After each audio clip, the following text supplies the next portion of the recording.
Really, like, probably a good idea. Really, just keep your mouth shut. Apparently, I don't know. Sometimes I question whether or not I should have kept my mouth shut or not. Uh, if I realized like I was gonna be where I am now, probably would have kept my mouth shut. Cause I have like, let's see here, somewhere on this desk, there is. Oh no, I lost it. I don't know. It's important because somewhere. Oh no, this is no good. Oh yeah. Oh no. Well, somewhere around here, somewhere around here, I've got 60 cents. I've got these pennies. Probably wish I maybe kept my mouth shut. I've got a lot of pennies.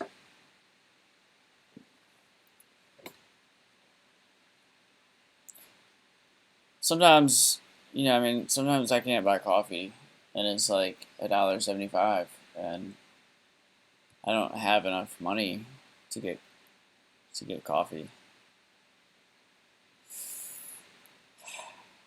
Sometimes I think I could just just go with like a bunch of pennies and just like be like, here you go, like here's a bunch of pennies. I don't know how many they are, but can I just have coffee?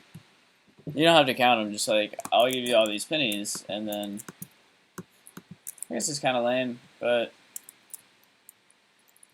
people want me to go on like welfare and like or something like that or disability, and I'm thinking, well, like disability is kind of a trap because I have to get myself like stuck in the fucking.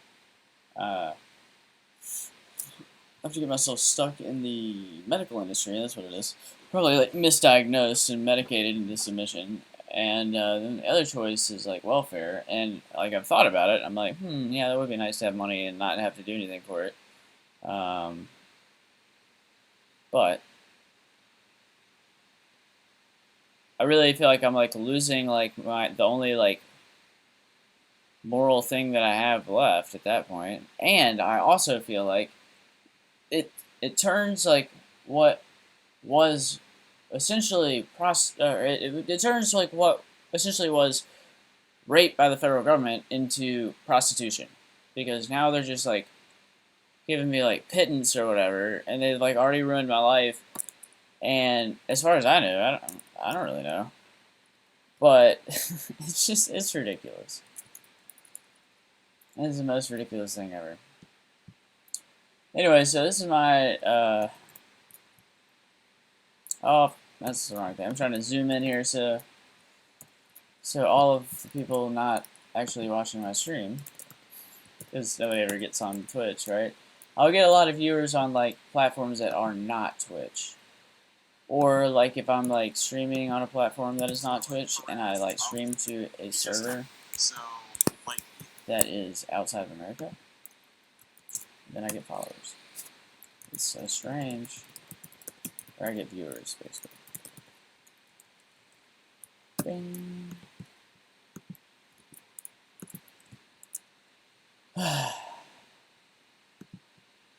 They go to my channel so I can like be on the chat, but nobody's actually gonna like, yeah.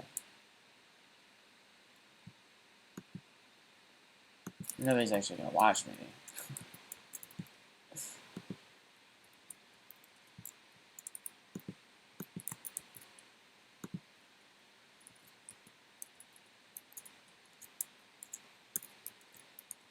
Just gonna share this stuff real quick. But I'm putting it on YouTube so that it will be on the internet forever. So that when I start my own religion, oh that's right, I did that like a week ago. So that when I start my own religion, this will like all be like protected, because this is part of the story that I was gonna tell. Oh, wow.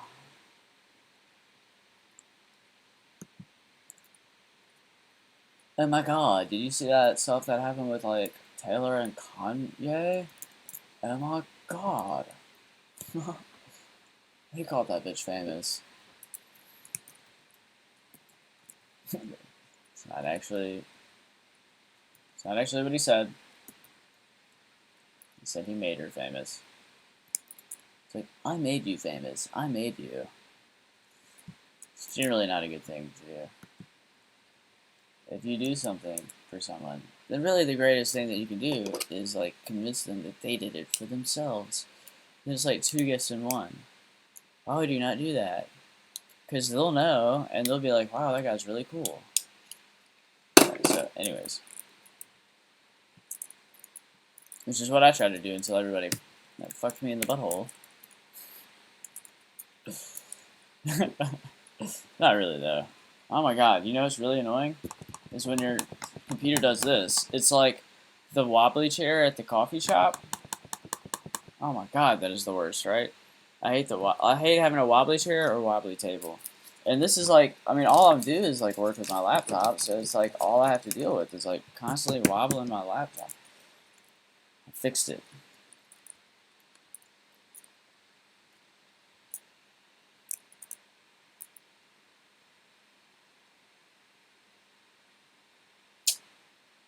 Oh god, now I'm like watching myself on like 3 screens.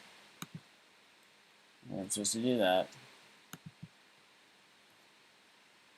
Hey, 1 second, I've gotta like share the other thing.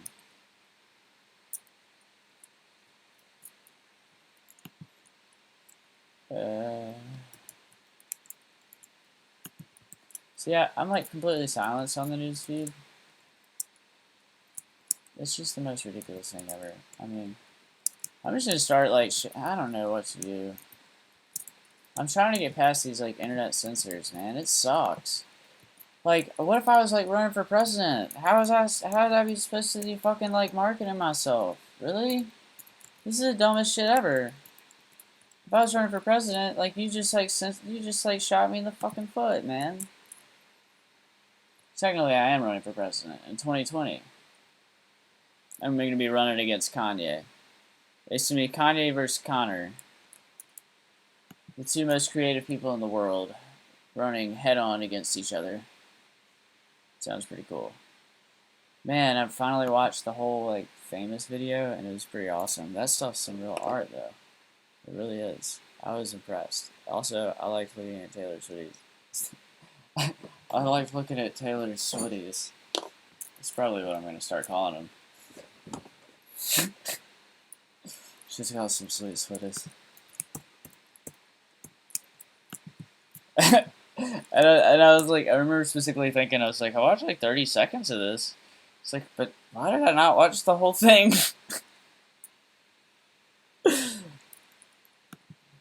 But it really actually is really good art. And then like, it tripped me out because like, I think the first time I watched it, I was like,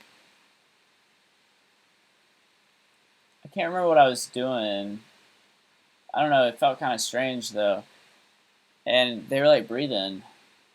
Or it looked like they were breathing, but I was like, oh, yeah, it's probably just, I didn't really notice it for some reason. And then the second time I watched it, I was like, oh my god, I thought they were just like wax. Is that really them? Because they look like they're breathing. And then I was like, oh my god, this is already like genius art. And then I was like, this is art. Like, anyway.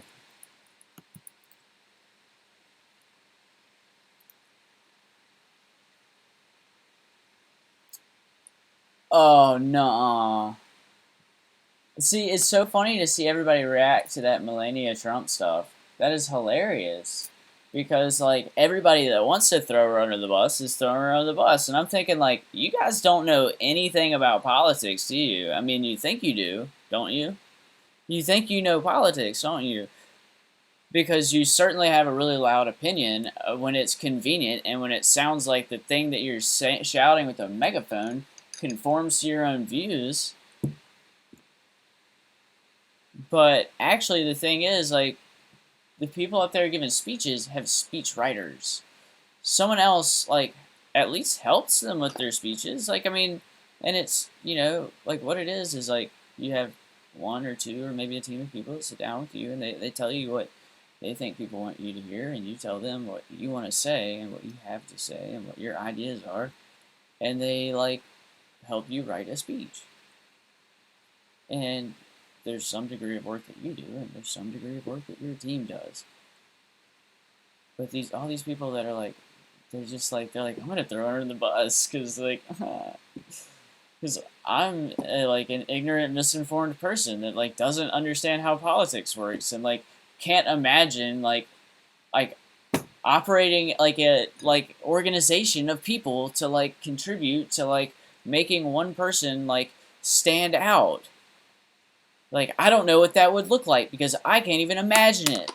And yet they say that I'm a failure. Like, really? Fucking stupid.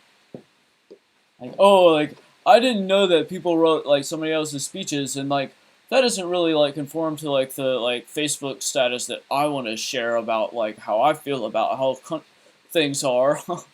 Like I want to think she's stupid because like that's how I feel. I think she's stupid. I think that's what they said on MSNBC. But yeah, what do I know? I only read like what I see on like my Facebook friend's status. Like you can't even like understand. Like you didn't like. I thought of that 5 seconds. I was like, Melania Trump plagiarized his speech. I was like, no, that did not happen. And that's not even the best part. It's just so funny watching everybody like fucking like flip out.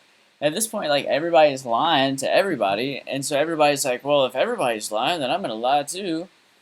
It's like, and everybody's lying about everything, and so it's stupid. And it's kind of fun too, because you can say whatever the fuck you want, and it doesn't matter. Because you don't have to adhere to the truth. Why would you ever do that? Anyways, I'm just saying, why would you ever tell the truth? Why would you even do that?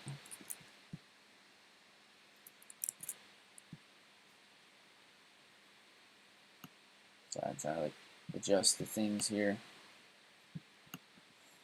The windows and whatnot. I'm like terrible at live streaming. I hope I don't lose all my viewers. I'm just kidding. I don't give a fuck about anybody. Except for myself. Not really. I just don't have any viewers, so it doesn't matter what I say.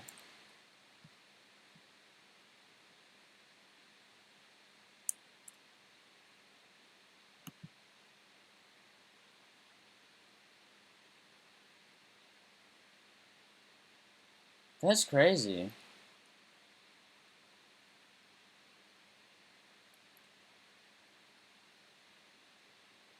I just can't believe that they actually recorded that phone call. That's crazy. I mean, I remember this one time where I thought somebody was recording me, like, but they were like, they were about to like bust me for selling acid, I think. It's funny how that works out. They were like, I work at X restaurant, and I'm like, and then they started asking me questions where it was like,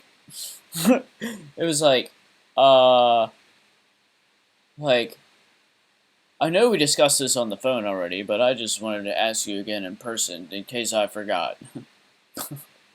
Like, really? I mean,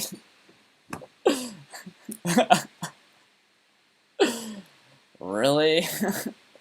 It's getting hot in here, guys. Can I get the fuck out of the car? Because, like, fuck you, you're trying to set me up. That's crazy, man. You're gonna try and set me up? Why? And that's the thing, is like, it's not that hard to tell when you're getting set up. And then when you do, you just play dumb. Like, play dumb. Seriously. You don't want to indicate to them that you're afraid that we're doing something wrong. And you want to indicate, if you don't indicate to them that you know, then you can take advantage of the situation. That's counterintelligence 101. Or that's really like 201.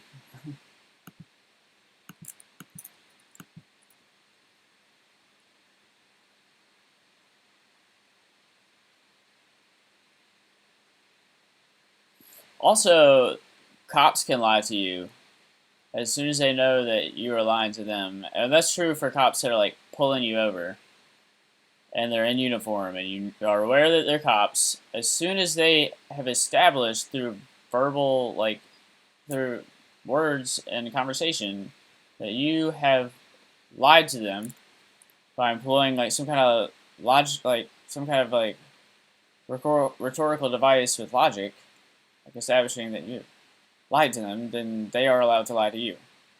Apparently, I've heard that one time. I don't know if it's true. Maybe I read it on the internet or something. But narcs and snitches aren't cops, so they can do whatever the fuck they want.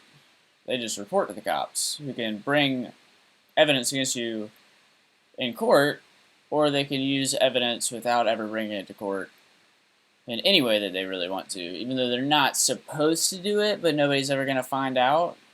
So who has the advantage there? But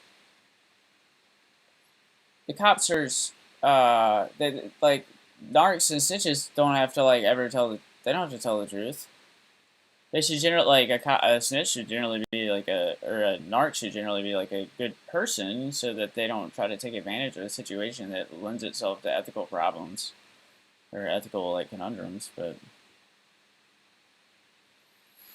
I'm getting, like, real, like, sometimes I feel like I'm psychic, like, a remote viewer, I'm like, oh my god. It's like, guys, I'm channeling Prince. He says, he's found it. He found the pussy control. Oh god. It's like, let's, He had that the whole time. Yeah, that song and Erotic City are like ridiculous.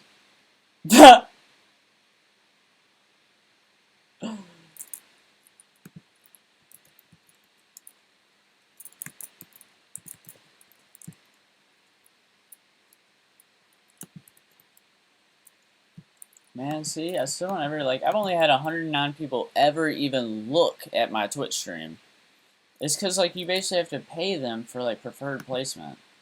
Or you have to pay for bots. Like, if you get, like, 5 bots on your stream, or if you get, like, 5, like, IP addresses just to open your stream, like, you'll automatically just, like, go all over this traffic. The only way, like, somebody will ever look at your stream if you have, like, one person on it yourself is if you get lucky. It's stupid.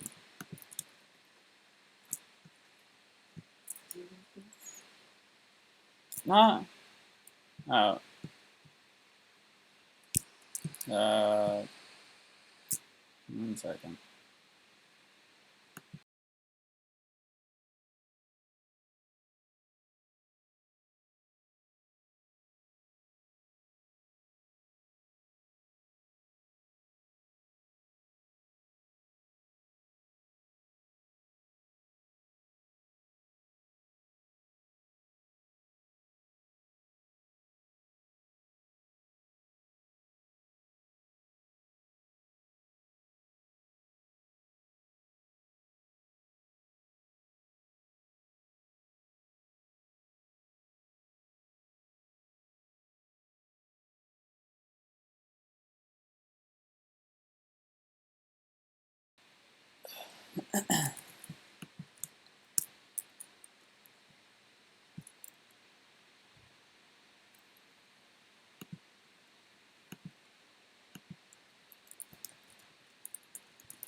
I'm trying to, like...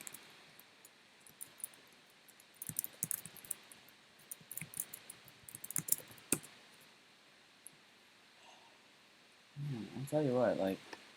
Somebody tries to set you up in a restaurant parking lot for, like, selling drugs. and then like you figure it out, and like and they get mad at you. Sorry, I've like been through like a decade of like police trying to fuck with me for like being politically active on drugs. I kind of know some tricks. And I've also just generally had a lot of people fuck with me in my entire life. And I've been through a decade of it. And I've had like a decade of like a systematic like campaign to like discredit me. It's like I know what that feels like. I know what it means. I know how they do it.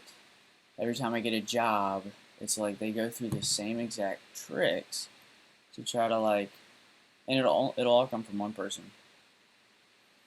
And like there's like one job in particular, and it's just like this guy thought he could like he thought I was an idiot. He thought he could like use all these tricks, and I like recognized him, and it only served to like identify like what he was trying to do to me, and it was pretty bad. So anyway, I wrote like 20,000 words on that, on like what they do exactly. And then it's like that guy got mad at me too. He was like, "Why aren't?" He was like pissed that all his like like subversive, manipulative tricks weren't working.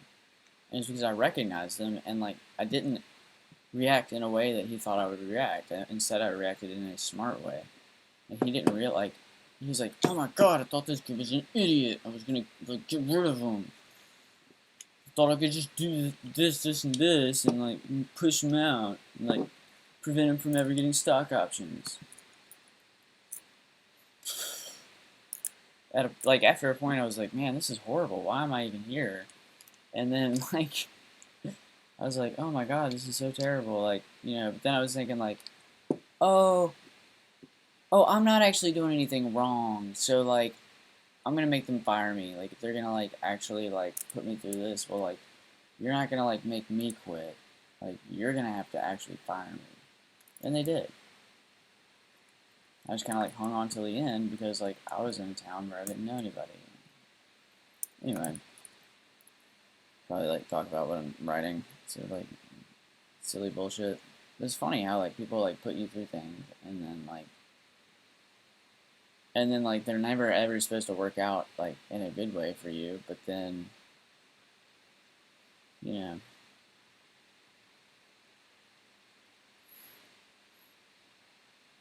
and then they get mad when it doesn't like when they don't win. They're like, "Oh, I tried to like ruin his life and it didn't work." And then like now I look really bad.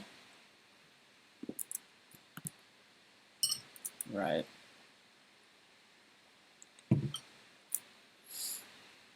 Or like when you like trick somebody into like you realize that they're lying, and so you lie a little bit, and then you're both lying a whole bunch in a way. But then it's like they're basically trying to like set you up the whole time, and like they think it's okay because they're like, "Oh yeah, I see where he's lying," but then like you only did that so that they would think that you were lying about certain things, so that they would think that that was the extent,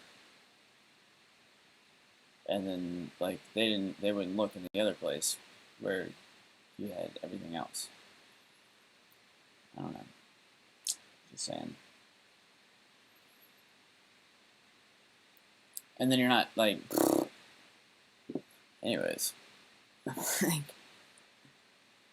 I've been through so much crap, and people don't realize that. Like and that's exactly the thing is that like I've been through a decade of like systematic like disparagement, and like I can't like a decade long like. It's not just one group of people though. It's been like lots of like groups of different people, and they all like contributed to the perfect storm of misinformation that ruined my life, and then also gave me the advantage that like people actually believed that shit, which sucked because everyone believed it, but then they blinded themselves with their own misinformation because they believed their own bullshit, and now it could not be like more obviously like incorrect. Like, I specifically wrote, like, let's see, where is that here? Oh, here's the Galactic Ethics blog. Galactic Ethics blog idea. Oh, yeah, this one's pretty interesting. What was I looking for, though? Oh, yeah, the diversity article. I wrote this, like, diversity article, but there's, like, pretty angry, like, personal story at the end, where I talk about how I was wrongfully labeled as a racist throughout my career. And, like, I just kind of, like, but, like, I don't link to that. Here's, like, the table of contents. I don't really, like, link to that in here. But then towards the end, like, if you get this far, then I assume that maybe you agree with me. Maybe you don't. I don't know. But I assume that you've at least, like, understood, like, how I've thought about, like, diversity and race and, like, ethnicity and, like, ethical issues and stuff like that. So, like, as long as you get to this point, I'm thinking, like, well, you probably understand that. So now I'm going to tell you how I feel about getting wrongfully labeled as a racist and having that used as, like, simply, like, something that's, like, it's just, like, they used it on, like, somebody used it on me simply because it was a convenient way to destroy me. They thought that they could, like, get people to abandon me by, like, labeling me as a racist. Yeah, that's about how I feel like about that. Or when, like, this is funny, I added this story. So in, like, December of 2014, I interviewed with Instacart for a Rails job, and, like, several shenanigans happened, like, all these, like, problems with my plane. And again, who can, like, screw with your plane flight schedule? Who can, like, interfere with the air traffic controllers and shit like that? Who is that again? Oh, the federal government, because they fucking fly the planes, right? And so I got, like, my plane schedule got screwed up. On the way to this interview, I had to, like, reschedule my interview, like, twice, which, regardless of how that happens, it doesn't sound too good. Like, they were, like, nice about it, but it's still, like, it would have been nice to have just have not had anything happen. So I get out there or, like, I'm on the way to Instacart, like, so, like, my plane flight gets delayed because of fog that I could not see anywhere. It was fog in Roanoke at 4:30. There was fog. I mean, there was, like, it was, like, misty. It was basically what it looks like when the sun starts to come up, and there's dew, and some of the dew evaporates. It was not, like, fog. It was, like, dewy shit. And, like, they were like, oh, well, we delayed your flight. And then I missed the connecting flight from Charlotte to San Francisco because, like, I sprinted through the airport, too, because I thought I had time. And I almost made it, and they wouldn't let me on the flight. And then they were like, oh, you know, lucky you, you get a plane flight. You know, we got you scheduled. It'll be okay. So I wait around in the Charlotte airport, make sure that they know about everything in the interview. And then, like, when I get on the plane flight from Charlotte to San Francisco, like, there's this guy that sits beside me, and he has this, like, phony story, and, like, I know it's phony because, like, the things that he said he knew how to do did not line up with everything. He said he knew, like, an NVIDIA CEO or something, and he's, like, knew people I used to work with or something, and so he knew things about my history because he knew people that I used to work with, and he was, like, he looked like, you know, uh, he looked like he had military experience, which usually that's cool. But if it's like a guy that, like, some of the people that have, like, screwed with my head in the workplace have had military experience, and like, normally that's great. Like, they're really good people, and they're, you know. But, like, if it's someone who's, like, gonna, like, fuck with you, it's not. I mean, this guy wasn't, like, fucking with me, but he sat down and he, like, led me into conversations and asked me about questions about like all this, like, math and, like, computer stuff that I was working on, and, like, like, hardware, like, circuitry and all this, like, stuff. And I told him a lot of things, and he kept trying to lead me on more and more and more. And he obviously knew what he was talking about, but then, like, didn't have the right, like, didn't have the right story to, like match up with, like, what he did with his, like, employment to, like, actually be able to understand what I was talking about, even though he did understand what I was talking about. He was basically telling me, like, oh yeah, I make, like, $40,000 a year, like, you know. And he told me, like, I can't remember exactly what he said, but anyway, he was, like, on my plane flight. He was actually a very interesting person to talk to, and I enjoyed talking to him. But who can sit people beside other people on planes? Who can do that? Okay. Number 3. Over, like, right as we're going over Death Valley.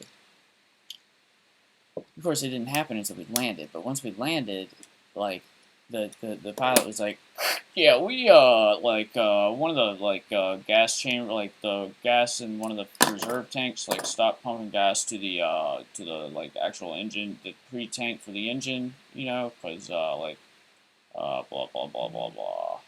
So we're gonna this isn't San Francisco in case you didn't notice. Probably noticed like the lack of water and whatnot. This is Fresno. They've got a California pizza kitchen. That's about it. And so, basically what had happened is, like, they took the plane down, and they made us, like, do an emergency landing in Fresno.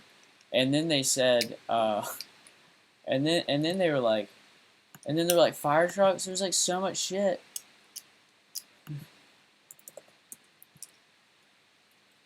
There was, like, so much shit on, all this, like, there were so many, like, fire trucks, and, like, they probably had, like, 10 vehicles, like 10 emergency vehicles respond to, like, our plane in case it was going to go down in flames, which it obviously wasn't going to go down in flames because we had enough to gas, you know, but I guess it was just, like, emergency procedures or something. I don't know. Yeah, three shenanigans. 3 so far. Okay, shenanigan number 4. Remember, I've had to, like, reschedule my interview, like, 2 or 3 times now. Shenanigan number 4 on my way to the Instacart interview. So, shenanigan number 4.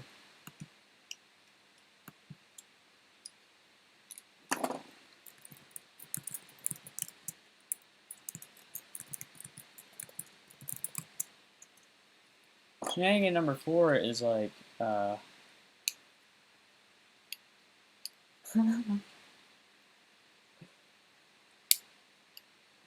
shenanigan number 4 is, like, I try to check into my hotel room, and the people in my hotel are like, nope, you have to have money.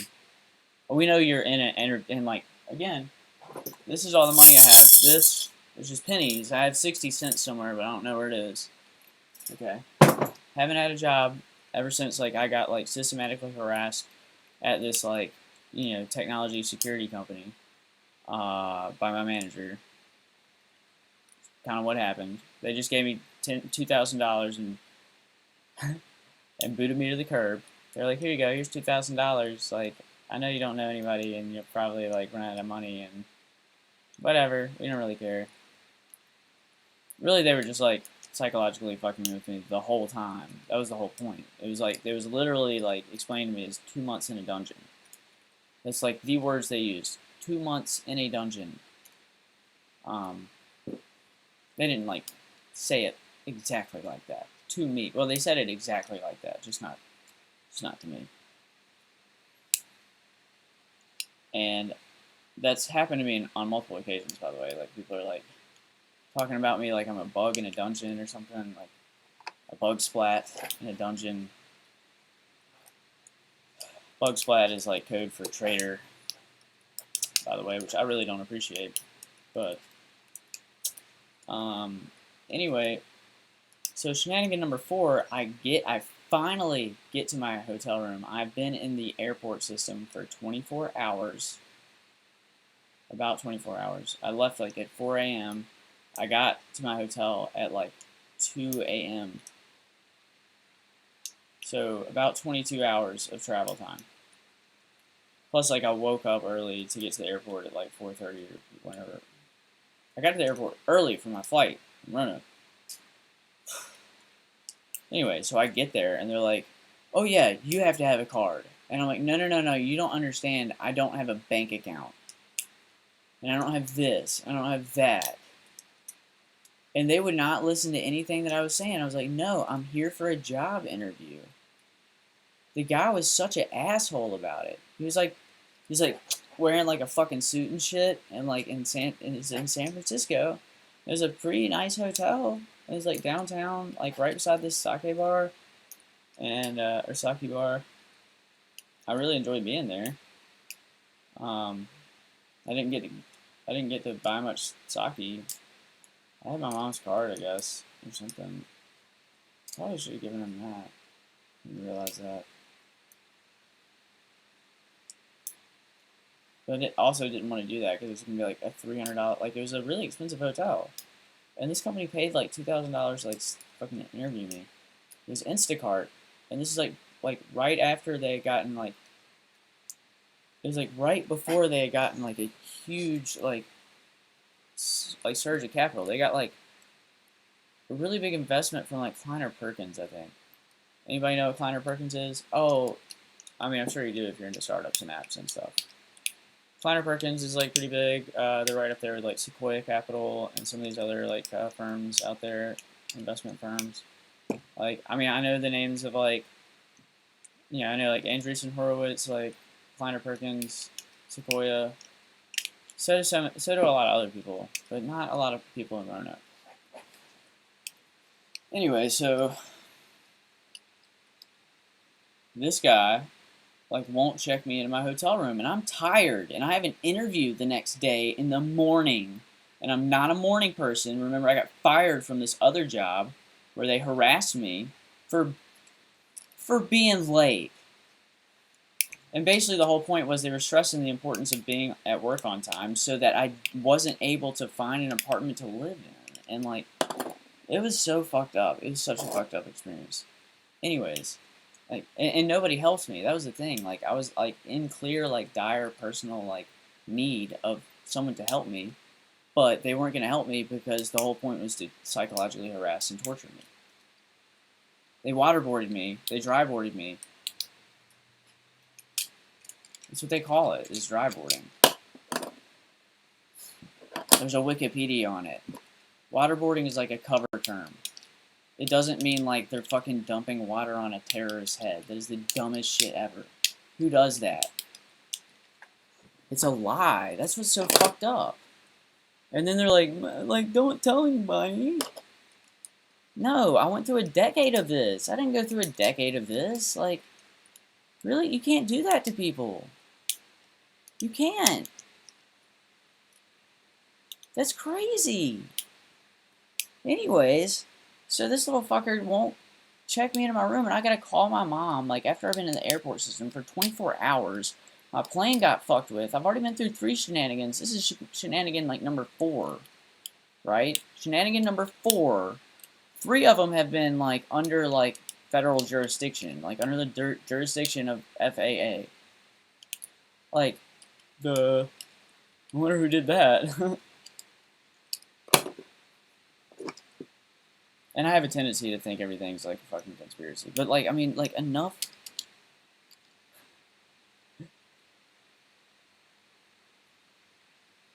things, like, happen, and, like, they're all coincidences, then that means they're, if they're all coincidences, and they're all, like, incidental, but happen to, like, contribute to some, like, strategic objective, then they're probably not coincidences. But also, if your name is not David Conner, you really probably don't have anything to worry about. Like, if you're not on one of these people's, like, shit lists, then you probably don't have anything to worry about. But if you're on a shit list, then, like, and these things happen, and they tend to distract you and, like, ruin your life, well then, that might actually be somebody, like, methodically fucking with your life. Anyway, so this guy won't let me check into my room, and basically I have to, like, be like, okay, dude, I'm gonna call my mom. I'm like, yep, I'm gonna do it. I'm gonna put you on the phone with my mom and let you talk to her and let her explain to you how you're not gonna let her son get rest before her son's interview after he just almost died on a plane that went down, and I've told you this, and you will not let me check into my fucking room at 2 a.m. before I have to get up at 10 a.m. for a fucking interview at a company called Instacart, which immediately, 2 days fucking after, like, got I think a several billion-dollar loan from, like, major, like, several, like, billion-dollar siege stage, or not siege stage, but, like, stage A, or, stage A, right? Whatever. Like, they got their first round after seed funding, or not first round after seed funding, it was like the second round after the seed funding of, like, shit, at, like, a $2 billion valuation, which I, like, estimated what their valuation might be based on revenue numbers that they had released like 2 or 3 months before. I estimated that their revenue must have been like something like several $100 million. And then they told me the revenue number on the phone interview. And I think right before that I told them what the estimate was for the revenue, and it was really close.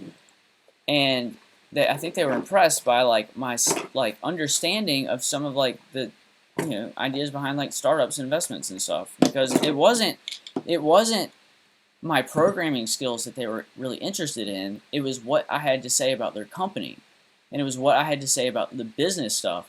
That's what grabbed their attention on the phone interview. And I wish I could get a job like that, or I wish I could, it was what I had to say about like the features that they should offer, the data they should collect, and the business strategies that they should pursue to like grow their business. And it was what I had to say about like how their business was valuable to people. I really liked Instacart's business model about like I really liked that it was like a gig economy thing that allowed people to spend less time like having to worry about how they were going to make food or how they were going to pick out food or whatever. They could just order their food through Instacart, and that would mean that people were more likely to eat with their families, and I thought this was a good thing that would lead people to be healthier, and they were excited about how excited I was about their product. And that's why they paid $2,000 to send someone like me out to fucking San Francisco from Roanoke, Virginia, which the federal government ruined, and I estimated their value, and like if I had been at Instacart, if I got the job and I'd been there for 3 years to collect all the stock options, I would have had $2 million, somewhere around $2 million, somewhere between like $1 and $3 million in stock options after 3 years. And somebody like we're up to shenanigan number 4 to interfere with my ability to get a job, right? Shenanigan number 4, one day, 24-hour day, and this is the 4th time that I'm being fucked with, right? Anyway, so then the next thing, oh, yeah, and there is a next thing, and that's what this is right here, actually. So, after all of that, those are the other shenanigans. 4 shenanigans, right? And so after the interview, I attended a Rails meetup, right down the street from their office. Right down the street, like literally like 2 blocks, if that. I went back to my hotel first, and then like stayed there for a minute, and then went back. My hotel was like in downtown San Francisco. It was really cool. And I went back to the place where the interview was at, and it was at like PagerDuty, which they offered to like help me get a job, and I don't know what I was thinking. I was thinking like, I'm always thinking that like there's gonna be like I'm always thinking that I'm extremely talented, and that there's something better for me, like that I shouldn't just take the first opportunity that comes across that I see. I shouldn't take that first opportunity that like like crosses right in front of my path. And a lot of that has to do with the fact that like if I go for the first thing that like happens across my path, usually that's a trap. I'm like in this like precarious situation where like I don't want to trust people who I am well acquainted with because they've probably been manipulated against me. And then I also don't want to trust like somebody that I don't know at all. And so I'm in this like weird situation where like I don't trust opportunities that are right in front of me because it's almost always a trap. Like seriously. And even if it's not a trap in the beginning, like it's so like it makes me feel so paranoid. And that is paranoid. I mean, I don't have any evidence, but all I know is that my life experience is not typical. And so anyway, and so if I paid like $2,000 to interview someone and I was aware that they were attending an event down the street,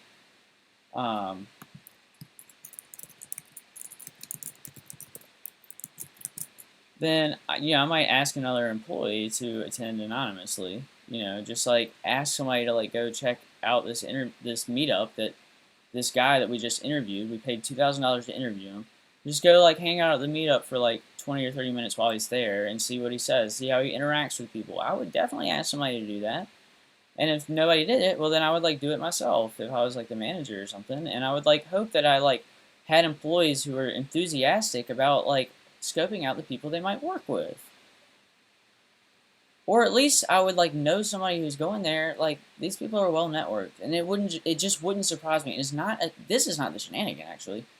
It's just like a good idea. And the point is like I met one of the guys who ran the ABC show like Startup U, who approached me and like asked me questions. And this guy's like kind of like they did like it's kind of like a Hollywood thing. It's an ABC show, and he approached me and asked me. He basically asked me like what like he pitched his like he pitched the Startup U TV show to me. Just like basically like if this was a TV show, like his specific question was if this was a TV show, would you watch it? And I was like, no. And he was like, why not? And I was like, probably wouldn't be worth my time. I already know all that stuff. And then like I looked at his like I saw his facial reaction when he said that, and he was like, I don't know, I can't really do it. But he seemed like legitimately like hurt by what I just said and how dismissive I was. And I was like, oh shit. This guy just told me that he's doing this show. This is his thing, and I just like completely dismissed it really quick. So I just followed it up. I was like, oh yeah. Oh, I might not watch it. I might watch it sometimes, but like, what I think it would be good. I think it would be good in that it would be a good introduction to the startup community for people for like regular everyday Americans who don't really know much about that, and so it might like help them like quickly come up to speed on like what it would be like to run a company and what it would be like to pitch stuff, products and stuff like that. And this guy was cool. Again, this guy was also not the shenanigan. And this next shenanigan, I don't really know that there's anything to that. It was probably just a random person that treats me like shit because every like random person already knows who I am, and just like pretty much I'm like guaranteed to have shit experiences with people.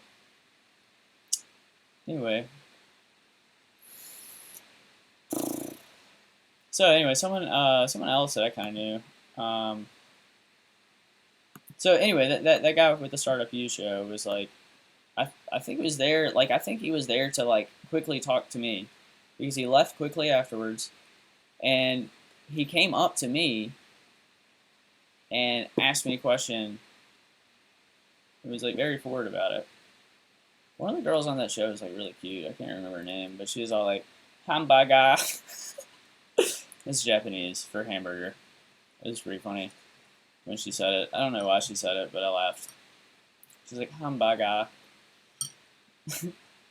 and and I didn't know that at the time, obviously. I was just like, because like people ask me stuff like, I don't know, it depends on what kind of situation I'm in. That's why I don't hate living in Roanoke. I like it here. The people here are good. They're good people, and they're good to me. There's just not enough like technology opportunities here, and I get so disconnected. And I know the rest of the world is going light speed, and I'm missing out on all these tech trends. I've only seen Oculus Rift like twice. I've only seen an Oculus Rift headset twice. Two times I've got to see that, and I have so many ideas.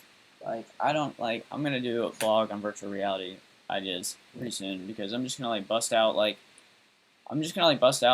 like the things that can be done with VR over the next like 4 years. And so companies are gonna be like, well shit, we weren't actually gonna talk about that until like 2018.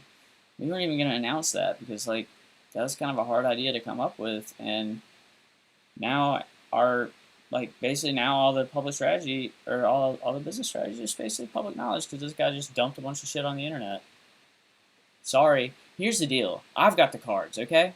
I've got them. So the deal is, you either help enable me to achieve success and get the fuck out of my way, or I'm just gonna continue being creative and doing what I do, and making you look stupid by getting in my way until you get the fuck out of the way and enable me to get success. And so you got a choice. You can either put up a bunch of bullshit in front of me and I make you look stupid, or you can help me and get me where I've been trying to go for 5 years. And to do that, you got to get the fuck out of my way. That's it. Get the fuck out of my way. And so anyway, so this other kid, I think he was of Arabic descent or something. And I remember his name. I specifically remember being like, well, I'm gonna get this kid's name. Like when people are mean to me, I definitely do two things. If it's somebody I don't know, I get their name and I get their face, and I remember it,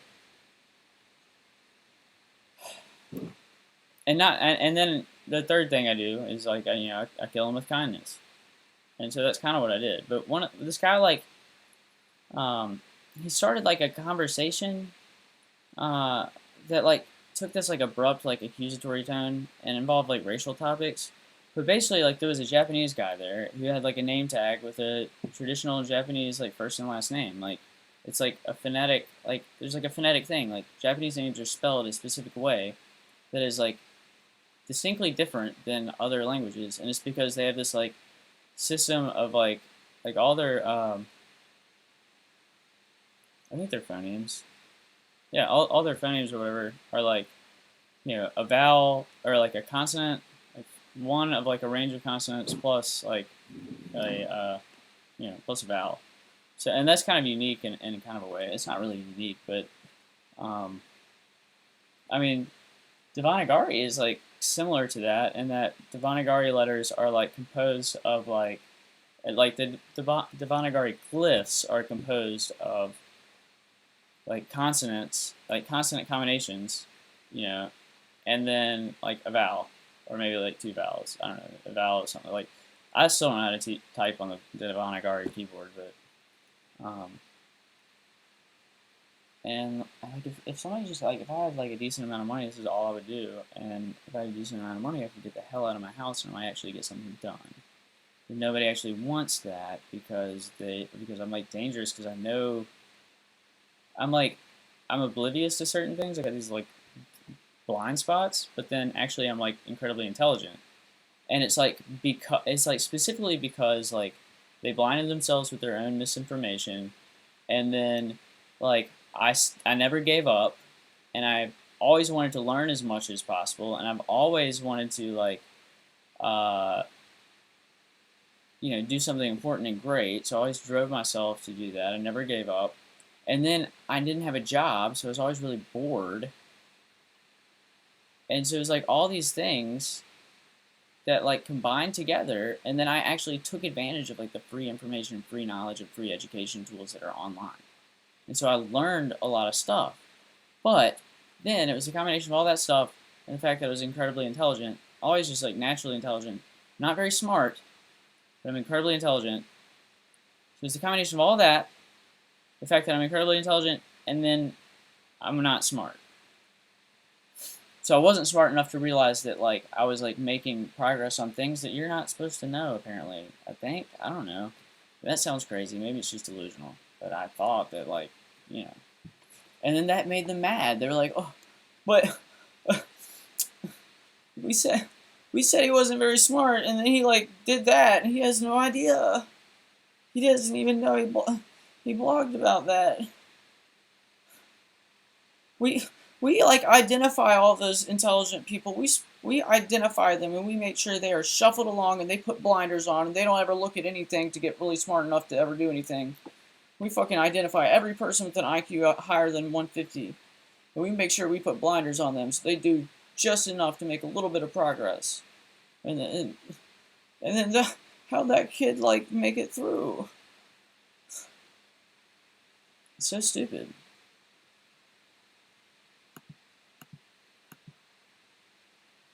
Anyway, so this kid I was like interested. I'm interested in Japanese culture, so this kid's there, and so I approached him and I asked him if he was Japanese, and he was like yeah, and it was obvious because his name tag, and then so like I'm interested in like language and culture, you know, and just language and culture in general. And so we like talked about that stuff, and then we actually emailed back and forth a little bit afterwards. And he like recommended like some animes that I watched that were actually really good. One of them involved this like virtual reality like thing. It was almost like Ghost in the Shell, except with like this like I don't know. It was really cool. And it came out recently. It was like the end of like 2015. It's about some like world.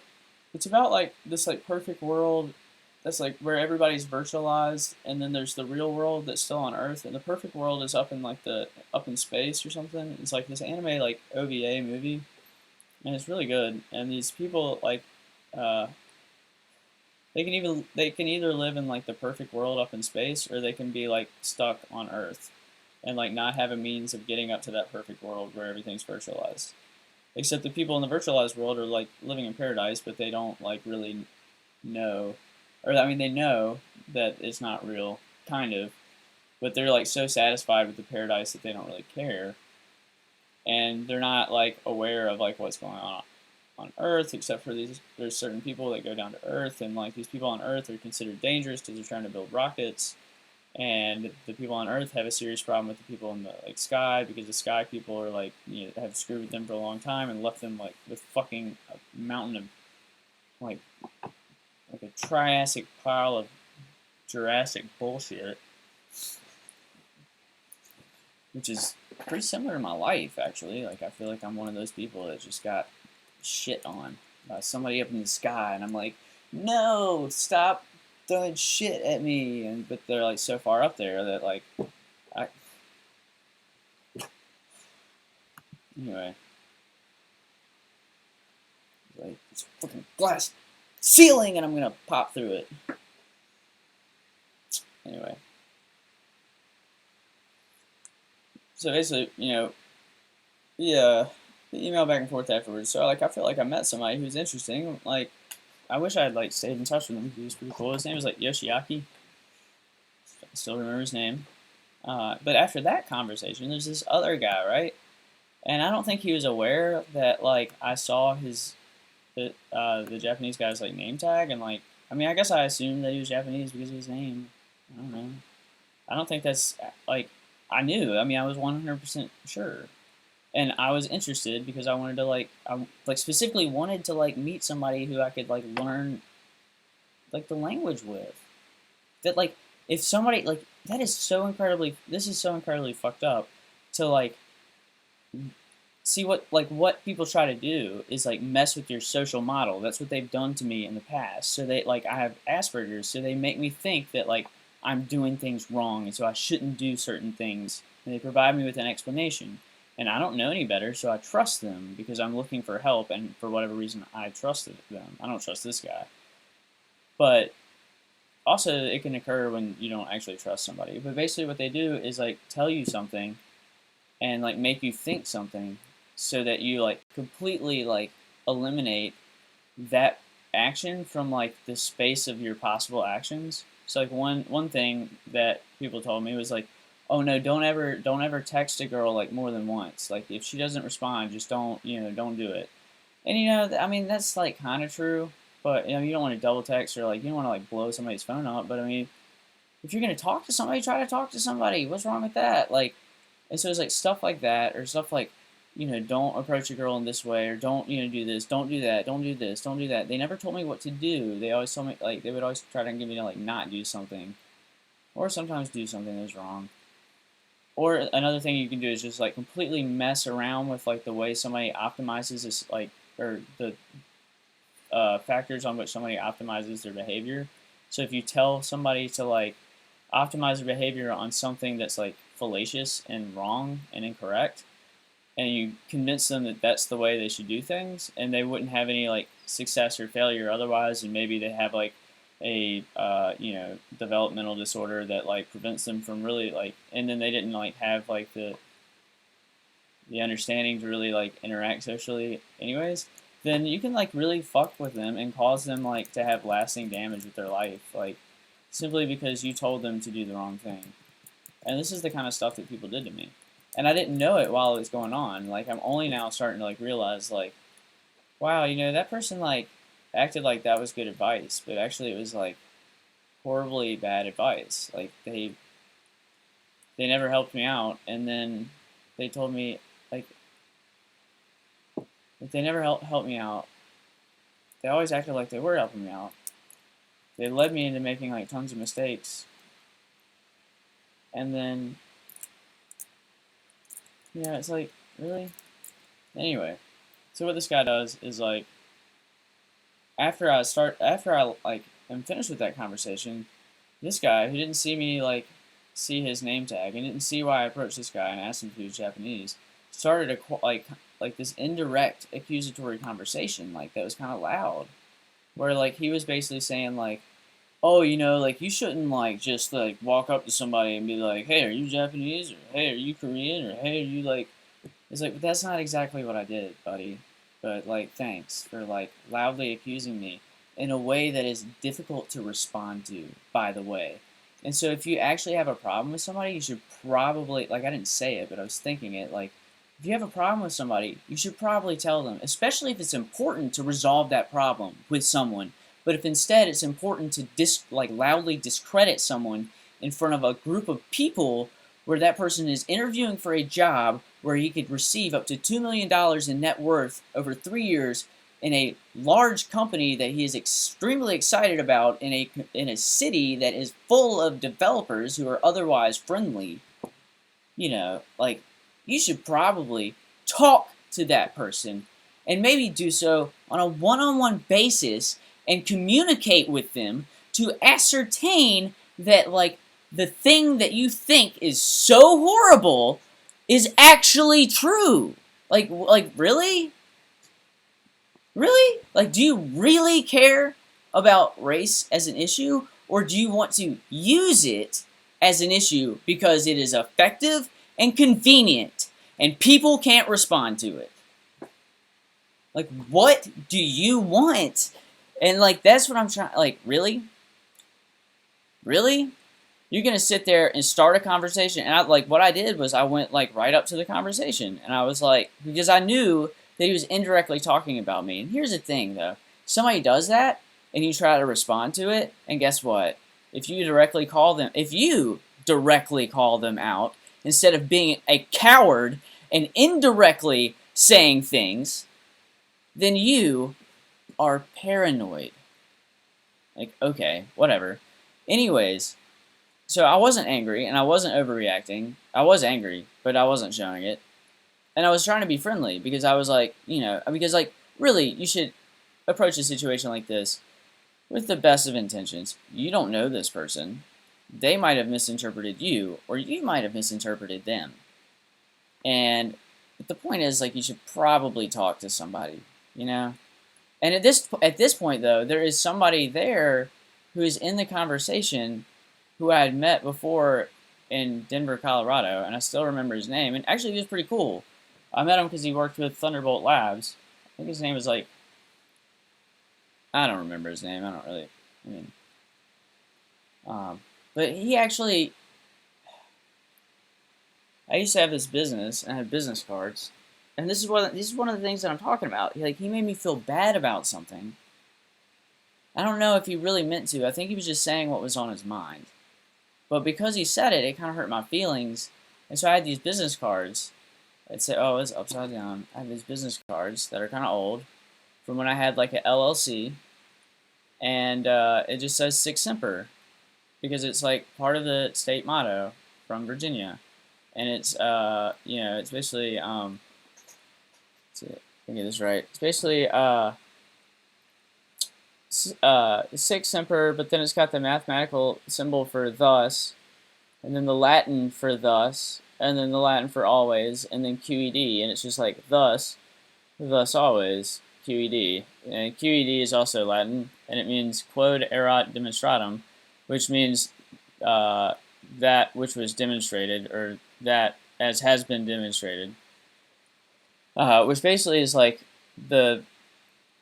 it's basically like the ending character for like a mathematic proof or something. So it basically means thus always, like QED, as in, it doesn't really mean much of anything, but it's an interesting thing to see if like anyone would ever recognize, I don't know what I'm doing there, but somebody actually did recognize this. Actually, they recognized at least I've always been waiting for somebody to recognize the thus symbol and the QED symbol, and I met somebody. He was really cool, actually.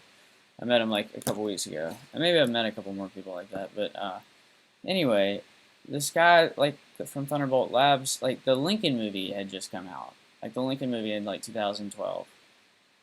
So that was like fresh on people's minds. And so people, I haven't actually seen that movie, but people remembered the quote, which is actually the state motto of Virginia, that John Wilkes Booth shouted when he like right before he shot Lincoln, which was Sic Semper Tyrannis. Well, I didn't pick this name because of that quote. Duh. And this guy kind of tried to like insinuate that I was racist or something, or that it was a racist name. He was like, "That's not a really good name, dude, because that's like those are two of the three words that John Wilkes Booth used when he shot Lincoln." It's like, yeah, yeah. I mean, now that they released a movie about that and it's fresh on everyone's minds, like, yeah. But that's not why I used it. I used it because I thought it was like this like clever like pun on Latin that also happened to be like part of the state motto for Virginia, which is an ironic business like for like a state that like mercilessly like kind of ruined my life like from like I don't know, not mercilessly. It was more like factions of people within like the like drug Nazi community kind of like ruined my life several times. But not really. They were just kind of like doing their jobs. They were kind of like just they were paid to be drug Nazis and they were like pretty good at it. But then also there were like some people that were like, he does a lot of drugs. Those are illegal. That sounds like a really good way to give him a hard time and discredit him and destroy his life. Let's do that. Let's like manufacture an instance where he gets like arrested downtown for drinking, and then he has drugs on him because we know he has drugs on him because, like, he told somebody like 30 minutes before he got arrested that he has drugs on him. He probably won't remember that because he's really drunk and he's alone, so he can't call anybody. Nobody's gonna. And then like I had some friends that like fucking like I saw him like right before I was trying to like find someone, my phone was dead, and like the whole thing happened because it was a series of like 10 incidental things that all contributed to like me getting arrested. And I saw some friends like 30 minutes before it happened. I saw some friends, and their car was packed, and I couldn't ride with them, and then I ended up getting arrested.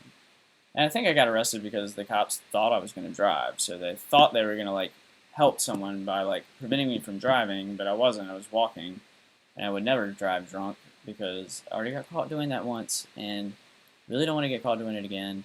And just in general, like I don't know, I would just like walk around like until I wasn't drunk anymore. And it could be like 5 hours or whatever, and it would suck to be alone, but I've been alone my entire life, so I don't really care. And it actually has made me, like, that's the thing, they tried to isolate me and discredit me and, like, disconnect me, like, methodically, and, like, just ruin my life. And then their actions, like, in trying to make me an example, like, gave me the isolation that I needed to learn everything that I did. And they believed their own campaign of misinformation. So they thought that like I really was a pathetic piece of shit that just caused a lot of trouble, and I was loud, and they didn't realize that like I was actually really smart and that somebody should have been like helping me out the entire time. So, anyways, moving on. That guy that made the comment about my business cards, like after that I stopped handing out my business cards because I was like embarrassed. I was like, what if people think I'm racist? And I just didn't know that people had already like spread that misinformation and lie about me. I just had no idea. I mean, I kind of like thought that they had been spread a little bit, but I didn't know that like I don't know. I mean, it's like everywhere I go. And I thought it was like because like I have a southern accent. I was like, man, they must think I'm racist because I'm from the South. Like, of course, all people from the South are racist, and that's not prejudiced at all. It turns out I'm just on a shit list, and they were like, what can we do? This guy's like actually not that bad of a person, but he keeps like giving us all this trouble, and like we're trying to make an example of him, and we've like already like tried to like pretty loudly within our like closed community try to make an example of him. So we can't like really help him out because then that would send a bad signal to all the people that we tried to use. We tried to like present him to as an example within our closed community. And it's like, really? So like you can't like do anything for me, but you can like continuously like ruin my life, and then like and then you're like pissed off when it doesn't work time after time because I'm like not the bad person that you made me out to be. And then you get mad like when I like strike back. Like that doesn't make any like really? That's not right. Like you're mad because you didn't win. And it's not about winning or losing, but you're like mad because I outfoxed the fox. Like you were trying to fox me, foxers. Really? And you're mad. You're gonna be mad at me. And somebody tried to kill me, by the way. Somebody tried to bash my skull in with a fucking rock.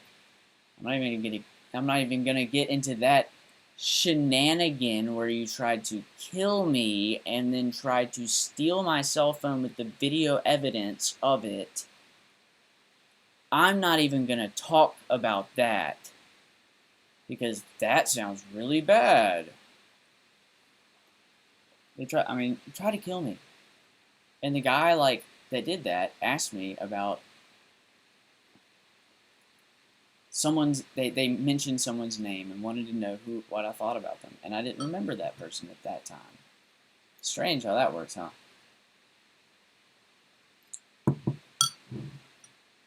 That's pretty damning, you know? It's weird how you can connect the dots, and that's really the game that I'm playing. It's competitive connect the dots. Someone else is trying to lay out a bunch of dots so later they can go back and connect them all to paint this picture that they want to paint about me when I'm no longer around. And so like you try to kill me once and I would otherwise no longer be around, and then you're trying to place all these things everywhere so then later on you can tell the story that you want to tell and I won't be able to stand up for myself, which is actually the reason that I as dangerously close to suicide as I have been in the past. That is the reason that I hung on, is because I was not willing to relinquish control to my enemies, because once I would be gone, then they could tell whatever story they wanted to. And I was sick and tired of hearing the fucking story that they had to tell, because I heard it all the time. Every person that I meet has already met the other me. The person that campaign of misinformation has and I don't know if it's an organized campaign of misinformation. I don't know who's doing this. I honestly don't. All I know is that my life has been systematically ruined. And that, even though, some of the people that have ruined my life are, they're, felonies. One guy is now, a sex predator who, sent a picture of his dick to someone. Another guy was and that guy just had everything going for him until they found out he was a sexual predator. And then the other guy, or one of the other guys, was always local. He was locally in my life, and he was always being subversive. And actually, there's a relationship between those two guys. The guy that sent a dick pic would always fuck with my life from Wisconsin, 7 states away. You're not even in my life, dude. You're not even part of You're from Wisconsin. That's 1,000 miles away. What are you doing interfering with my life and ruining the things that I'm trying to do? And this other kid, was just always he was always being subversive, always trying to make me think that we were gonna we always had a bunch of drama. He was always trying to make me think that we're gonna resolve it. So he'd always reel me in, waste my time, and then right at the perfect moment when he could fuck me the hardest, he would let me down on purpose. And he would do it again and again and again because he had no conscience. He still has no conscience, and I feel sorry for him because he cannot help it. He only knows how to, he's actually not bad at dealing with people. His problem is that he doesn't understand anything for himself, and he only reads other people. And he's really, really, really good at reading people. And he's really trusting, actually, in that, if he trusts someone, he will do exactly what they say because he cannot think for himself. And he's a sociopath, and he's a psychopath. And by the way, it's really hurtful for people to fucking call me a sociopath after everything that I have been through and after that systematic campaign of like bullshit. You're gonna call me a sociopath. You're gonna say that I'm a bully. Is that am I hearing that right from other people? Is that what you're saying? Because I really wish that whoever has that to say about me, I really wish you would fucking say that shit to my face, and let's have like an hour conversation, and I will show you what has been done to me, and I will not allow you to leave my sight thinking that I am a bully for fucking standing up to myself or standing up for myself. Really? That's stupid. And so anyway, like the guy that gave me the business cards, like I mean, he's actually a pretty cool guy. Like I liked him when we met. I think he just said it because it was honestly the thing that he thought, and but it like changed the thing. It made me like ashamed of my own like business cards and then I didn't hand them out, and then like people that I met wouldn't remember me. It's like that like simple statement from that guy, like really like kind of like made things a little hard for me, or not made things a little hard for me. I made things hard for myself because I didn't properly examine what he had to say. But I was like, I don't know. Anyway, this other kid, the kid that like is a sociopath or whatever, he basically like would reel me in and then like fuck me when it was like the best time to like give me problems. And it was like over the course of like, it was from like 2004 to like 2010 when I was like finally like, And in 2009 he like got charged with a felony, and then like asked me for like partial like legal advice, which I told him what I thought about the situation, which was like, you stole like thousands of dollars of goods from people's cars, and then like you did this with someone else, and you were dumb and trusting enough to write your name down on everything that was stolen when you turned it into the pawn shop because you're a fucking trusting idiot that doesn't have the conscience to realize like, oh, yeah, we stole that stuff. That's kind of mean. And then like you don't have like the understanding about other people to like you weren't able to like accurately predict how that would make other people feel to have their shit stolen and to have their privacy violated by you breaking into their cars, and you also didn't have that same ability to empathize and like understand people, to understand that the guy that was breaking into the cars and handing you the stuff to like sell at the pawn shop was using you because he knew that you were trusting and that you were willing. He knew, like, he was able to predict you and understand that he would not get in trouble, but you would. And so that guy was also kind of a sociopath that didn't care about you and used you so that you would write your name down instead of him. And then you got in a bunch of legal trouble for that. You came to me, you asked me what I thought you should do, and I thought like, and I probably gave him some bad advice. I told him to like, he presented me with the like question like, should I write a confession to the like prosecutor because his investigator came to my house and asked me, should I write like a confession? And I was like, dude, you did it. You should probably cooperate. Like, and that was bad advice, and that like, I don't know. He just presented me with advice. It's just stupid. I should have like not said any. I should have said go find a lawyer, and I did say go find a lawyer. In fact, I tried to like, I think I actually like drove him to go see a lawyer, who like promptly was like, yeah, I can't do anything about that. Like you don't have a case. And anyway, so he wrote like a confession, and then I think he like feels like I think he like either like blamed me for like telling him to write the confession because he's so trusting and will do anything anyone says, and really it's like your shit, like it's your life, you should actually fucking learn some things instead of just like blindly following like what people say. I'm sorry, but it's not my fault that you fucking like broke into cars. So I hope he doesn't like blame that on me, and I definitely hope that he doesn't vocally blame that on me. But anyway, like he basically, did all that.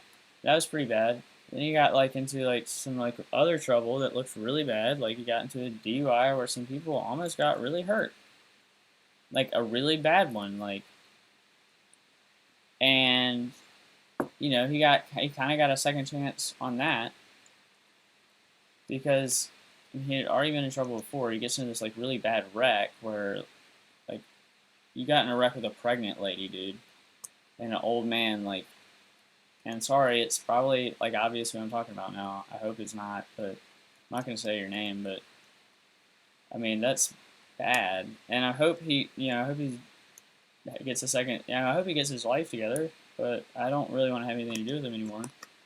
Um, find some kind of like thing to do. Find some kind of hobby or something. Like, keep your mind off of like the things that like drag you down.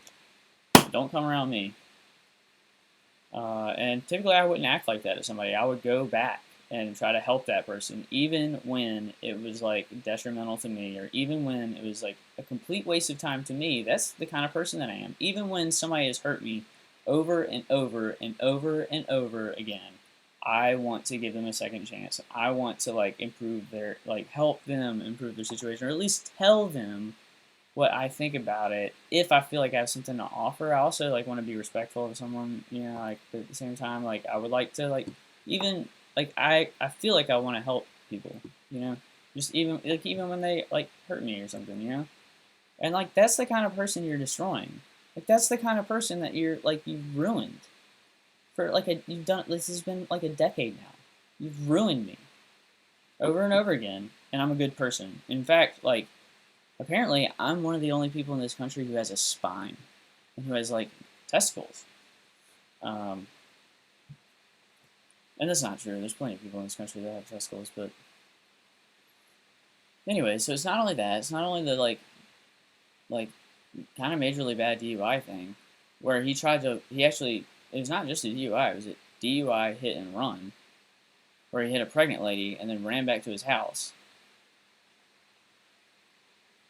Really?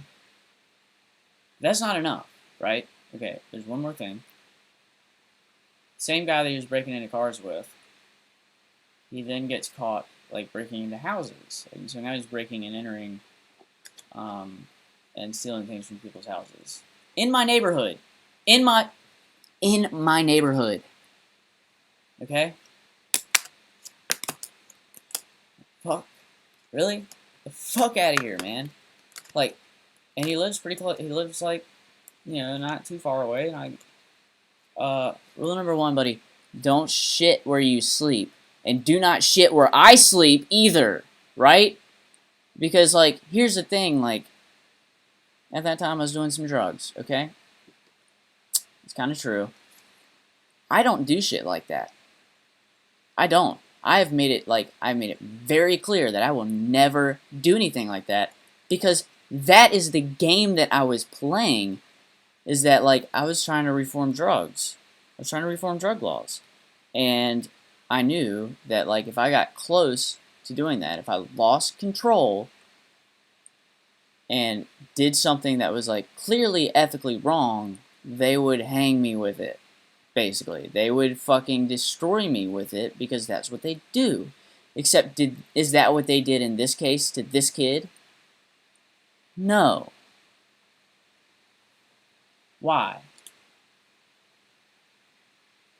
And so he went to jail again. He was on house arrest for like the longest time for like the original like breaking into cars thing. And I'm like busting him out and judging him and like busting his life details out, which is really fucked up, actually. But his life could have turned out much differently. And he betrayed me early on. And I learned the value of loyalty, what it means to help those who have helped you, and to adhere to like an unspoken agreement. I give you something, I don't expect anything back in return, but I kind of do. And if you don't, like, if you fuck with me, then I'm not gonna, like, and actually I did continue and continue and continue. Continue? Continue. I did actually continue, helping him out and like trying to associate with him, and I always felt like it was my fault. I was always trying to like, and he would never admit that it was his fault. Like everything that he did, I was always trying to like figure out how to like get it to work out, and I never could realize that like, oh, he doesn't want it to work because he's literally just fucking with me. That's all he wants. Is to like, he doesn't actually believe in himself enough to like want to like work with someone local to build something, and instead will stab me in the back and like conspire to like destroy what I'm trying to build in like 2005 by I'm like giving him rides and like taking him to practice at the rink with like other people, late at night, like fucking like we're like we actually were like really good there from like 2006, and I don't know, it meant nothing to him. The first person that came along that was like, I'll give you something more. He didn't even this kid wasn't even smart enough to like verify that the thing that this person was giving him would be any more valuable than what he already had. That person just told him that it would be more valuable. What a fucking idiot, and he fucked everything up. And I spent so much time like driving home from Virginia Tech and like not studying. I basically dropped out of college because I wanted to do this jam skating thing. And the first person that comes along and says, oh, like, I'll give you all this shiny stuff. All you have to do is stab your friend in the back. He didn't even bat an eye. He would sell his grandmother for a nickel.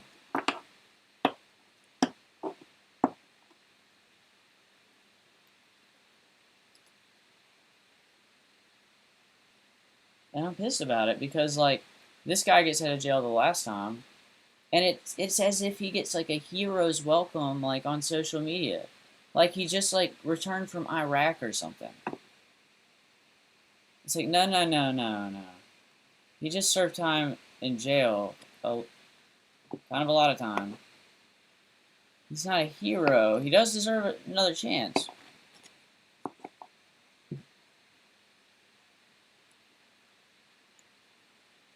I shouldn't be busting him out like that, but really? And nobody can ever remember me. Nobody ever like I've been like systematically disconnected from the world. I don't know. I don't get it. It's a strange world. It feels like Sin City, where like the people who are like doing wrong are rewarded, and the people who are doing right are like viciously like punished. It's like the inversion of good and evil. It's like you're rewarded for being evil and manipulative and unethical and amoral, and then you're like abused for being like for having like ethics and standards and loyalty and like a sense of obligation and for being like creative and intelligent. And I never like, to me it feels like not only do they like make the people, or not only do they like kind of pick the losers, they pick the people whose lives they want to like screw with and mess with. Like, not only is there a shit list and they screw with those people,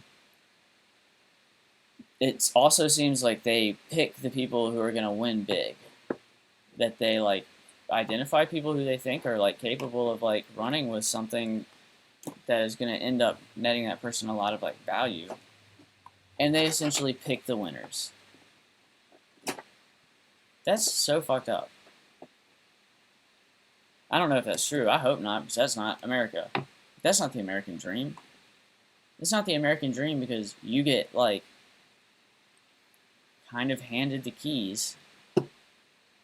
That's not the American dream. That's, I don't know what that is, but it's really lame. Like, it was just, it just seemed that way, just like based on some simple things, like at least maybe in some of the cases. But then it's like really, like it's so ridiculous, and it makes me sound so paranoid. Like it's so stupid. Anyway, so those are some people that have messed with me in my life. And remember, not like people can like spend hours and days like lying to me and manipulating me and like discrediting me and like disconnecting me from other people. They can do all that.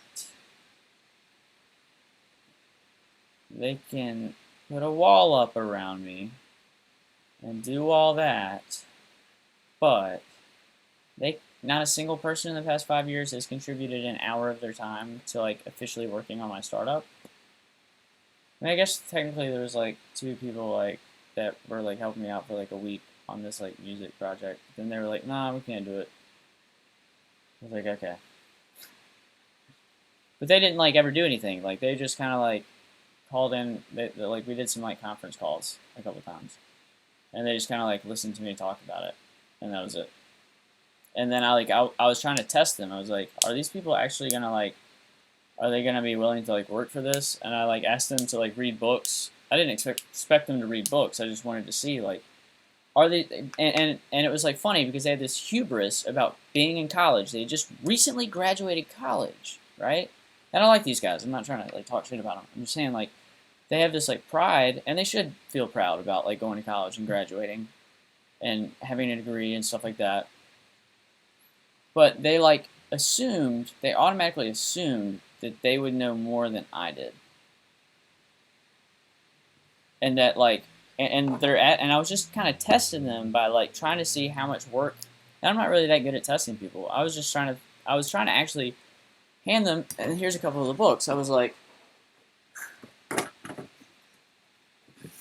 you guys should read.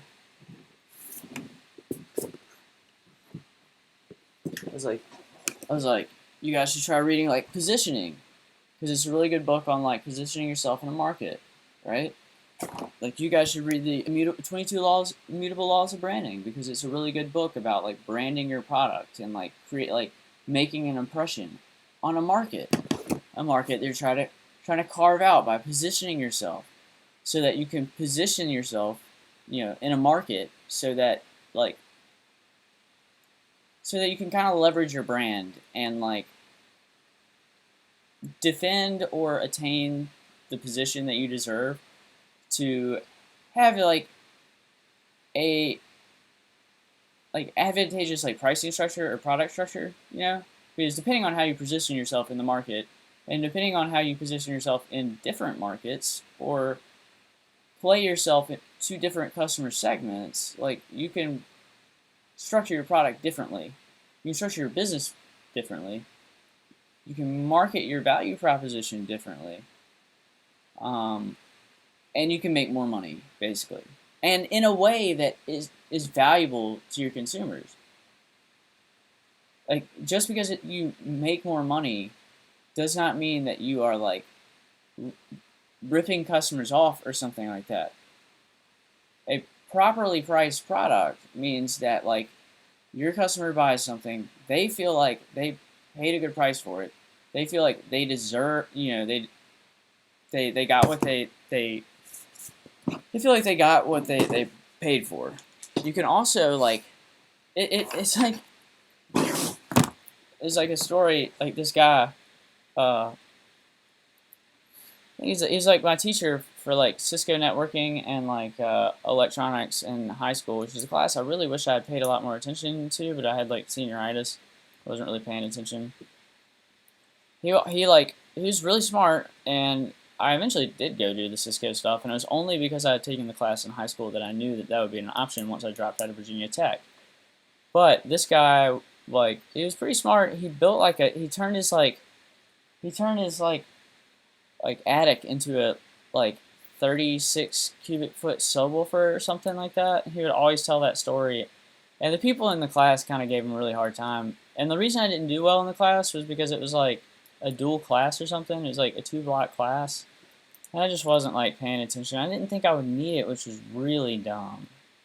And a lot of it had to do with the fact that none of the kids that like all the really smart kids were like they had their schedules full with like IB classes, and they didn't have that block of time like available, and I did because I dropped out of the IB classes. Kind of like I don't know. Kind of wish I had taken. I hated writing, and now I love writing. I can't stop it. But I actually finally feel like I know what Steve Jobs felt like when he was when he said like I wake up every day like that day might be my last. Like I I don't really feel like like I'm gonna die or anything. Um, I mean I might like feel kind of sick like all the time. I feel like I might have some degenerative disease, and I always have felt like that, or felt like that for the past couple of years. I feel better now. Anyway, this guy in the class or whatever said something like, "Oh yeah." Like he said, people don't value free things, and you can kind of extend that to saying people don't really value cheap things. So you could sell somebody something for $1, and they're gonna walk away, and they might not even use it. You know, like if I paid $1 for a video game, I might not ever play it because I paid $1 for it. I don't care. But if I paid like $20 for that same video game, you know, I might value it a lot more.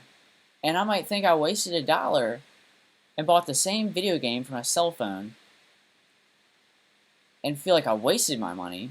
And I might pay $20 for that same video game and give you more money and play it 100 times more, spend 100 times more time on it, and then feel like because I spent more time on it because it was more valuable to me because my investment was higher, my personal investment of $20 compared to $1 was higher, then I would feel like I got a better deal on that because I valued it when I valued the video game for $1 as nothing, or the video game for free as nothing.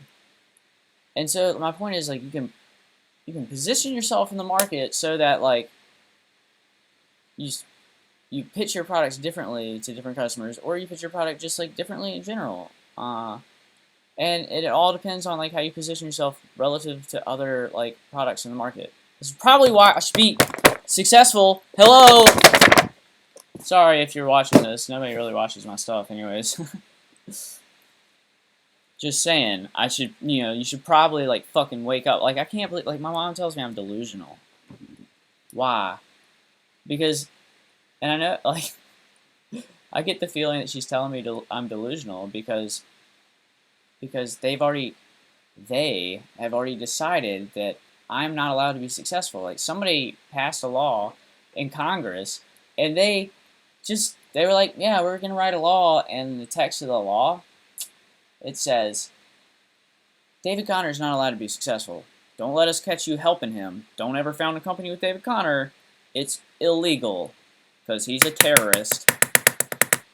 How does that even make any sense?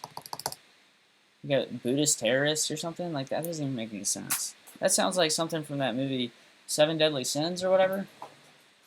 Where that, like, Buddhist guy lights himself on fire or something. It's like something at the end of the movie. It's pretty funny, though. It's actually pretty sad. Or no, he, like, remembers lighting himself on fire the last time he died. He remembers his previous death, where he's protesting the Vietnam War by lighting himself on fire. Something like that. Where was I? Anyway, it seems like there's been a law passed. It's just the way, like, and that sounds so stupid, you know? But it's like people don't want me to, like, people don't want to tell me because if they told me, I might figure it out. And here's the funny thing, like, they're the ones that are delusional because they don't want to give me an ounce of information. They are afraid of me for precisely the same thing that would lead to my success, which is strange, isn't it? That you would fear me for my potential for success.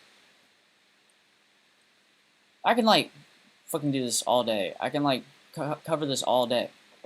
And I'm just pissed because, like, if you're walking down the street, it's late at night, and somebody robs you for $100, they mug you, they point a gun at you, and they say, "Give me $100," and you give them your wallet, and it's got $100 in it. They give you your wallet back because they're nice, they don't want to steal your ID, and then they kick you in the nuts and run away. You're probably going to be pretty mad, aren't you? I would be pretty mad, just personally. I don't like getting kicked in the nuts and having $100 stolen. Okay, well let's say you had $10,000 in your wallet. Let's say you had $100,000 in your wallet. Now, you're walking down the street, late at night, they just run up to you, they don't even say anything, and they just kick your nuts and fire a couple rounds at the ground. You're scared, they pull your wallet out of your fucking, pocket, you never see their face, you don't know who they are, and they run away. Probably gonna be pretty scared, pretty mad that you don't know who just did that, you can't hold anybody accountable, you can't blame anyone. Right? You're gonna be pretty mad about that, right? Somebody just stole $100,000 from you. Okay. This little parable has one more point to it. Sorry, I don't mean to sound so bitter. I think it's actually hilarious because I'm at the point where like they're on the run at this point. Like this guy realized that people see that he has been robbed over and over and over and over and over again. Okay. Okay, part number 3. So you're walking down the street every day. Every day you've got, $1 million in your pocket. Dude does the same thing, you never get his face. Fucking robs you 1,000 times over the course of 5 years. Steals $1 billion from you by mugging you. Just runs up and he screams Rochambeau and kicks you in the nuts from behind, and everybody that sees it laughs at you because it's obvious what's going on. Because there's a lot of people that are complicit with it. Everybody that sees it happens laughs at you as this guy kicks you in the nuts every day or every week or whatever. Every week. He kicks you in the nuts once a week for 5 years and steals about $1 billion. You should be a billionaire, but you're not because this guy keeps running up to you in broad daylight, by the way. In broad daylight, fucking steals $1 billion from you. Totally calling into question the American value system and the American dream of working hard, being talented, and being rewarded for your talents.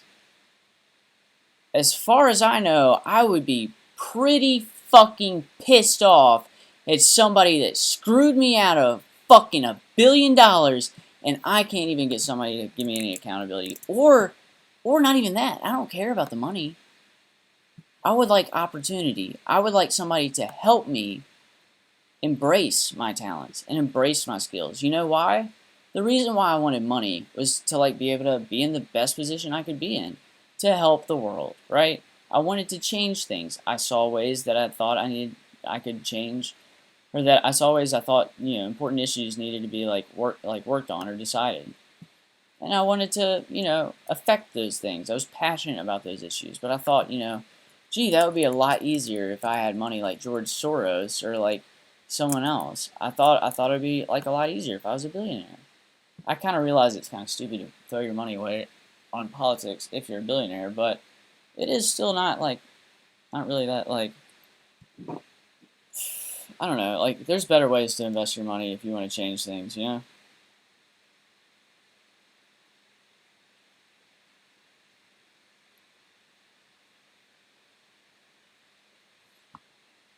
Anyways, so all I'm saying though is it's just ridiculous, and I basically got Rochambeau'd for $1 billion, right? This billion with a B, and not just once. I got violated a lot. I feel really like, I feel like shit. I don't have any friends. I have 60 cents to my name. That is cents, as in like, I've got 60 of those penny things, but actually they're not pennies. I've got 60 cents in like dimes and nickels. I don't have any quarters. I've got dimes and nickels. Okay, dimes and nickels, and then I got a bunch of pennies over here. I might take them to the coin machine, you know, but I feel humiliated. I feel like nobody respects me, and I've always felt like that. And I feel like people have like psychologically and sociologically like psychologically analyzed my mind in order to fuck with me. They sociologically analyzed my life in order to like silence me, cut me off, prevent me from having opportunities. And then like in the past 2 or 3 years, there's been a lot of people that tried to help me, and there's been a couple people that like, you know, that's not the story they want to tell. They don't want to tell a story where like, you know, David Conner became successful, and they definitely don't want to tell a story where they kicked David Conner in the nuts 1,000 times and stole $1,000,000 from him and humiliated him and held him up as an example of failure when it's the exact opposite. They don't want to do that. Why would they want to, like, fuck, oh my god, like, we did that? Fuck! What are people gonna think about that? It's like, really? We're gonna look horrible. We gotta do something about this. Like, yeah. Because he's gonna have a lot of money. He's gonna be really mad at us. Whoever we are. Like, I still, like, honestly, I don't know who it is. It could just be, like, a lot of bad luck. But that is a lot of bad luck. And honestly, I didn't do myself any favors. I would get, like, depressed. I wonder why. Maybe it's because people psychologically analyze me and, like, used it to, like, destroy me. Like, really? That's okay? That's moral? That's ethical? We're cool with that? That sounds awesome. That sounds like the kind of country that I want to live in. I've always admired, you know, Soviet Russia. Really, like, 20s and 30s and 40s Soviet Russia. I think 50s Soviet Russia was probably the best. Late 50s, probably the best. That's my kind of Soviet Russia, and I wish Soviet Russia would come to America. Why couldn't America be a little more like Soviet Russia in the 1950s? That's what I've always wondered. Why not? You know, fuck the proletariat or the bourgeois, whatever it is. You know, fuck them. They're all plebes, anyways. Just kidding. But seriously, like, really? That doesn't make, like, why would you do that to somebody? And then you blinded yourself with your own misinformation. And then you created a monster, and then you, like, pointed at me, and then you said, he's a monster. You created me, and no, I'm not actually a terrible person. I'm a really good person who wants to stand up for themselves. And stand up for everyone else that didn't figure it out, whose lives you ruined. In the name of what? And they probably don't even know how it happened or why it happened. That's another thing. You're like fucking beating a dog that has no idea what he's doing because you never fucking indicate what it is because you can't. And 3, like, they're not going to be able to, like, determine who it is because it's coming from all directions. Because, like, and then that's what, like, and that sounds so crazy. But that's the, like, as far as I can tell, like, I can't, like, as far as I can tell, that's the world we live in. That is, like, insane.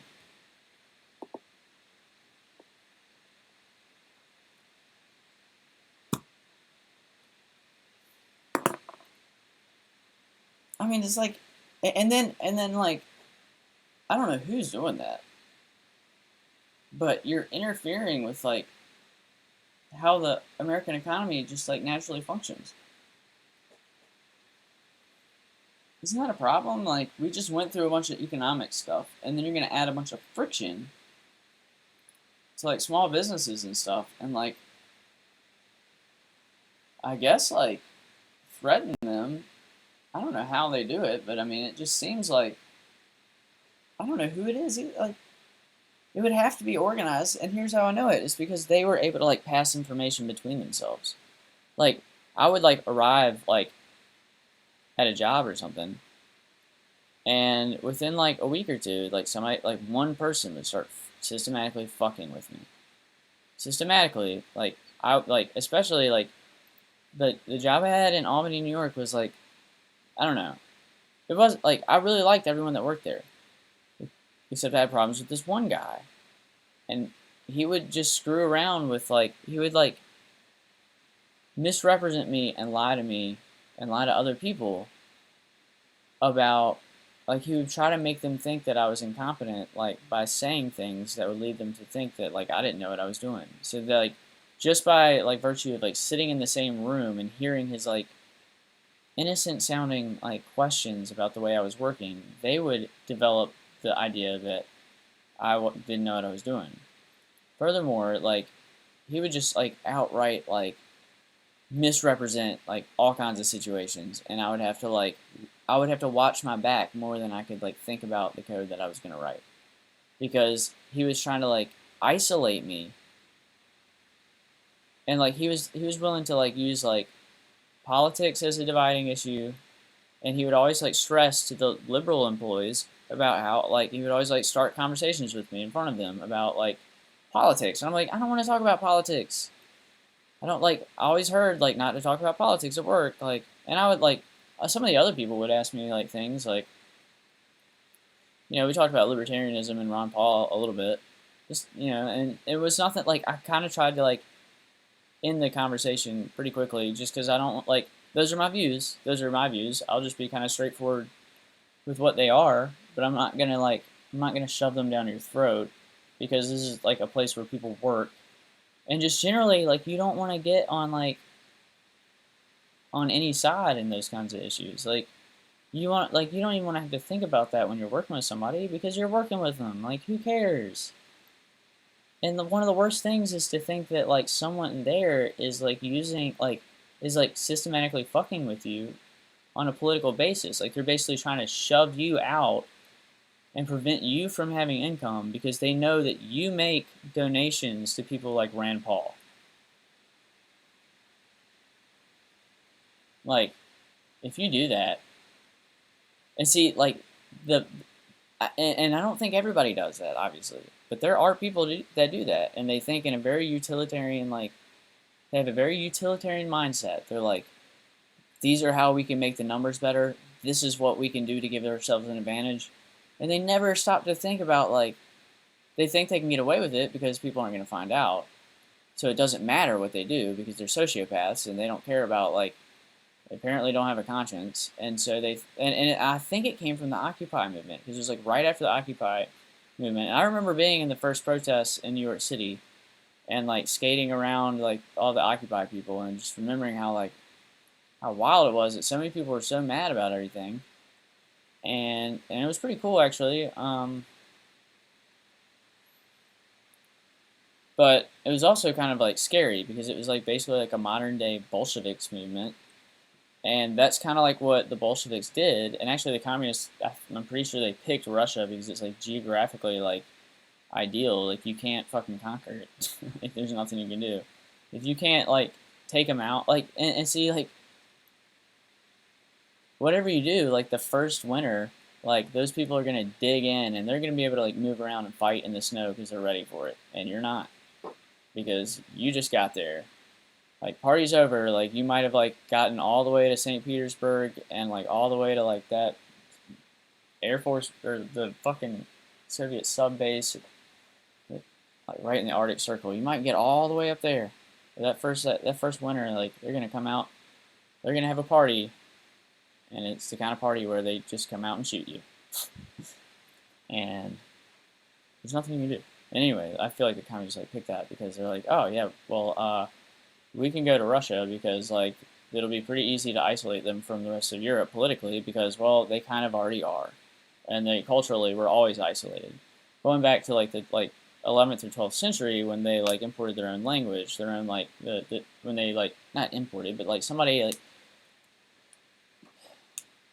brought the or not they didn't bring the Cyrillic alphabet, like somebody like went to Russia and like worked with the Russian peoples to develop the Cyrillic alphabet, and then they've been using it ever since. And that happened in like the Middle Ages at some point, I guess in the 11th or 12th century. But so they've always been kind of culturally isolated, partially because of their language, and partially because like of their location, and then, um, and so like the people, like all the people in the like communist you know, movement in like the late to 19th century, like plotted to like overthrow the Tsars because they thought, well, we can do it. We can like destabilize them culturally, and then we can like once we take control, they've got all these like people living in terrible conditions, all the Slavic people who have been like historically mistreated, and so we've got all that like anger and resentment that we can use to like solidify our position in the hearts and minds of all these people, and then we can just like wall ourselves off there, and then that will always like it'll be really difficult. Like Napoleon tried to conquer it, he couldn't conquer it. Hitler tried to go to Russia, like couldn't do it. Like the strongest armies in the world have like just like historically like been like, well, we conquered the rest of Europe. Like where do we go now? Oh, we should go to Russia. Nobody's been able to do it yet. Let's go, guys. And you get a bunch of like drunk French soldiers, like they're like drunk on like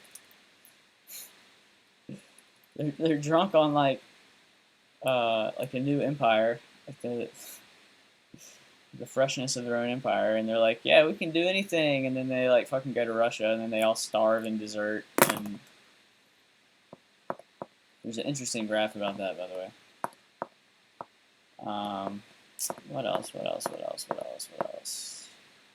Okay, so this is an interesting idea. I've been thinking about like quantum entanglement and stuff.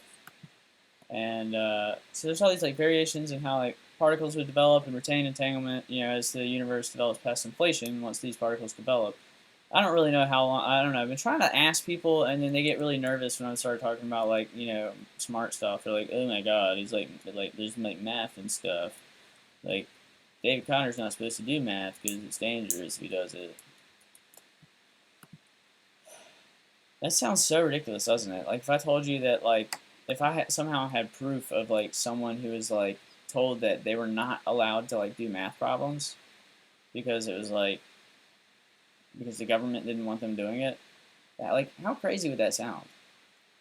And then like the government like already hated that person and then ruined their life because of like something they like understood. And then the government also stole $1 billion from that person. Really? That's not a very good story. That makes you sound really bad, and I gotta tell you, I got the cards. I have the cards. They're mine. You can't have them. Anyway, so it really depends on how matter is distributed in the early universe, and I think there might be like this like cosmic like party line basically.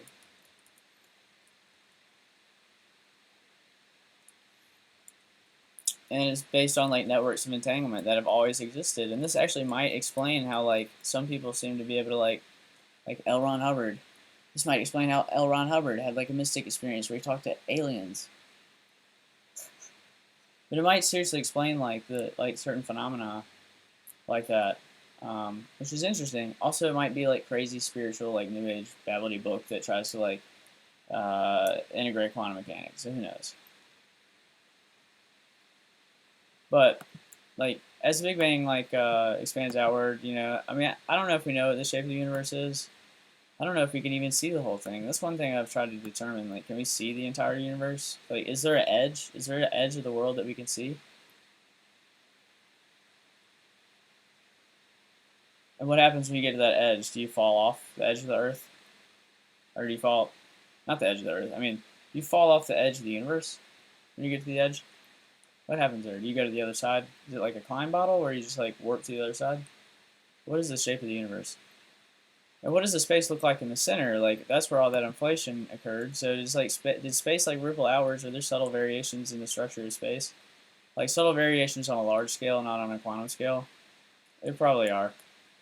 There's probably like still reverberation. Actually, there's probably still gravitational. There's probably a similar to the cosmic background radiation. There's probably radiation like from the Big Bang. It's like gravitational wave radiation.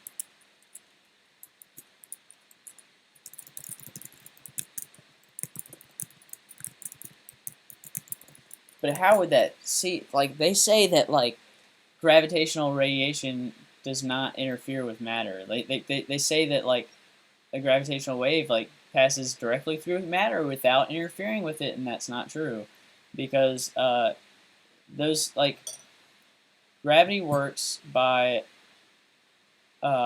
using space as a medium, kind of, and it's actually not like it's actually not really like it's not really a force. Like people keep looking for like a force, and it's not a force in the traditional sense. It's like a curvature of space for some reason. We can't really, I don't know.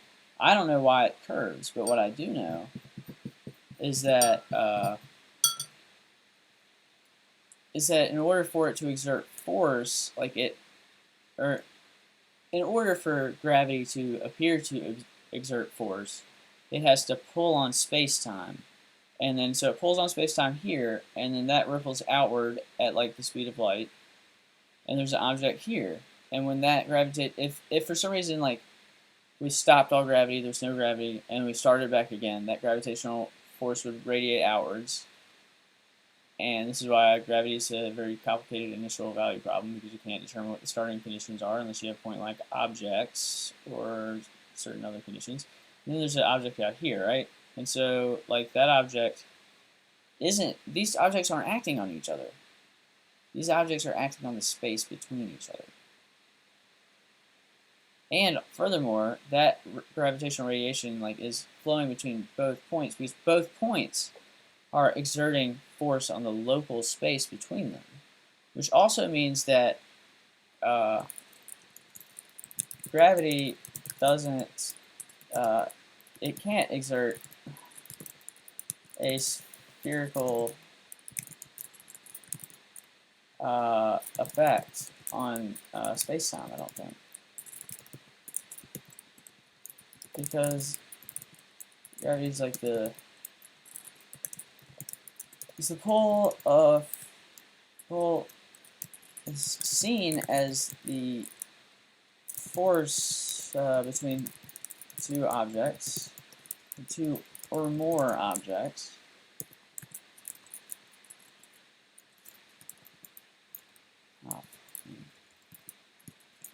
Can be seen as the force between two or more objects, but it's actually a bit more indirect than that.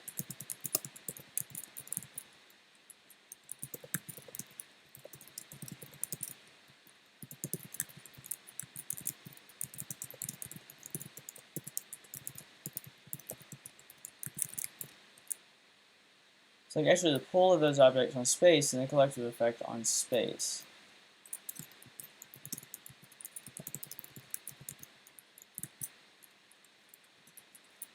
The space absorbs the energy.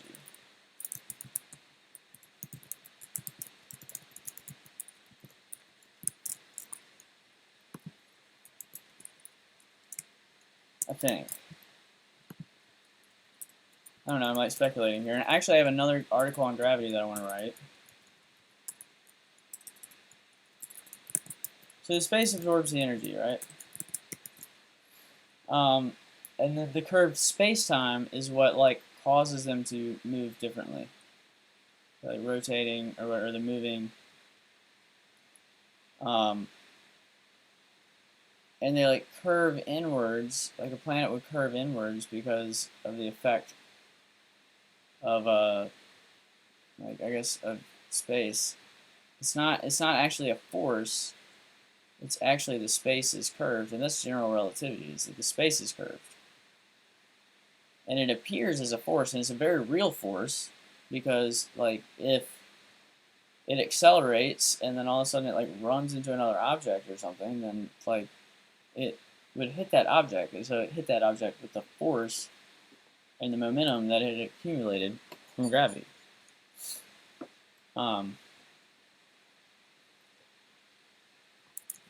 So I think the space like absorbs the energy. So if a gravitational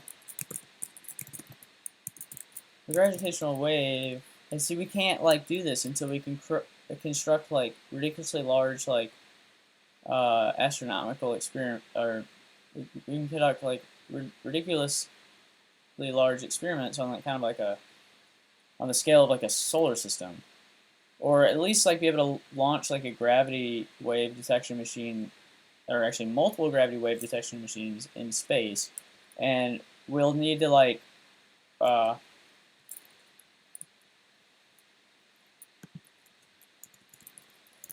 like we'll need to put multiple gravity wave detection devices in orbit around Jupiter. I think that would probably be the best, because Jupiter is like a large source of gravity. So if we see a single gravity wave propagate through Jupiter, then at least one thing should happen, maybe two. And that one thing is, so if a gravitational wave runs through a large mass, really needs to be a galaxy. This is what makes it really difficult to like detect, because you would like ideally you would have like one gravity wave detection device in one galaxy, and then another in another galaxy. Then you detect the same gravity wave, and you'll be able to tell that it does not appear to come from the same source, because it changed direction. Why did it change direction? Because like the energy propagating through space and causing space to like ripple sort of changed direction. And the only way for that to be possible is if like something does not perfectly adhere to the speed of light. And yet I have 60 cents to my name and I've been ruined. But anyway, and like there's nothing like impressive about what I'm doing. I'm basically just speculating, and really my arguments are more philosophical than anything.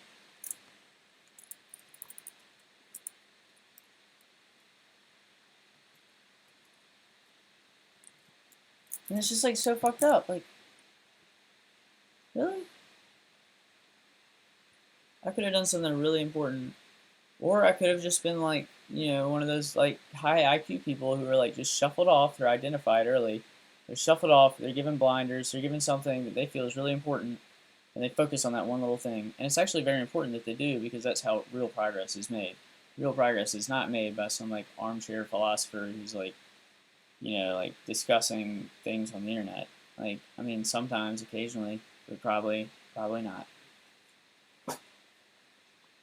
Real progress is hard. It takes a lot of work. It takes the sacrifice of like dedicating yourself to working for years on something that might only nudge science forward like by a year.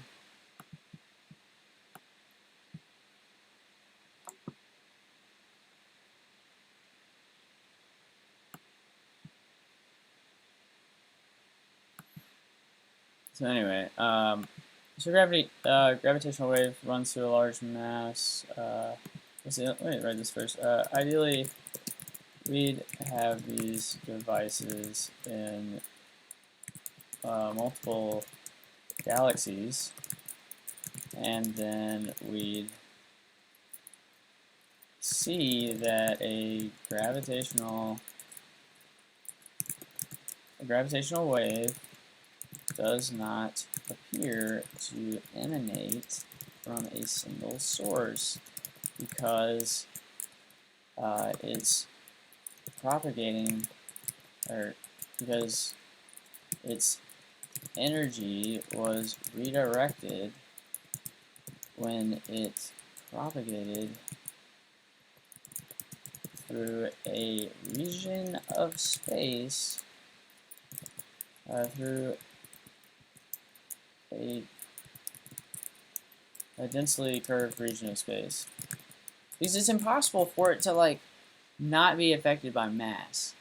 And it's actually possible for it to not be affected, like the direction of a gravitational wave to not be affected by mass.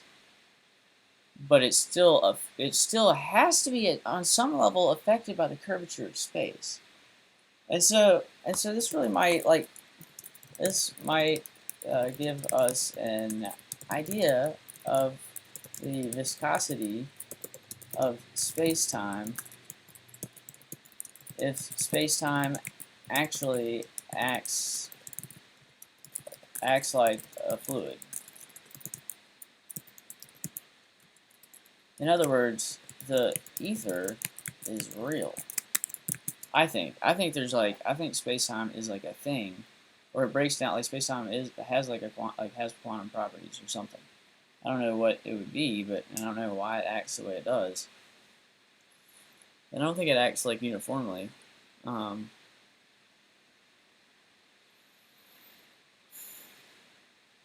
but anyway, so if a gravitational wave runs through a large mass, yeah, it should change direction slightly.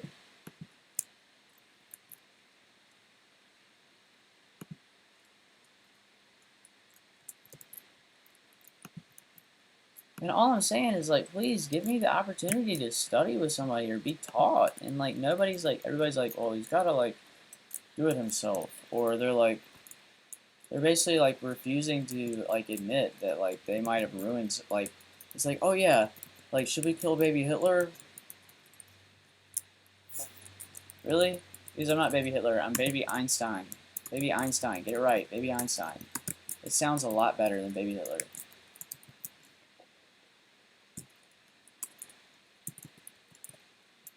And I'm mad. Baby Einstein's mad. He's mad at you.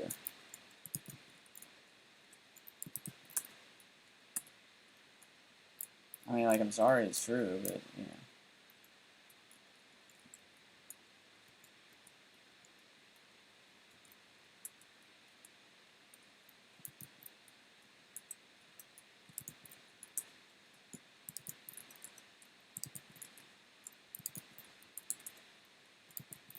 And then everybody wants to, like, shut me up. But see, here's the thing. Everyone has always tried to shut me up because they try to discredit me, and they don't want me to, like, say things that would make myself, like, that would cast myself in a positive light. So I can't tell, like, I don't know. All I know is that I'm trying the hardest I can to, like, do the best I can. And all my life, like, people have tried to shut me up and discredit me and prevent me from, like, receiving any, like, favorable attention from, like, being smart or, like, developing ideas. They've always tried to do that.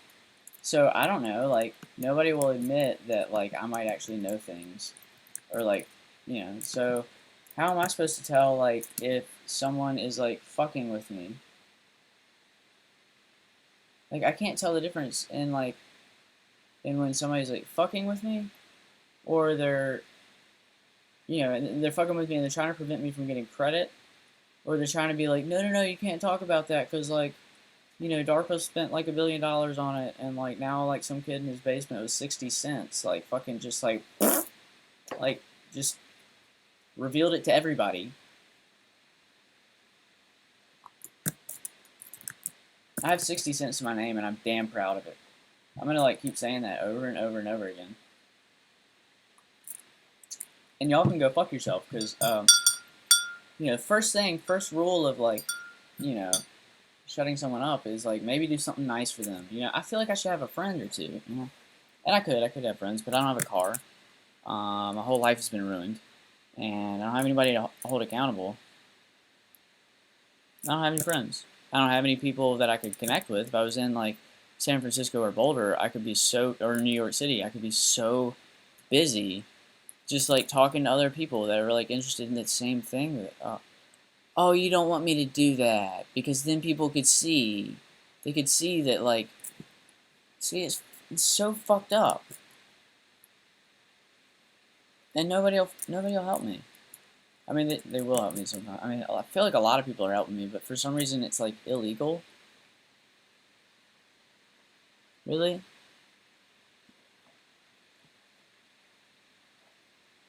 Ah. Anyway, that was me, I guess, giving myself head or something. You probably couldn't even walk down the street with me. And then they like try to like, gosh, it's so ridiculous. I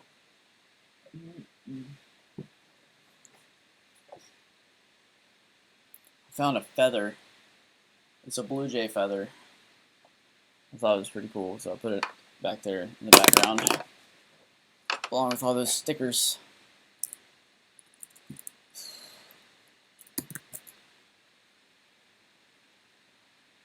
I mean, it just makes me feel like I was just supposed to be erased. And that everything that I was told was a lie to get me to comply and to get me to like just like to just go along.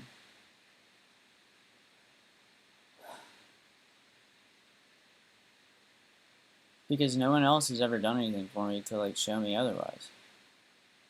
Why would I believe you?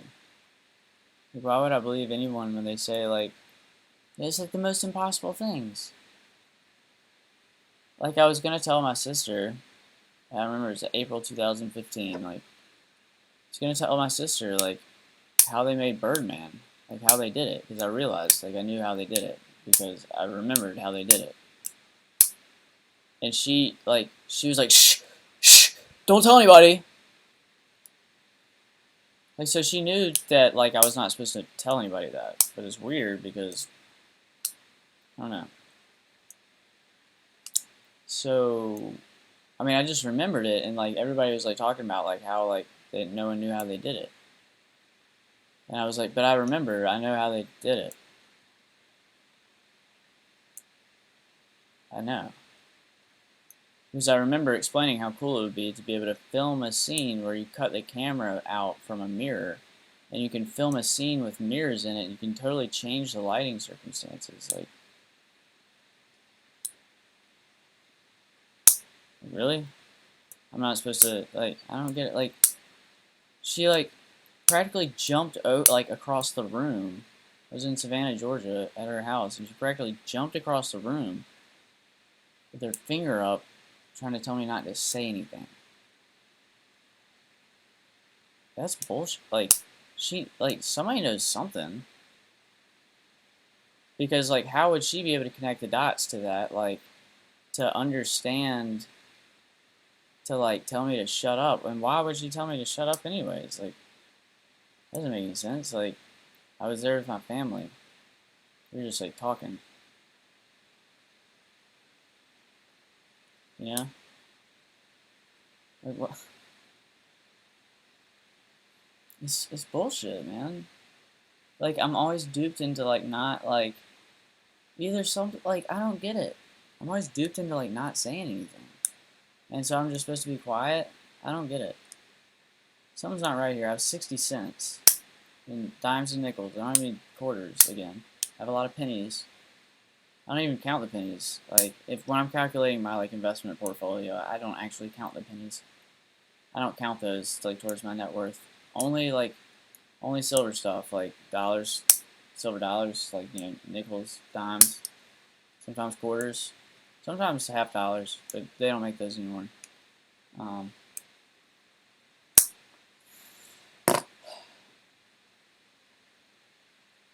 I do have this one, like, really rare coin, though. It's worth a lot of money.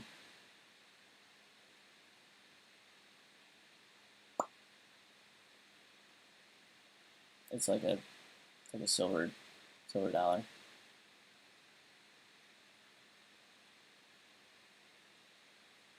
Anyway, it should change direction as the curvature of large objects warps space. And like people are like pissed. They're like, and they don't understand how many like cards I still have left. And but then I can't explain anything because I don't. It doesn't make any sense to me. They're like mad at me for what? Like, I don't get it. All I'm doing is I'm blogging. Like, why would my mom be like angry at me, telling me I'm delusional? when I'm blogging. And then like specifically when I'm like making other people aware of the fact that like I've thought I've like well thought out opinions on like issues. Like, why is that a problem? Why do we have to like redirect David's like energy and distract him from accomplishing anything?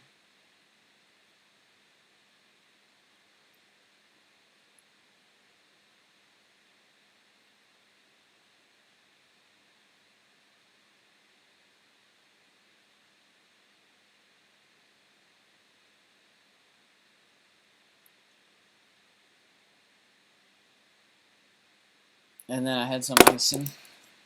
Yeah, this is the best. This is the best thing. Still like it really hurt my feelings when I got it the first day.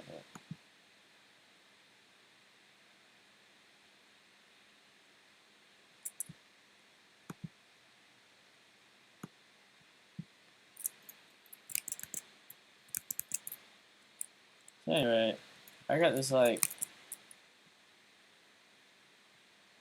I got this thing from this like co-working space, and I don't want to like say too much about it, but like I sent this picture, and then like the guy like accuses me of like sending hentai to this group. That's not hentai. That's like a funny picture of like a Minecraft creeper who's probably gonna explode, but this girl is like trying to like sit on him, but he's gonna explode because he's a Minecraft creeper. But he's really cute. He's a cute Minecraft creeper. I thought it was like I thought it was hilarious when I saw it. Less than 2 minutes, he sends this thing, and other people see it pretty quickly. Like, and nobody like we were face to face when he sent it, and I sent this, and he was like, "Oh my god, like hentai, like blah blah blah blah blah," and like I'd gotten there like 30 minutes before, and there was a girl there at the D&D group, and he said hentai, and she left. So I think she got the wrong impression because she's not part of this Facebook group. So the thing that he said misled her into like forming a negative opinion about me, which is the exact same thing that the people who have psychologically fucked with me in the workplace have done. Oh, and then he follows it up with a picture of a guy looking at a noose, like that might be an option. Who even has pictures like this on their phone?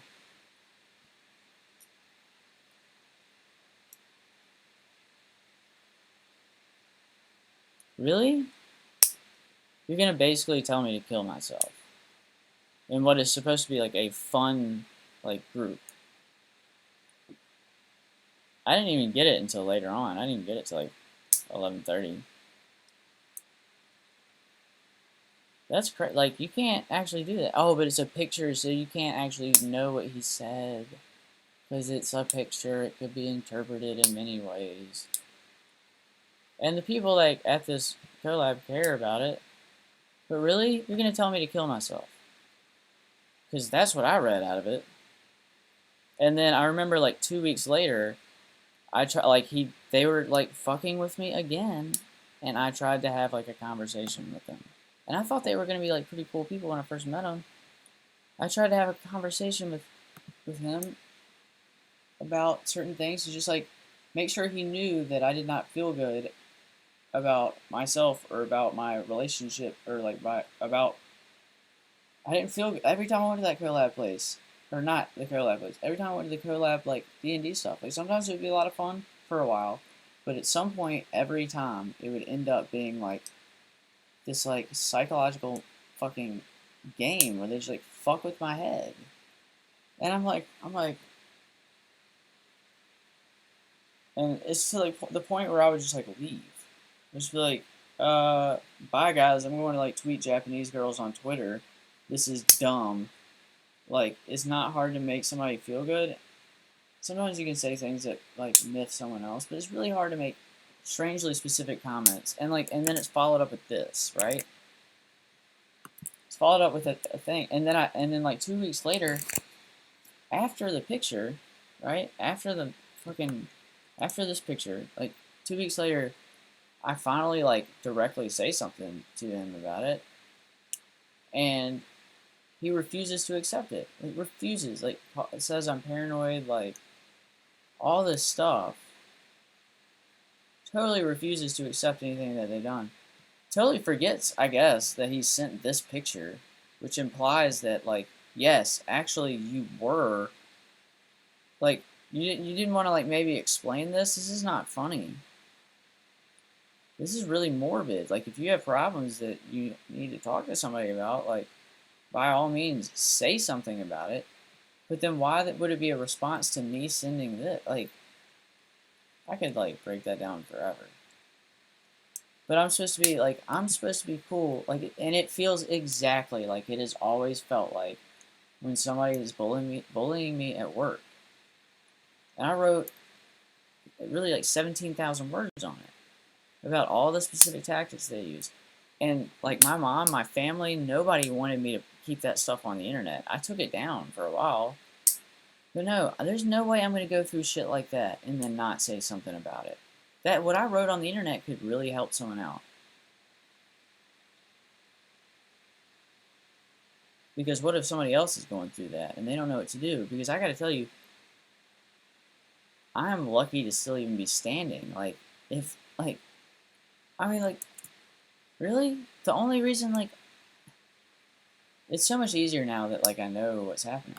So much easier.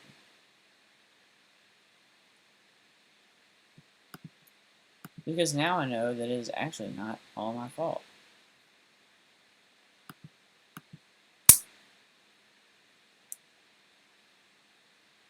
I mean, and one of the problems here is, like, the left hand doesn't know what the right hand is doing. If, like, I don't know, like,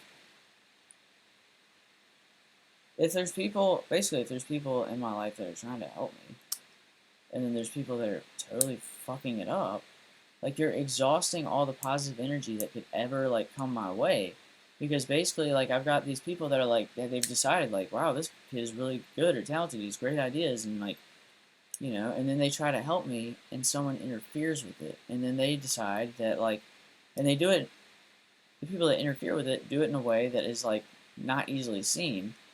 So then the people that, like, are trying to help me are like, well, we don't understand why he's so depressed. Well, like, maybe it's because of the people sending me pictures of a noose. Or maybe it's because of the people that are, like, basically psychologically torturing me at work. And, like, while I'm like, on a Friday night. I go to that, like, D&D thing all the time on a Friday night. And I leave, like, every single time, man, feeling like shit. Like, why? That's horrible.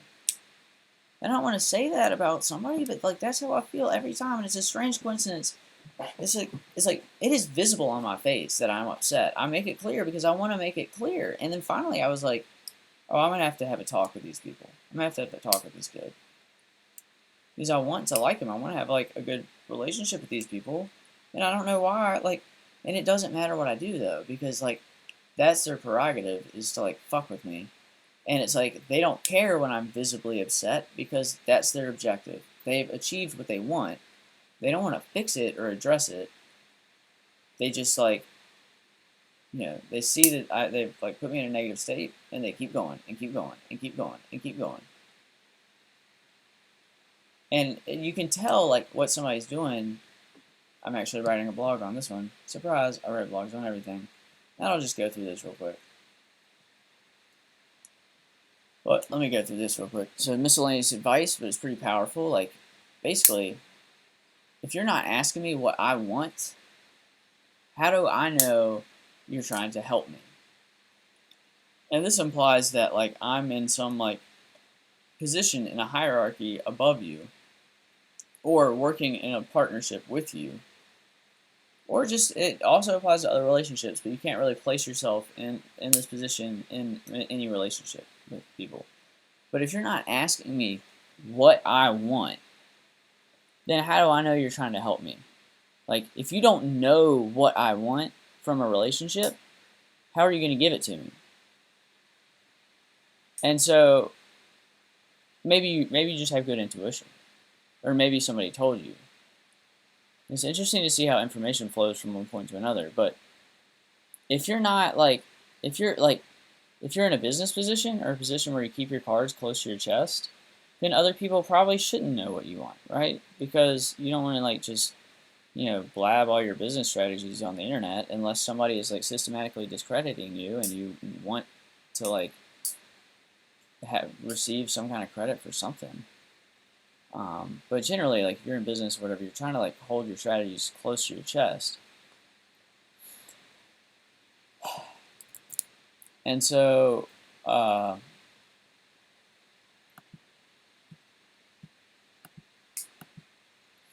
if you're not asking me what I want or what I need, then how would you even know what I want if I haven't told you? And if you're struggling in a relationship with someone, then like if that person is not asking you what you want, how do you know? Like how does that person know what you need or what you're like, or why isn't that person seeking that information out? And this is incredibly powerful. Like how is that person, like that person needs to seek out that information actively, and they need to be good at it. They should actually be good at discovering what you want without having to like bother asking you. And I guess the more important point is, this is why I talk to myself, is because like I'm like creating rhetoric and talking about things that I think are important, and I'm trying to like I'm almost like working on speechcraft and rhetoric and stuff like that. And it's why I'm like good at like breaking down ideas and like creating arguments that are new and novel and original. And it's not because I'm crazy, because I'm not having a conversation with myself. It's not me talking to myself. It's just me like almost practicing like speeches, kind of, but in a way that allows me to like be creative with like arguments. And I did it because I'm isolated. Like if I was around other people, I wouldn't do it. And so, anyway, the more important point is these people should know what you want, and they should be good at ascertaining what you want without asking you. Yet, depending on your role in life and your psychologically ingrained need for control, you might make it difficult to get that information. So depending on your role in life and blah blah blah blah blah. But yeah, that's pretty much it.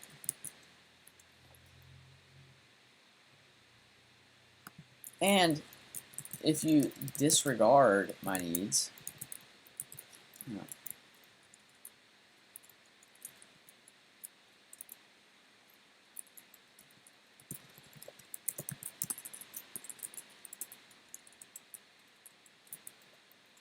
if you don't like ask for my needs, that's kind of a yellow card.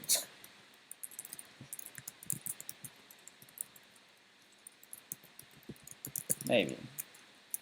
But if you like don't care about what I want, or you don't care about like my needs, even if I'm ignorant of them, and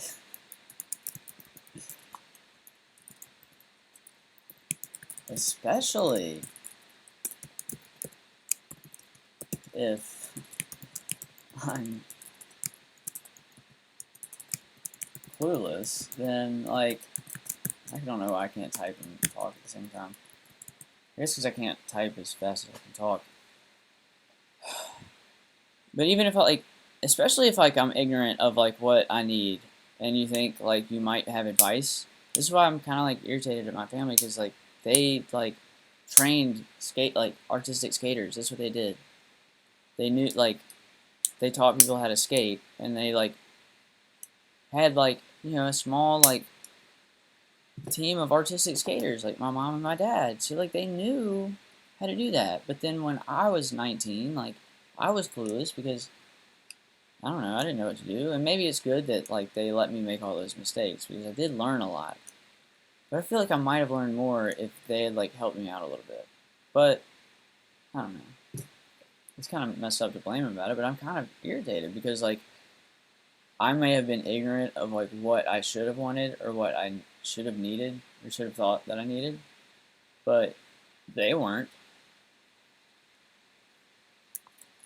So I'm a little bit irritated about that. But it's been so long, I don't really care.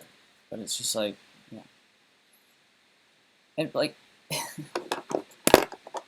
and I'm just saying, like, if you want, like, people will just, like, tell you what you want to hear.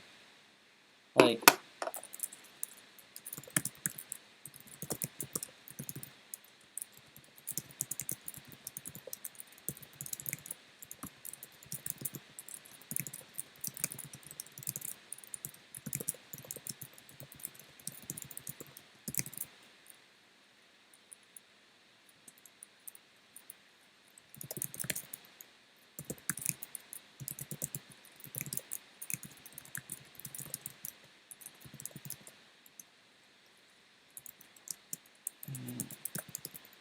I should discern, like, does this person care about my goals?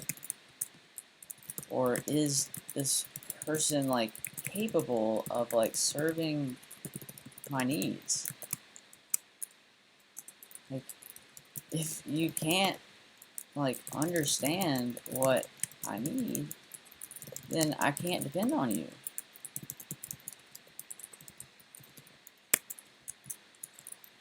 And, like, you,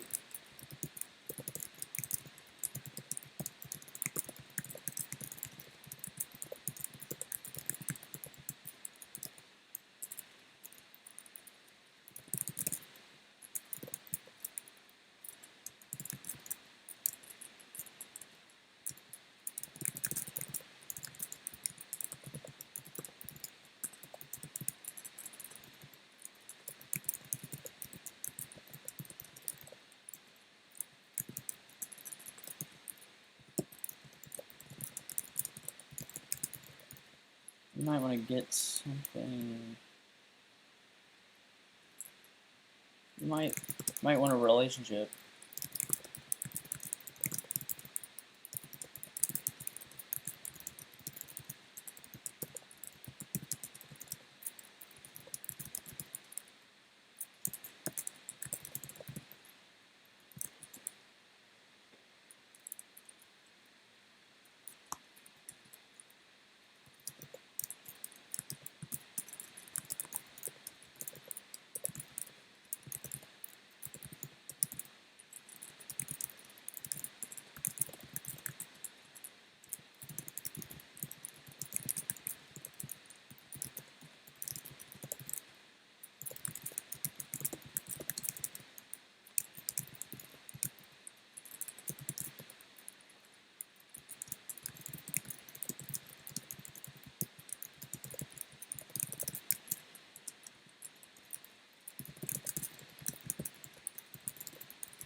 That's what I'm saying. Like, I know, like, so much stuff that is like, it's like, dude,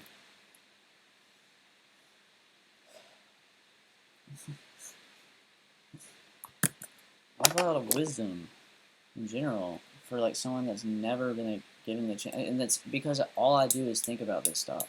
Like, and that's what frustrates me so much about never having the chance, is because, like, literally, like, every second, I'm just, like, thinking about, like, oh, I can make money doing that, or, oh, like, what did Elon Musk do, like, you know, how did he get all that money, how did he get the chance to do that, what drove him so hard, you know, what about Steve Jobs, what did he do, like, I don't know, I mean,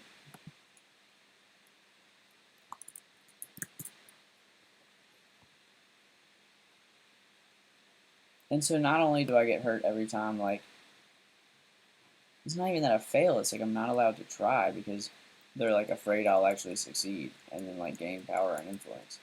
So not only, like, and it's not so much that I hurt, it's not that it hurts so much when that happens, it's that, like, that hurts a lot, but then it's, like, reinforced all the time because I'm always thinking about it.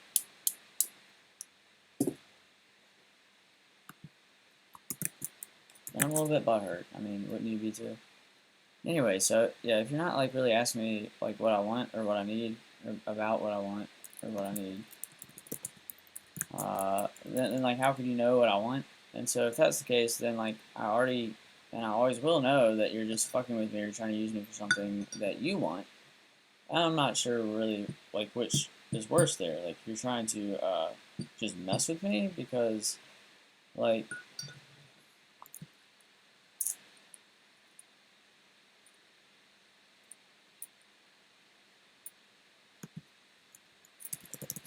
either like incompetent, uh, careless,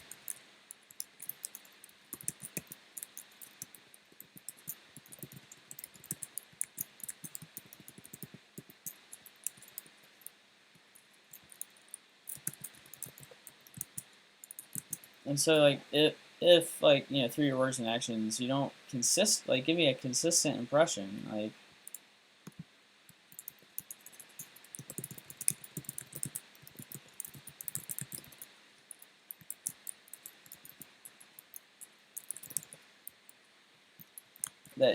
that you need to know what I want or what I think, then you're probably going to inherently raise my suspicion. And if you give me the impression that you don't care what I want, that's like almost worse. Almost as bad as someone who should know what you want, but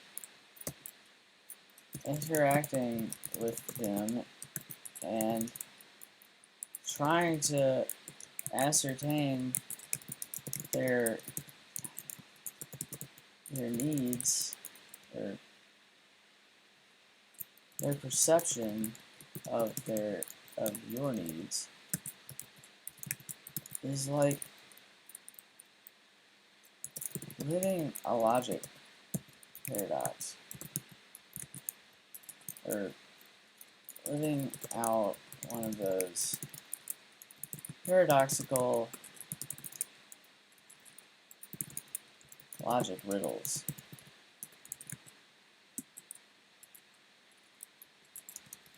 Like, where there's like two doors and one leads to certain death and the other leads to hot cosplayers.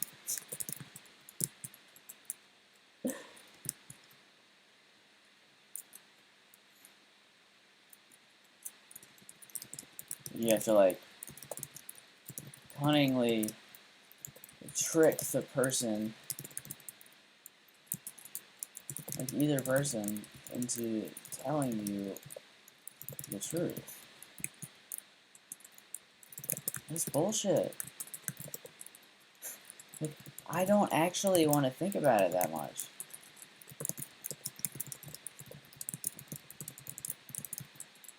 I just want to know. And here's the thing, like If someone is fucking with you like this, and then bitches about like relationship problems, but consistently misleads you on what they want and their idea of what you want or need, that person does not care. That's what's so frustrating. And then to be dicked around and told that you're paranoid and like practically dropped off in a fucking loony bin because like someone does not care. That's messed up. That's fucking messed up.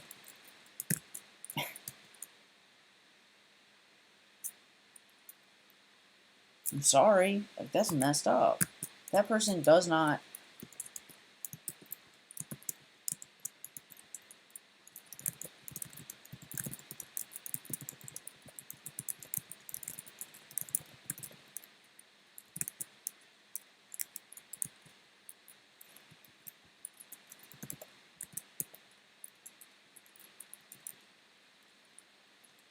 In fact, it's like quite the opposite.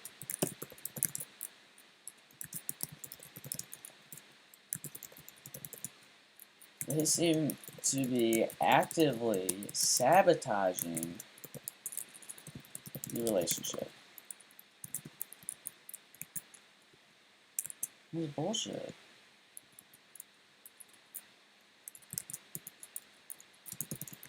Wasting your time.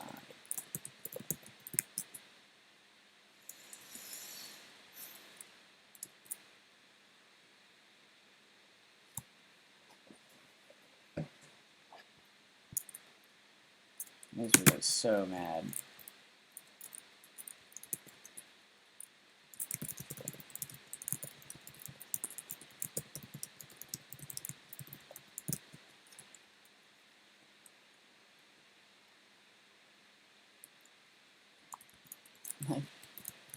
Which means that they probably think you're stupid or they're really smart.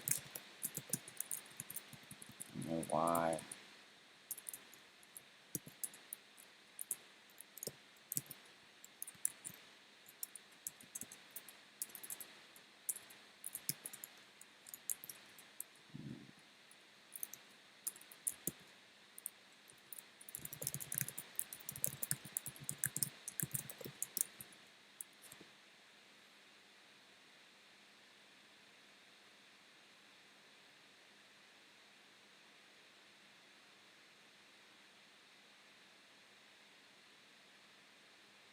It makes me so mad because like again, it's like someone like coming along and fucking they didn't mug you for $100 one time. They didn't mug you for $100,000 one time. They just straight up mugged you for 5 years. They did 1,000 times, and every time they took an average of $1,000,000. They stole and not obviously not no one person can do anything like that, but it's like they stole $1,000,000,000 from you, and they never even let you like know what success smells like, or even know what they might feel like to like even have a like actual like attempt to like try. And then they said that you failed because you never tried, and they fucked everything up because they didn't want you to be successful. And to top it all off, like playing you for a fool, and where's I going with that? Oh yeah, and to top it all off, they just like wasted like 5 years of your life, and then like try to like use your own life as an example of why you're a failure when like they had like you can help me. Like you can lead, follow, or get out of the way. Like you can help me, you can hinder me, or you can get the fuck out of the way.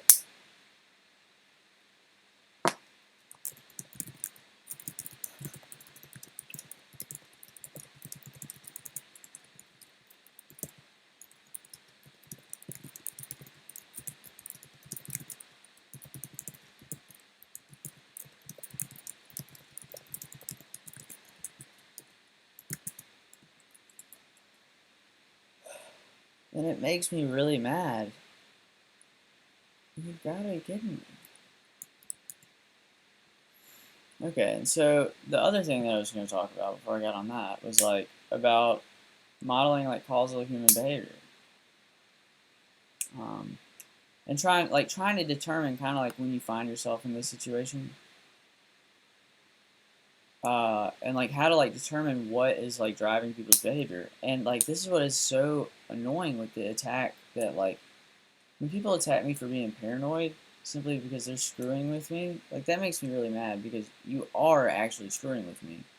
And then you're telling me I'm like mentally unstable simply because like I'm too intelligent for you to understand how I know that you're gaming me.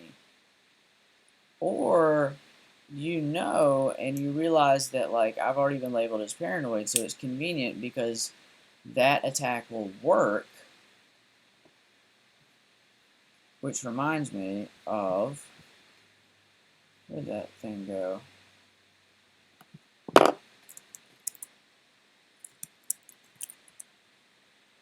It reminds me of this. This right here, like, I know you're trying to fuck with me, dude, and then you're calling me paranoid. Really? You send me this, and then 2 weeks later you're gonna say that I'm paranoid when I actually call you out for it. And that's kind of why I sat on this. I didn't know what to do about it. I was like, I'm just gonna try and let this go. And I told somebody about it, and he was like, yeah, yeah. I was like, I'm just gonna try and let this go.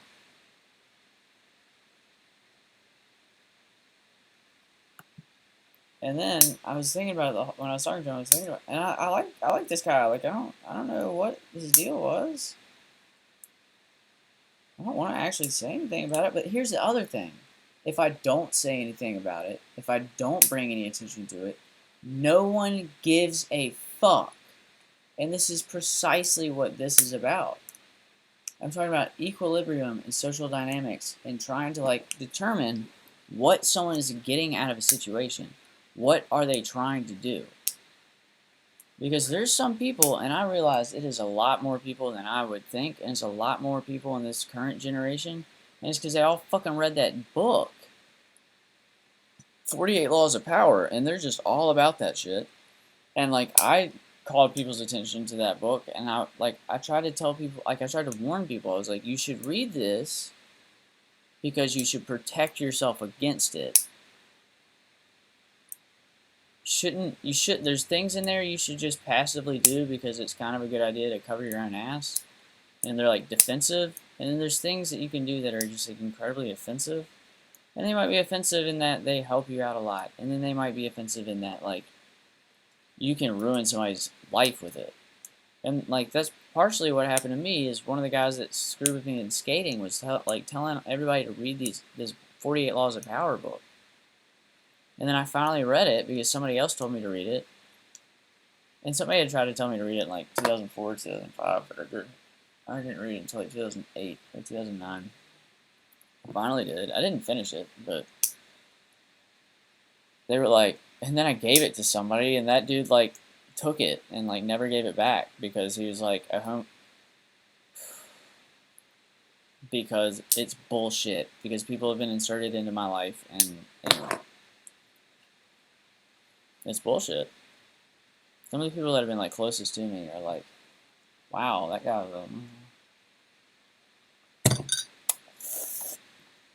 yeah. Anyway. So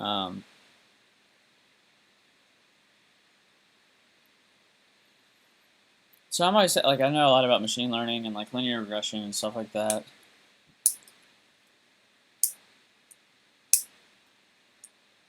I really wish I wasn't in this position because like I've been stuck here with like I feel like somebody like strapped me to like a barrel and they like handcuffed like my hands to my feet, and they've just got me like just round over a barrel, and they've been like shoving like different things in my ass, and I've been there for like a year, or no, sorry, a decade. Forgot about that. I talk about that a lot, but I'm like really I'm pissed. Like I would be pissed too. Like I don't know how Bill Gates or Steve Jobs or like Elon Musk would feel like if they were in this position, but it looks really bad. when you do that to somebody. I know there's people that are trying to help me though. That's the thing, and then it makes it difficult because like I can't like say anything about it. But like, and then it goes right back to the point that like if I don't mention it, it doesn't matter. Even though people can see it, even though people see it, it doesn't matter. And the reason is because that's the equilibrium that these people are seeking. Either they're too busy to care about what's going on in my life, which is like, people are busy. People got their own problems. I have a lot of them. I don't have anyone to help me. I don't barely have a friend because I can't drive. I can't get around. I can't do anything. And then like, anyway, so there are people in my life, and like the equilibrium that they seek is like me failing. And it's kind of a fancier math term. It's like saying like basically everyone has like conscious and unconscious motivations and desires at any given moment. We have like things that drive us that we're unaware of or maybe we're aware of, and then we have like specific desires that we might like be moving towards or whatever. And we're all familiar with the concept of time, but we're not so concerned with what we want now as with what we're like moving towards and what the system that we are part of is moving towards. And so this like kind of allows us to anticipate what we'll want then for some point in the future, and or what we'll need to like accomplish later. And so this has more to do with like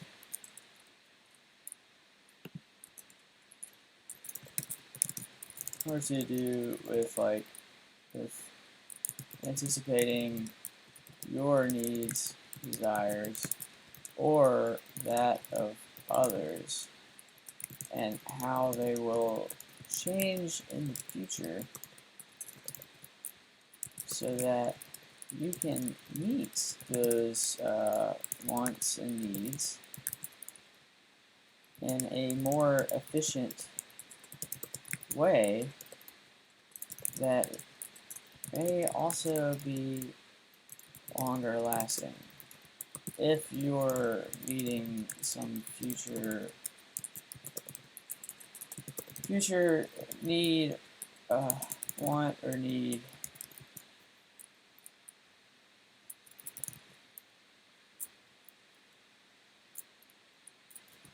that will feel more satisfying later on. So equilibrium is like kind of like the place that we want to find ourselves, which like kind of satisfies the urge to keep going. And there's like kind of a difference here in kind of what I'm trying to explain. Like we're trying to move towards equilibrium. Some people know what they want. Some people don't know what they want. Like I think I kind of covered that. Yeah, okay. This is actually very important. But given given some constant set or sets of social situations, like given routine and time, people seek their equilibrium with that situation or set of situations. And there's way too many people who aren't even aware of what their goals, intents, or equilibrium are. Like your equilibrium in some situation is like what you're going to try and move towards, and then once you're there, you're going to like feel like you got what you need in that situation. And maybe you'll go for something else, but it's like the thing that you're like kind of going for, and you're trying to like balance yourself in a situation. And usually, like if someone's at like a party or like in a social situation, like their equilibrium is like trying to trying to feel like they have like networked and met people, or trying to feel like they got like a couple like numbers from girls or whatever, or they're trying to feel like they're like they've like talk to the person that they want, or maybe there's like some kind of situation they feel like they need to resolve. There's tension, it's like emotional tension, and maybe like their idea of equilibrium with respect to that situation is to talk to that person, one on one or something. And then once they do, they get that emotional equilibrium where like they've like kind of like talked to the person, and now everything's kind of resolved, and they feel like they're good there, and they don't feel like they need to pursue that action anymore because they've reached some like resting place. Like if you're thinking about it as a system, they've like reached some like resting place where they don't need to do anything more. And so most people cease to like pursue equilibrium once they've found it. And it's like this concept is like it's like your equilibrium is not necessarily like your goal or desire in a particular situation, but it usually lines up with that. And that's one reason why like you can use this to like subtly change or subtly detect how um, like what somebody's motivated by.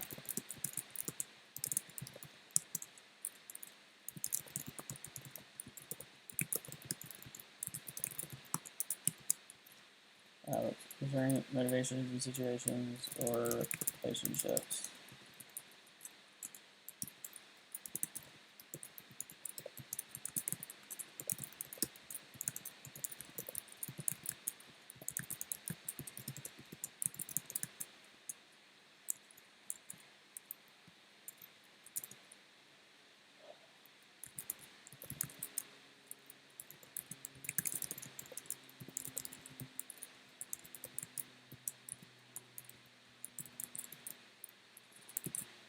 Uh,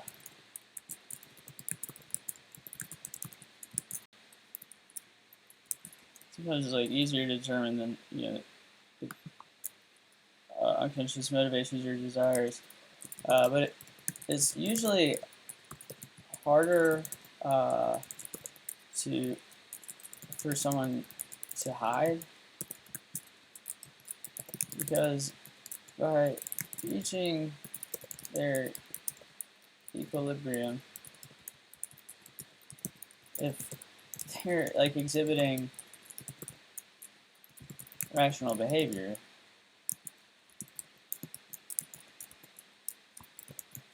then they're moving towards their goals, whether they've stated those goals to you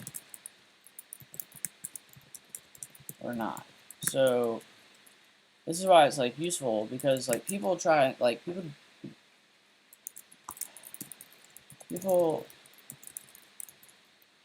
people lie like up and down about why they do the things they do.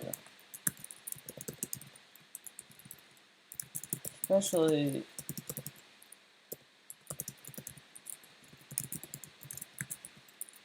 if their behavior is subversive and or they are cooperating with others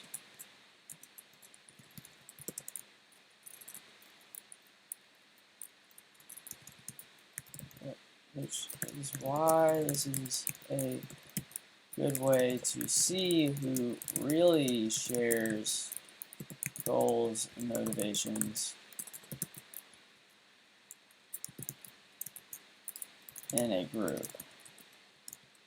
In other words, you'll identify who is complicit or you could. It's also a way to just be overly paranoid and like you could identify who is complicit in some subversive group behavior.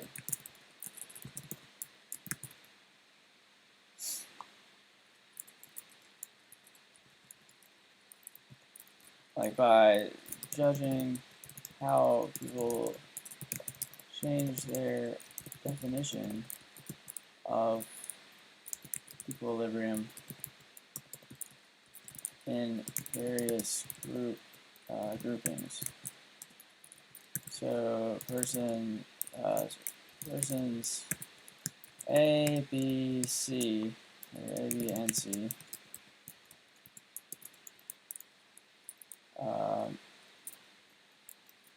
overtly share a goal. Persons A and C, and C, I need like C and D. Persons A and C and D are assholes when they are all together to you and they are all together. Because because D is a dick and has an agenda and exerts influence over A and C.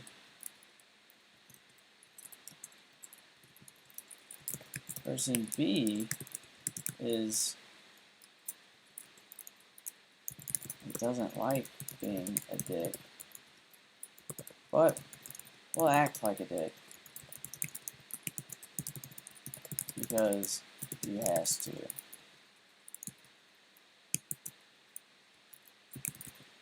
Make sure that B is a dick.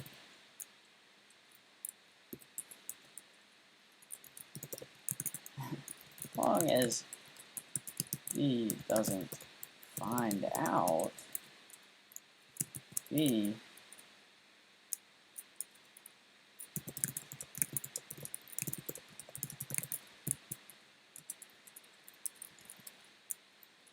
and really just like etc. But basically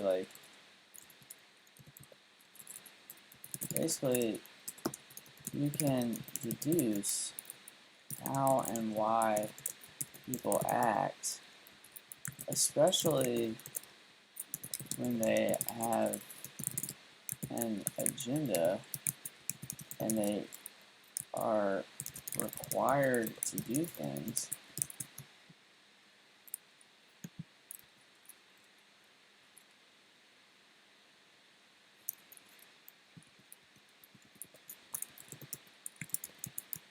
Required or motivated to do things. So like, I mean, it's ridiculous. Like, and that sounds paranoid as hell, but like,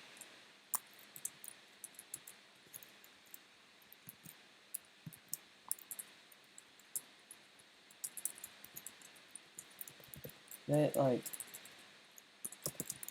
idea of their resting place for their behavior to achieve their equilibrium or goals changes between those sets depending on how other members of those sets exert influence on them in some hidden way. And this is the shit that keeps me up at night. I hate it because it's fucking bullshit.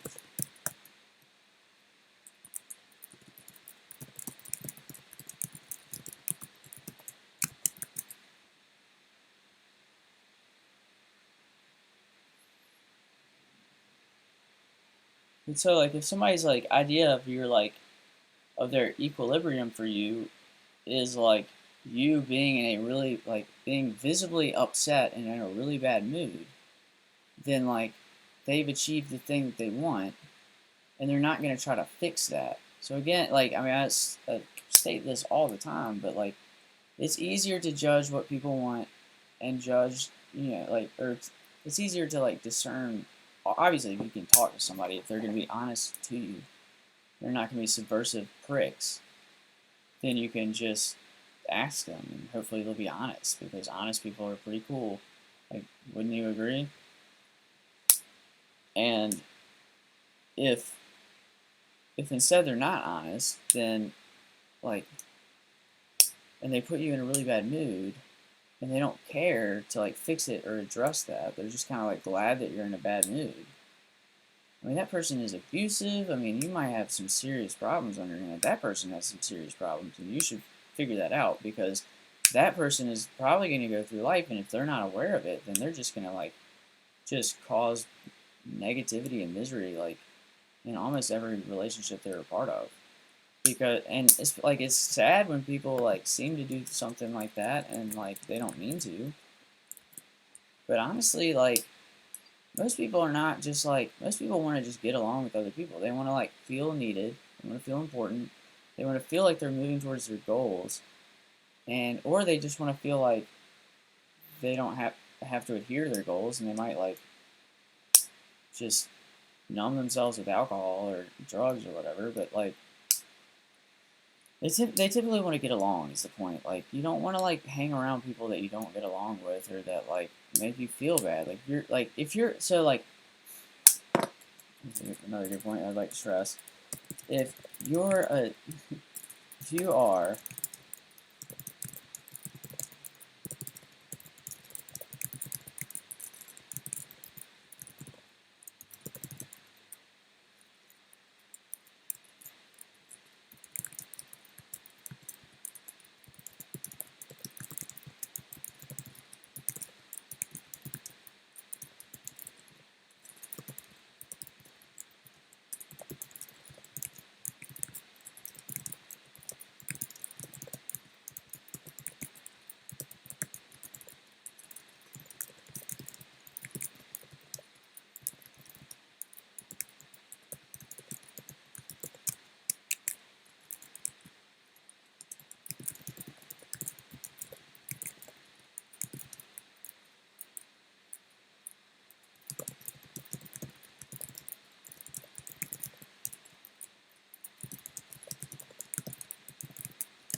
it's just like like so if you're the sum of the five people that you hang around with, then like what happens when those five people that are your age or whatever, like sometimes I mean I don't talk to like I might talk to like people at I might say like hi to the person that I like you know that like gives me coffee or like gives me refills at the coffee shop. I might say like hi, or we might like talk about a few things. They're really friendly. I like them.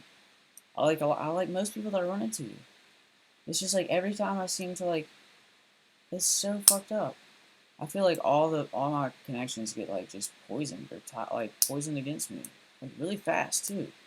Like I notice how people's behavior changes towards me like really fucking fast, and it's so sad. Like I don't get it. And so like if the five people that I hang around with most,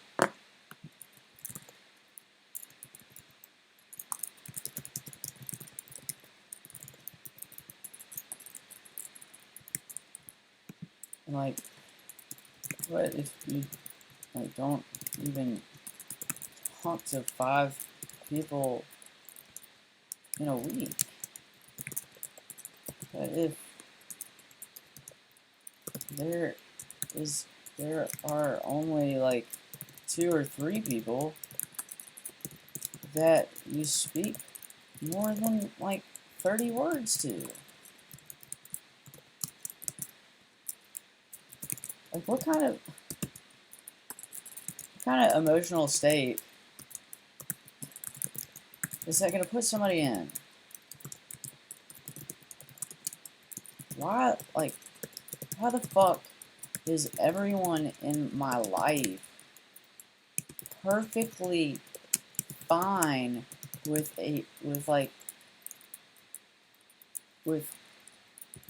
coincidental like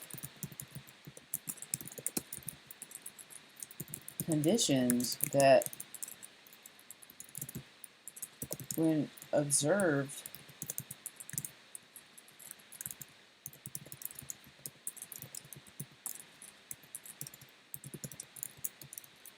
are, are almost like tactically designed to put me in a really shitty emotional state.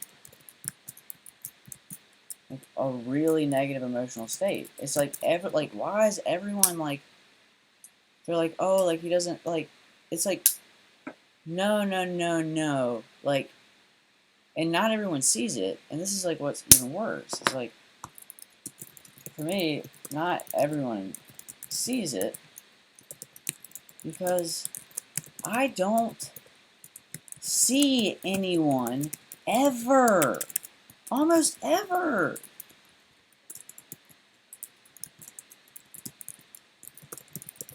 A lot of that has to do with me, personally.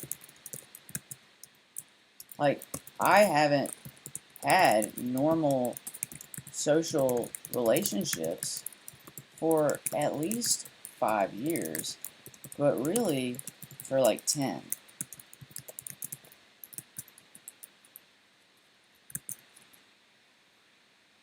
So I don't have any normal social habits that I can reinforce.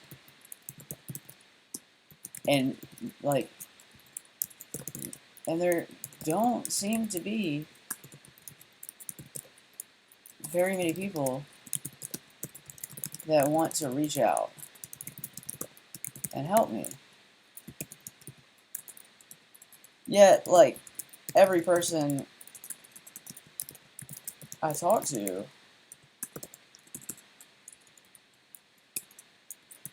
will say, well, it sounds supportive, and some offer to help. And I know that a lot of those people are genuinely concerned.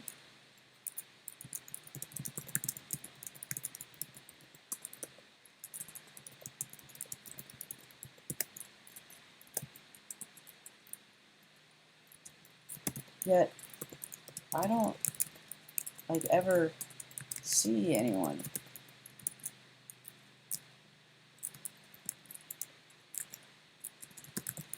And it would seem that people, want me to be isolated so they can tell my story for me. And that's what irritates me. They want to be, they want to contain me.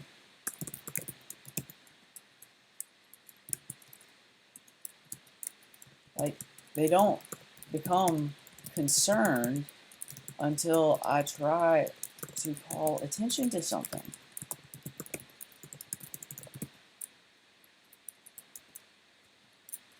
I feel like people accuse me of being manipulative or whatever, but really, I'm at the butt end of a dozen current abusive relationships, and nobody cares. And it's completely okay for and I can't say and again, the only reason I'm saying this is because it goes back to this. It seems like people want me to be isolated, so they want to contain me, and then they don't become concerned until I try to call attention to something. That's the thing that they don't want. And so, I've determined that that's their goal. They don't want me to call attention to it, because anytime I try to talk to somebody and I approach a situation that could be easily resolved, they get irritated. It should be a simple thing. They get irritated that I would try to resolve an issue. So, what impression does that leave you with?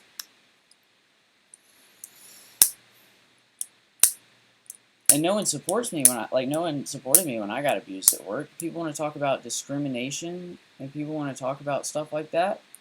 Well, how about the autistic guy well, how about that?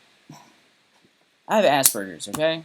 Very interested in certain things, a little bit socially, awkward. Now I feel like I've, discovered the math behind social interactions and social dynamics.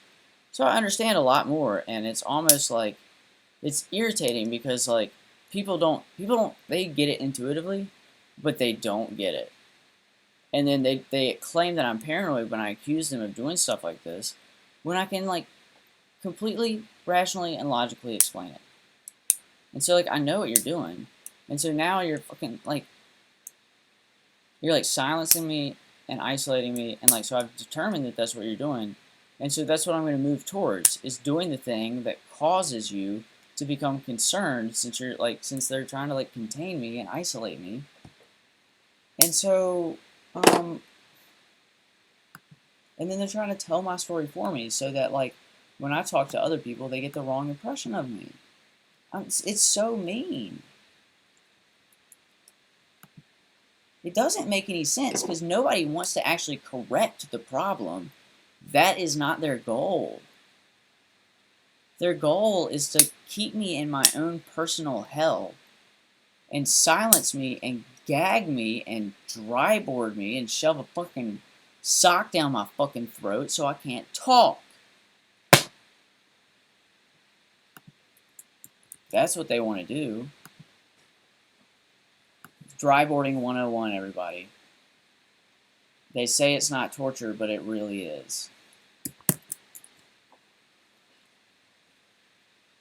I think. I don't know.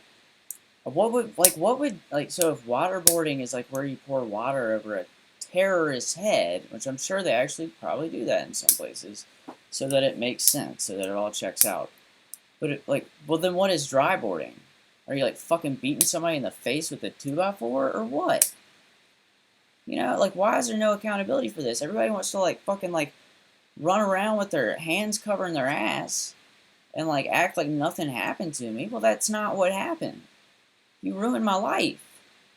Again and again, you put me through hell and you robbed me of $1 billion, and that should not be any more obvious than it is when like it seems that like hundreds of people like surrounded me and like decided to see what it would be like if they used my ideas and implemented them into businesses and like kind of branded them with like stuff, and look what happened. What would my net worth be if I was allowed to become successful and then invest in other businesses? I could really be a billionaire right now. I'm not even fucking kidding. And they stole that from me, and I'm still in my own goddamn personal hell, and nobody wants to be held accountable for it. Now, what if you did that to Steve Jobs, or what if you did that to like Elon Musk, or what if you did that to Mark Zuckerberg? How would Mark Zuckerberg feel if you fucking like ran up to him while he's like giving a speech in China or something, just kicked him in the nuts and stole $1 billion, or stole all his money right in front of everybody in the fucking world? And you did it over and over again. How would somebody like that react? And that's exactly why they don't want to let me achieve any kind of like success, is because then I'd be more visible. And it goes against like the goal of like me being visible. And they don't want to let me have I don't know who they is. I keep saying they. It's several groups of people. I don't know who it is.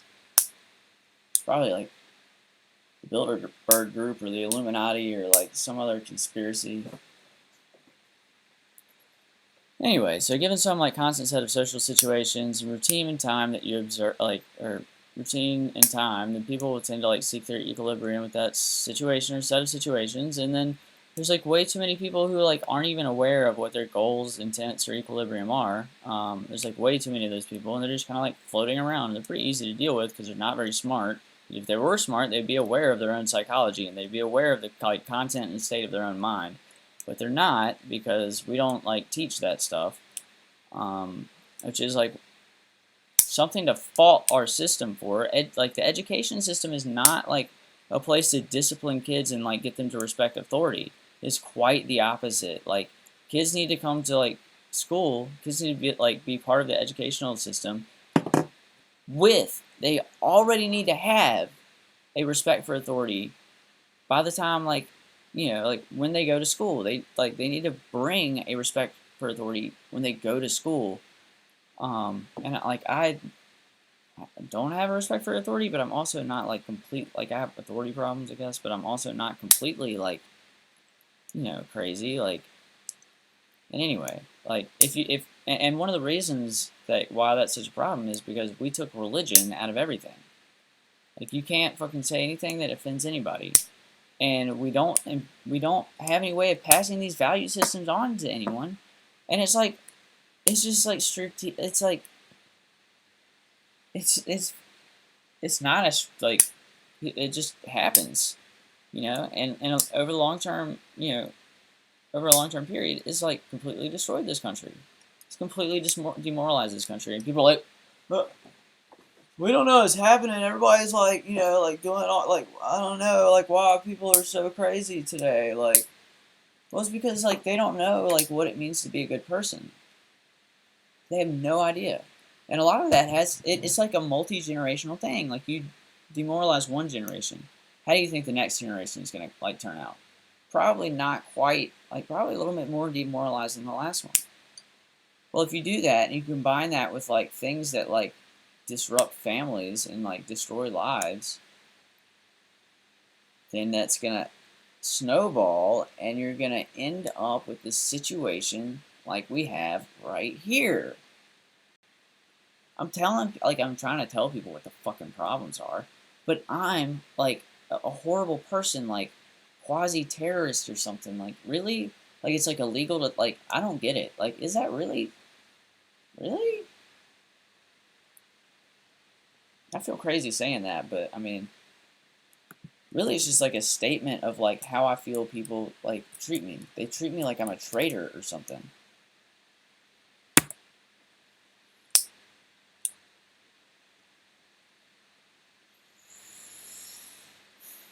And then some people like cease to pursue like equilibrium since like once they found it, and that's also known as basic or simple or sophomoric if you're kind of academic or something. But many of these people are so exhausted by the time they like get their equilibrium that their behavior quickly collapses after they think they get it or they think they're going to get it. Often these people are so consumed with chasing some crude ideal of equilibrium that they never actually get a break. And so those people we call high strung.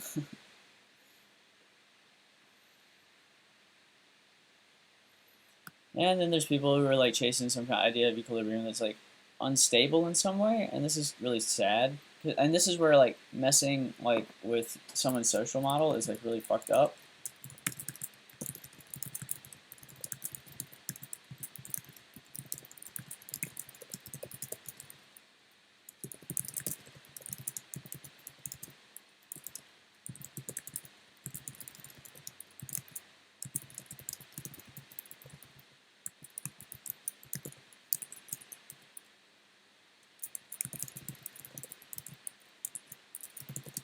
They don't know any better.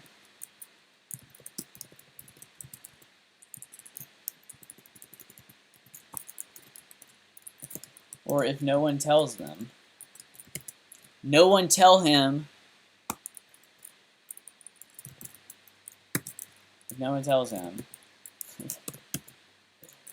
or if uh, or if they don't like actually ever see or talk to someone that would be honest about it, then like that person, depending.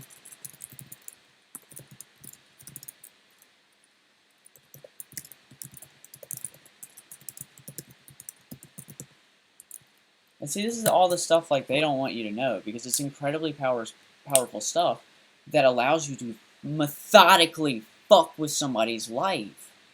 And people don't want people to know this stuff because it's like occult psychology. It's like psychology that they don't want you to know because it's dangerous and it's dark. And it was used on me. Like they used that shit on me. It hurts, man. Like waking up like 10 years later and being like, well, I thought I was crazy, but I'm not. And actually, it was like 100 times worse than I ever thought it would be. And so that person, like, depending on how you manipulated them, they might actually just like fuck their life up over and over and over again, all by their bad little self. You don't even have to do anything. You just fucking tell them the wrong thing at the wrong time. You give them the wrong idea, and they'll do it all by themselves. You just have to like exhibit influence over them for whatever reason. And this is what I found like happened to me. I trusted the wrong people. It's really fucked up. And then they want to like accuse me of like all like I don't know who they are, but like I don't know why people treat me the way they do. They never give me a chance to fucking speak up. And so, you know, maybe the conditions that to achieve what they want are unstable, and so the closer they get to it, the further they're pushed away. Um, and this is one of those things where like you can convince someone that it would be cool or like a good idea to chase something that is inherently unstable, like like a kind of like a crazy girlfriend or like a like or like I don't know, like you could like I don't know. There's just like you could like push somebody towards alcoholism and like subtly just like especially if you know they have they might be susceptible to alcoholism, and then you can subtly nudge them towards it, and then like for whatever reason give them the impression that like they should want that thing, and if they go for it, then like they'll just like fuck their own lives up. And it's really messed up because you should care about other people. Like you should treat them as though like they are you. Like would you tell yourself to do that? Like if you were like if you were somebody else telling you like giving you good advice or giving you advice, like how like why would you tell them to do the things that you and generally you shouldn't like walk around and giving people advice, you know, and interfering, but like really like what are what are they doing? Is it how many like does this happen to a lot of people? Just like fucking like running around like whacking people with 2x4s or something, like dry boarding everybody. Like, how do they even like? How do they even get people to like be complicit with that?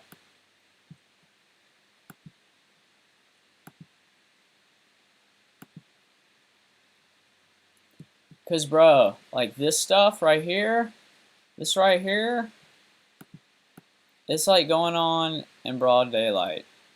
I guess I don't know. It's not really. It's pretty dark shit. Actually, it's not cool. I I like daylight. I nicknamed myself Day, just cause.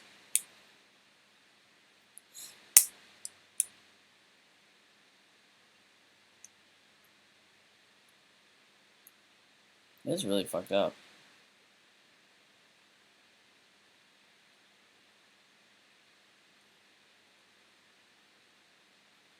And it's really like it's questionable. Like who's really like that's so fucked up. Anyway, so that person, depending on how you manipulate them, like might screw up their own life, and then maybe you know you can like trick them into like chasing some like life condition that is inherently unstable, like and it's like pretty hard to I don't know. It's pretty hard to watch because like especially if it's something like the closer they get to it, the further they are pushed away. You know, like if maybe you're like chasing a girl that's like out of your league that for some reason like so everybody's like nobody tell him because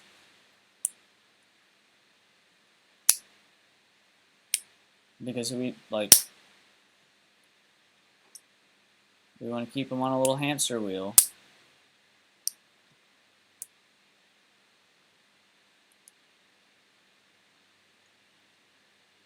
Apparently, I don't know. How am I supposed to know? Seriously, how? It's not that big of a deal, but how am I supposed to know? Like, somebody's probably like not like you don't like. Why would like a third party like continue to like lead someone on about some other thing, about some other relationship, about some other thing, like about some other person? Like, why would somebody like continue like that doesn't even make any sense.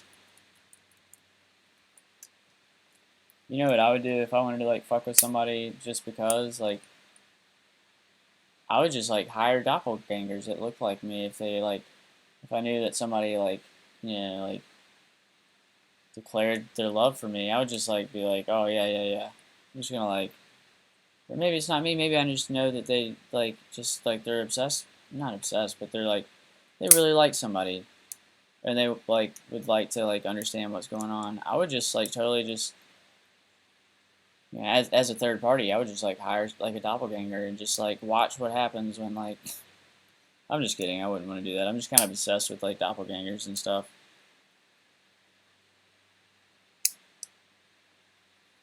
And if they don't like know any better, if no one tells them, like, um, yeah, they might like screw up their own life. And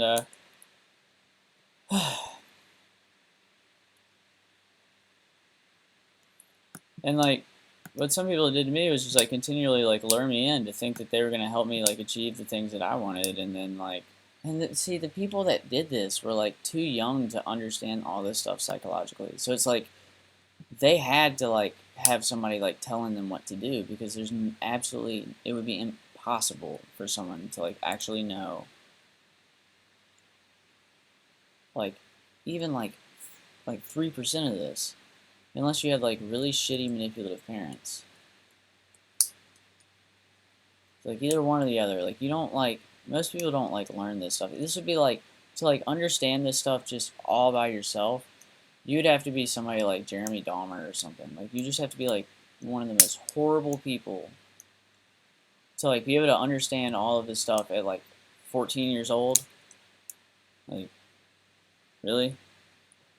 You like nobody taught you this stuff and you just know it. What kind of person are you?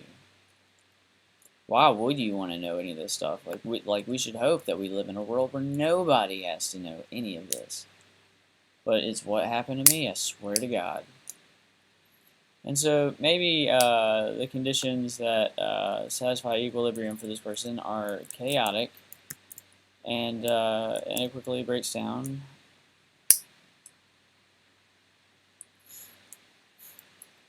And really, the faster, like if something's gonna like fail, I'd rather have it fail fast.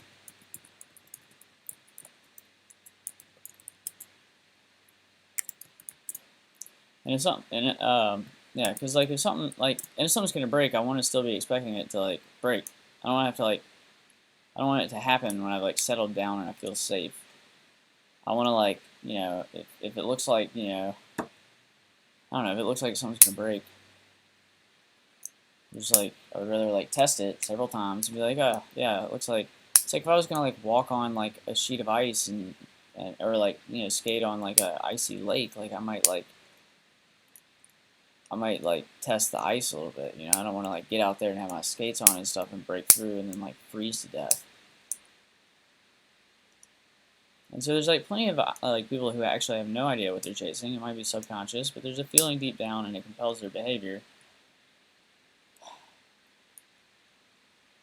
And it doesn't really necessarily need to be rational or like conscious, but and then there's the people who don't stop once they've achieved that equilibrium with respect to a situation, or relationship, or goal, and they tend to like lean in a little bit further to like get a little bit more of what they want. They don't have like that like stopping point where it's like, okay, feel like they keep like testing it and they're like, okay, I think we can keep going. Oh yeah, I got a little bit more than what I thought I could get. And so sometimes that's good. And it's actually good to like test that in general.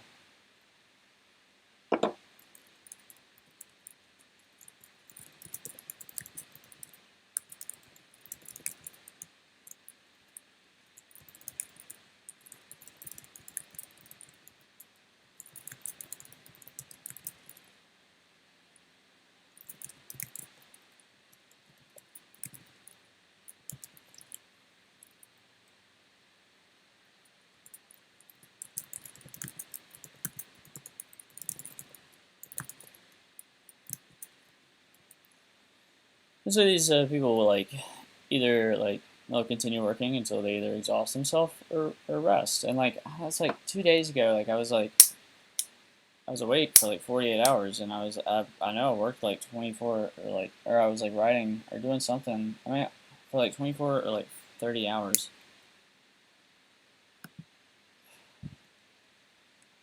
So I'm obviously like willing to like make the sacrifice and opportunity cost, and I'm obviously willing to like work hard. I don't see what the problem is there. Obviously, I have the creative skills and the talent. Obviously, know how to obviously know what I need to know. So there's like something wrong here, and I'm not gonna stop because really, that's not how this works.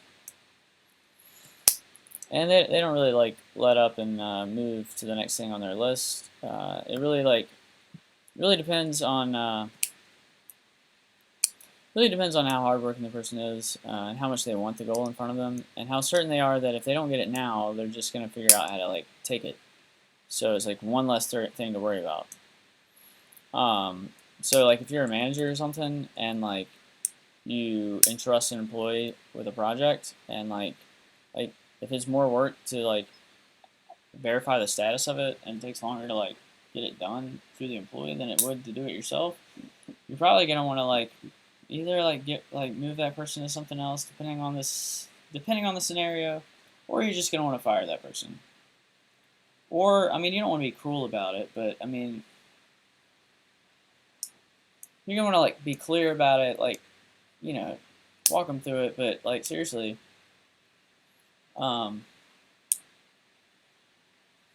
if somebody's just screwing with you, and you keep verifying the status of something, and they're not getting stuff done, or they're not being upfront with things, you really got to know, and that's all you want to do is just know that you can. You have to make. You have to be able to you have to feel confident that you can make an assertion that something is going to be done at a specific time, because business is about working through other people, and everybody has 24 hours in a day. I love this quote because it kind of frustrates me. Everyone has 24 hours in a day, right? So you can leverage other people to get them to sort of work for you, or contribute to the thing that you want to do, and you can you can get them to invest their time in you. So yeah, that makes sense, right? It just kind of sucks if for some reason you've been socially isolated and nobody wants to approach you because you got something on your face, and you can't see it. So nobody will give you a mirror, and nobody will tell you what it is. Do I have something on my face? I really hope I don't. But and so you have to yeah. And so whether or not this person has reached some equilibrium whether or not they'll continue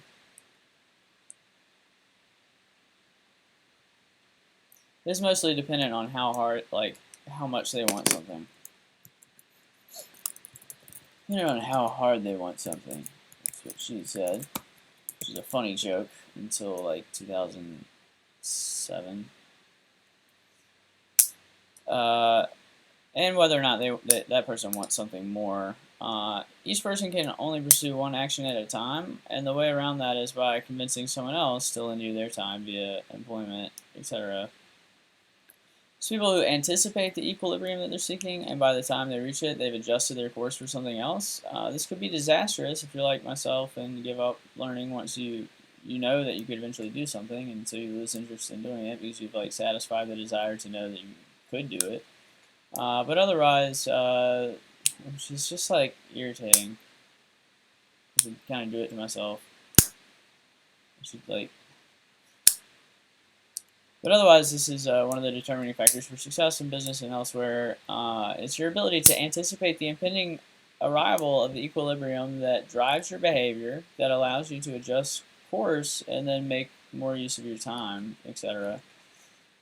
And so some people just excel at anticipating this and adjusting course to get more done. And so they can be okay, I could do that.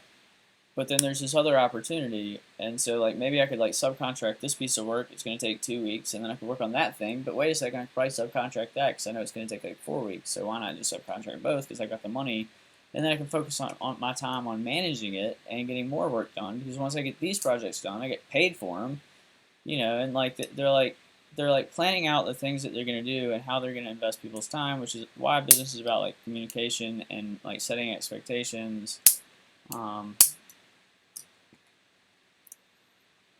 See, every successful person is surrounded by people who support that person and like help get them help make them successful, right?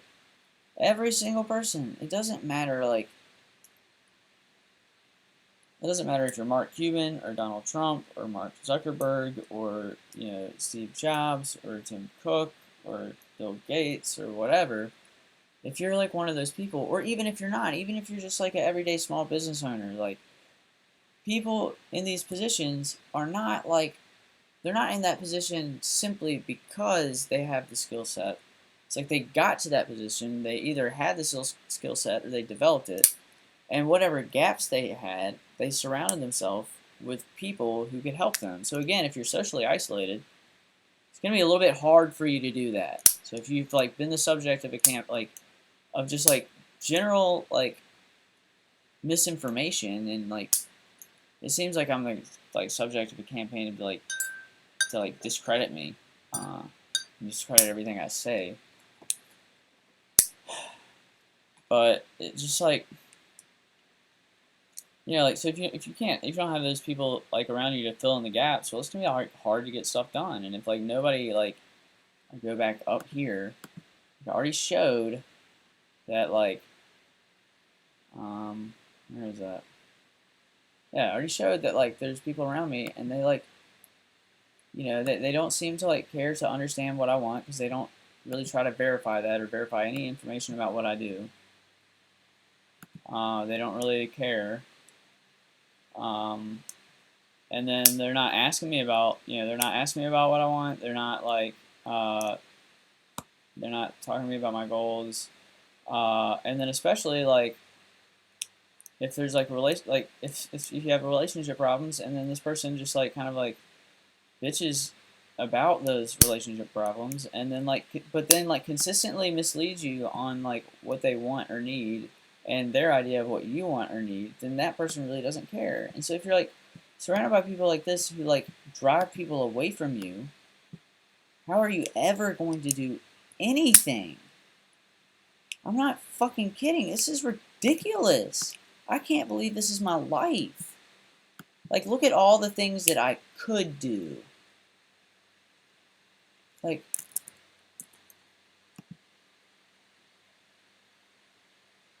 I mean, all this stuff like systems theory, I guess I'll talk about that in a second. That one's really important too. I could talk about this stuff and other stuff for literally like 24 hours a day. And I could probably talk for a week without like, I couldn't do it without sleep, but I could probably talk for like 48 hours about stuff that would be useful and helpful for other people to know. And yet I have 60 cents somewhere. I can't even find it. Actually, I think I might have like found a dime under my couch, but I forgot to pick it up. It might just be a penny though, so. Anyway, just like, I'm going to write this article soon too, because it's just really useful. But these people who like don't stop once they've achieved really equilibrium, or especially these people who like anticipate that and can like switch gears and like hand stuff off to other people, then like those are the people who are going to be most successful in business because they don't stop once they think they've got that thing that they wanted, because it's almost like having like a hole in your heart or something, like you're missing something almost, which sucks. Because it's not like a psychologically healthy thing to have. That like the constant need to keep going, and especially if you if you overdrive other people and you're not like aware of like their emotional state or something, like you might like, and that's why again communication is important for so many things. Like if you're communicating with other people and you can be more aware of their emotional state, then like you can leverage them in a way that's more intelligent, so they feel good. And they're working smarter, and they're feeling good about it. They're working harder. They get more stuff done for you. And they're feeling a lot better than they would if, like, there's a lot of different ways that you can treat people. I mean, and it's really not that hard. But if your life has just been, like, fucking toppled, like how are you ever going to do that? mean, it's so dumb. And nobody will tell me, like, the things I need to know. Because, like, they realize, like, it's precisely because they fear, like, the exact things that, like, my exact skill sets. And then they hold my exact, like, my best attributes against me. They fear my intelligence and creativity and ambition. And then they claim I'm delusional because of my ambition and like my lack of like achieving things. And then they claim that like I'm paranoid because I'm too intelligent and they can't explain how I know things. And I don't feel like explaining it to them because I'd be talking for fucking 48 hours. And then they claim that like I've never done anything or that everything I've done has already been done by someone else. So they discredit me with my creativity and say that like it's not really that important. I'm not that important. I should just get a job at Best Buy. They claim I'm paranoid and discredit me using my intelligence. And then they claim I'm delusional with my ambition. So like the exact three attributes that like really drive me, they use to discredit me and convince other people that I'm crazy. And then they don't give me a chance to talk. So somebody else is fucking telling my story, and I'm pissed because it's my story. What I'm pissed about, like I don't really mind. Like I wouldn't care if I didn't make another dollar for the rest of my life. Like I said, like I know how Steve Jobs feels or felt when like he would say that like you really gotta like nothing feels better. He was like trying to like justify like how he's like feeling about his own like impending death, and he was saying, well, you know what, it sucks, but like basically it's giving me like a stronger drive than I've ever had in my entire life because I know that every single day I'm waking up like the thing that I'm doing is gonna be like today like might be the last day that I live every single day.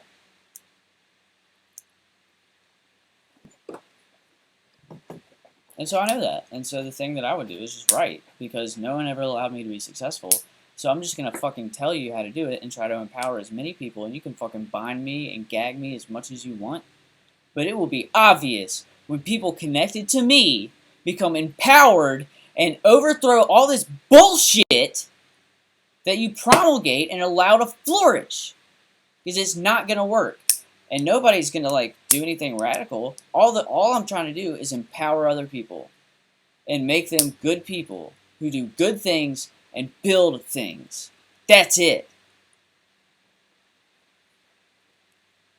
And I don't see what's so fucking wrong with that. That like I like realized that somebody was fucking with me and trying to like pop me for selling drugs in a parking lot, and I realized it. I was like, oh shit, what is even going on right now? I'm in a really weird situation. And I realized it. And like that was after like 7 years of fucking systematic like shit. As far as I can tell. I mean, really? Really? That can't be I mean, that can't be the way that was meant to go down. Really? Like, I don't want to believe it. You're just gonna pop me for fucking selling drugs. Like, set me up, like, I don't know, like, you gotta, like, verify, like, we talked about that on the phone. You know, you gotta, like, fucking, like, be like, oh, what did you say? Say it real loud for the mic.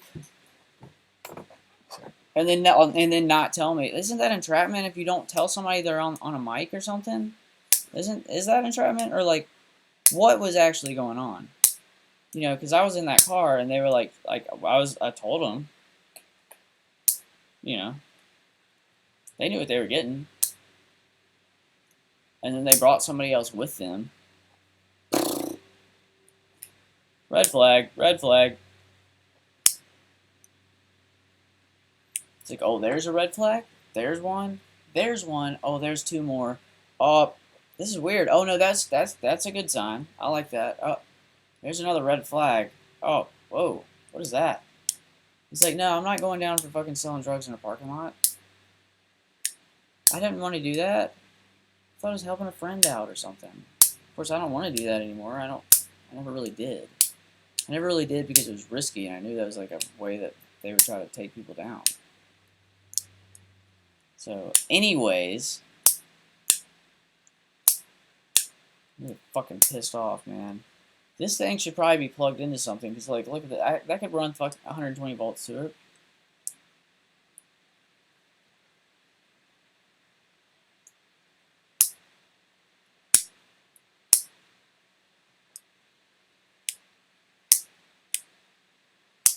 And the last person to be, like, greatly creative, I think, maybe not, probably not, I'm not, like, that creative, but, I mean, one of the last people that could have been something, like, I mean, it's like Tesla, man.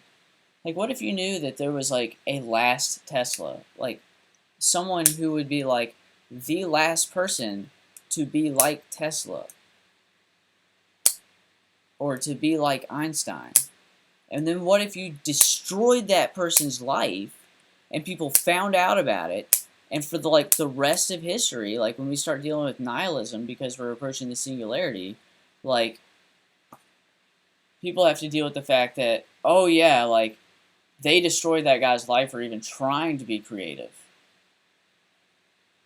So now you're like fucking with history, and you're like screwing up like the philosophical situation in the future where people are gonna be like dealing with nihilism, and you fucked over somebody who's extremely creative. What would give somebody like this is like exactly the kind of bullshit that goes down like right before like a bullshit Bolshevik revolution where like they just like implement policies that are like drag a country down, and then like people are like, why are there so many problems? And they're like, oh, I don't know, the economy's messed up, like, but like trust us, we'll keep like helping you out, we're fighting for you, and like actually like those policies are backfiring and like leading to like problems, and then like and you know like and so like it affects like the culture later on. It's gonna affect like I don't know, I'm not really that big of a deal, but it might really affect like imagine that like wouldn't that be horrible? That could have like a really big effect, and you're just gonna like steamroll somebody's life who wasn't trying to do anything else than make a difference. You're just gonna steamroll it. Like, what signal is that gonna send to like people 20 years from now, 30 years from now, who like don't have any real need to like become acquainted with technology, right? And one of the biggest dangers with artificial intelligence is that it will supplant all the needs that we have in the economy, and it'll lead to like a situation where like we're in like some kind of utopia, all our needs are taken care of. You know, we can like live for free and not do anything but like, you know, make babies and like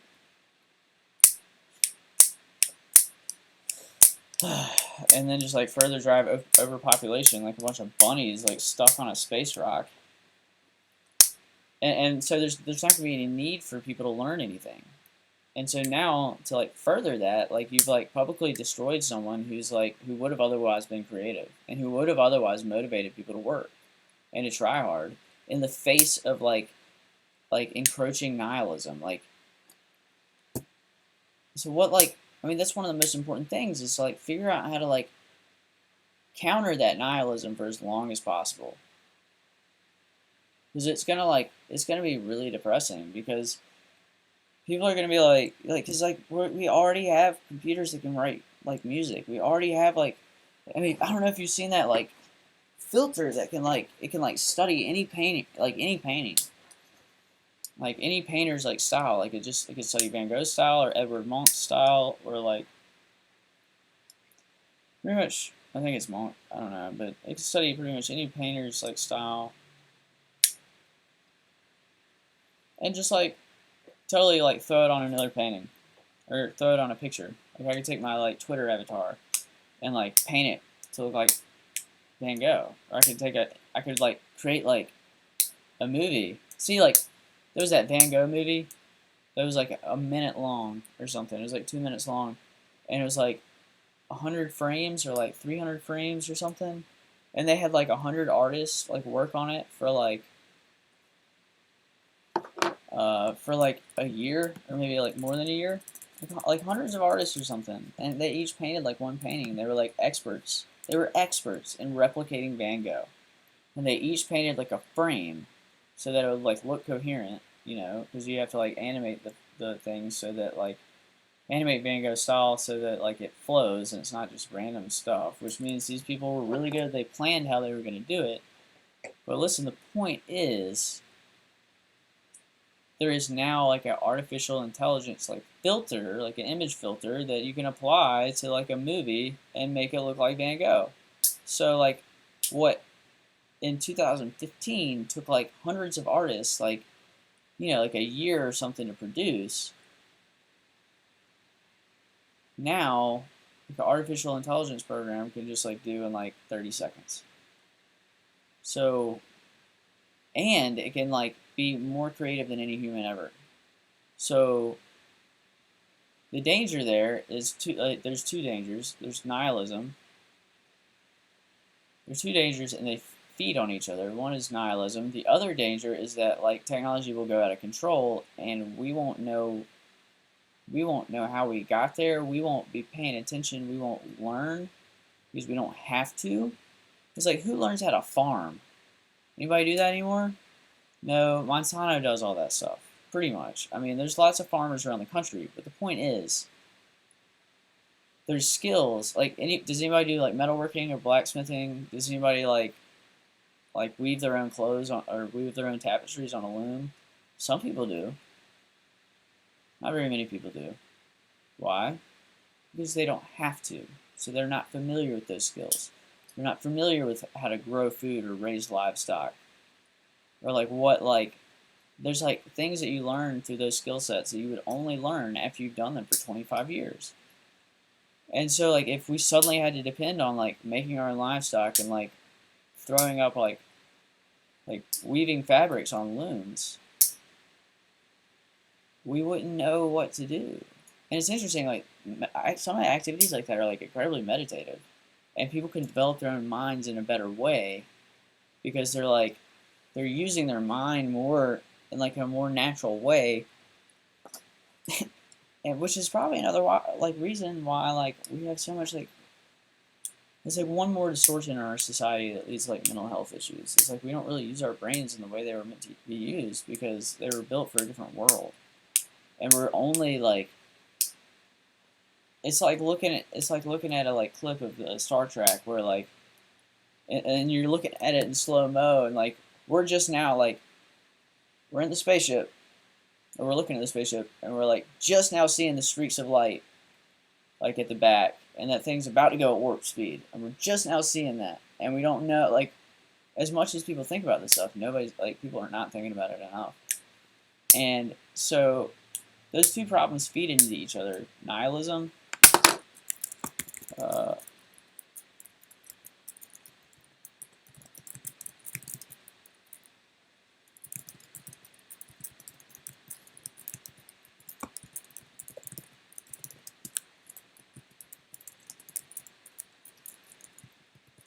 don't know, I'm just like generally trying to take some notes here because this might be a good blog topic or something. These two ideas, blah, blah, blah, blah.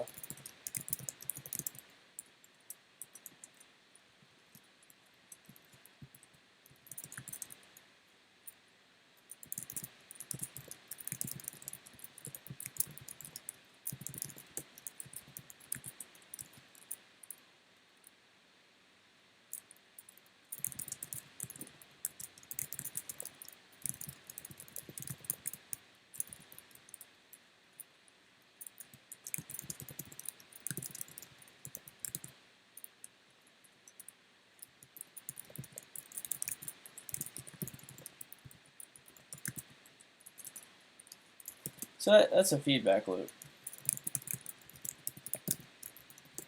And see what they're doing is like I don't know, man. This is ridiculous, but like destroyed. Like I feel like my life has been destroyed. And then like I could have been really creative, and then like people like stood up for me, and I feel like I let a lot of people down because I should have like I don't know. I mean, I was depressed. So I was like,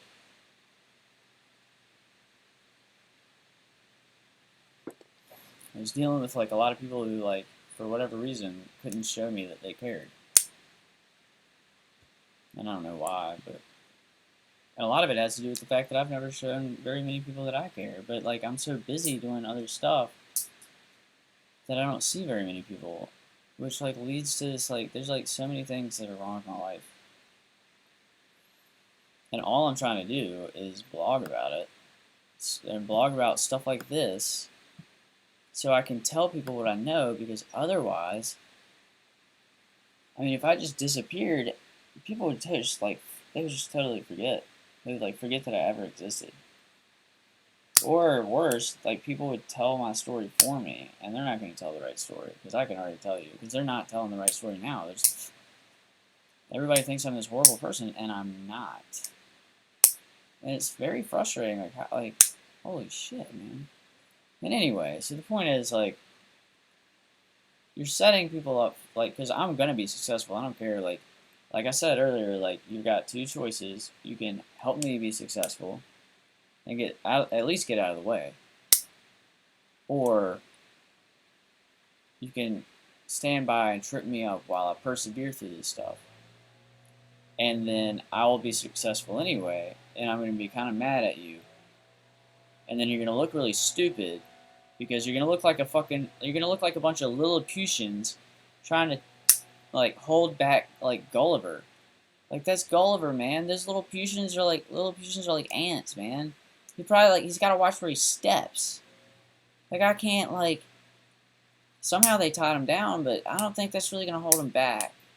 And then everybody's going to be like, wow, they really did that, huh? And so you got a bunch of people that are, like, trying to, like, save face. They're like, oh, shit.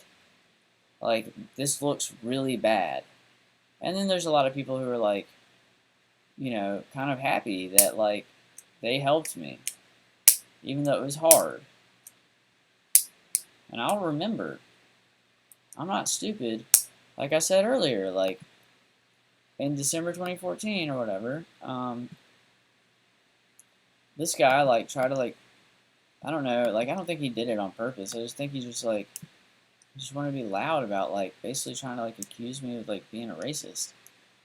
For, like, asking someone, like, if they were Japanese because I was interested in their language and culture. Then he started, like, a conversation, like, about, like, how, and, like, I wasn't part of it. I had to walk up to it, and I had to, like, try to, like, indirectly, like, clarify, like, what I was trying to do. Like, one of the people, like, there's, like, 4 people that were in the conversation that I walked up to. One of the guys kind of tried to, like, indirectly stand up for me and, like, support me, because he knew that I was, like, interested in the culture. The other guy, just, like, the guy that brought it all up, seemed to just, like, want to, like, I don't know. But I remember specifically asking for his name and trying to kill him with kindness. And then I remember, like, saying, like, bye to him at, like, as I left, and he didn't even acknowledge me. And I made sure I said it loud enough for him and the guy he was talking to hear me and see him ignore me like a rude asshole. So, like, that's what I'm saying. Like, I try to kill him with kindness. I try to be nice. And it's just like it is with my success. Like, you've got a choice. You can get the fuck out of the way, or you can help me, preferably both, or you can sit there and try to, like, pointlessly hold me back like a bunch of Lilliputians trying to hold back Gulliver. And I'm just going to be like, I'm going to brush my shoulder off, and you're just going to, like, go flying. And I'm like, sorry, dude. You're not really see because you're so fucking small. I'm not trying to say that I'm, like, more important than other people, but, like, I've had a lot taken from me, and people don't understand that. And I can't, like, I mean, really? People are going to tell me I'm, like, again, like, I'm delusional, and, like, I'm delusional because of my ambition, and that, like, I'm paranoid because of my intelligence, and that I'm a failure because, like, they've never seen me, like, they've never attached credit to my creativity. Well, when all this stuff comes out, like, you're going to look like an idiot. So, your choice, your move. I've got, like I said, there's still 52 cards in this deck.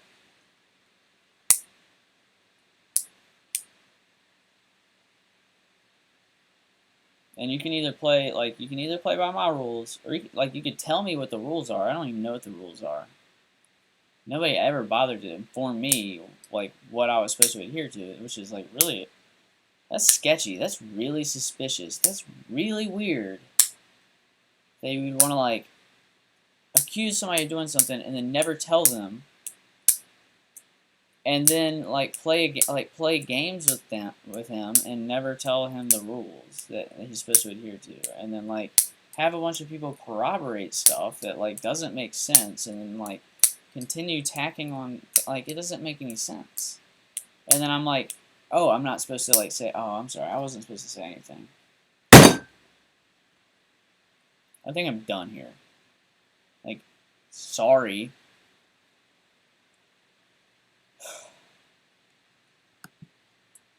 Like, y'all killed it.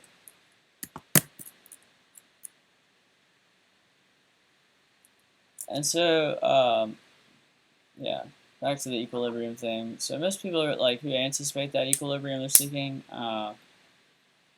Sometimes like they'll change their course by the time they receive it. But those people who can like excel at anticipating it, and then like, well, the people that excel at anticipating it and then adjusting course tend to get more done.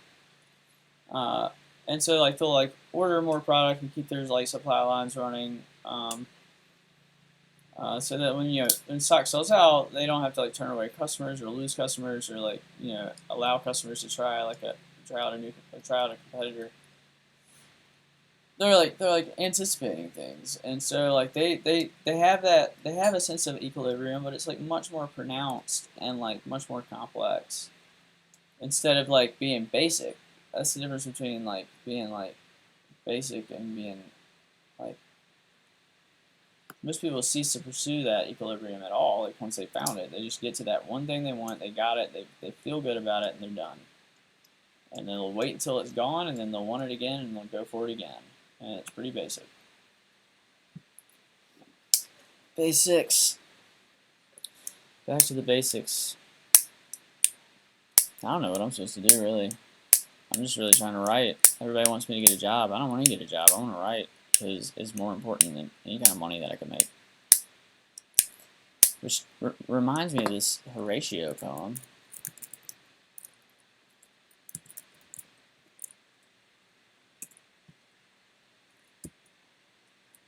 This is so funny. Watch this.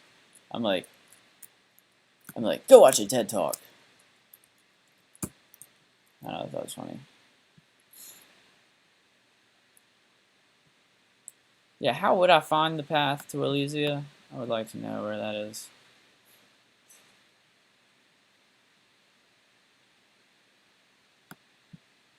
Elysia.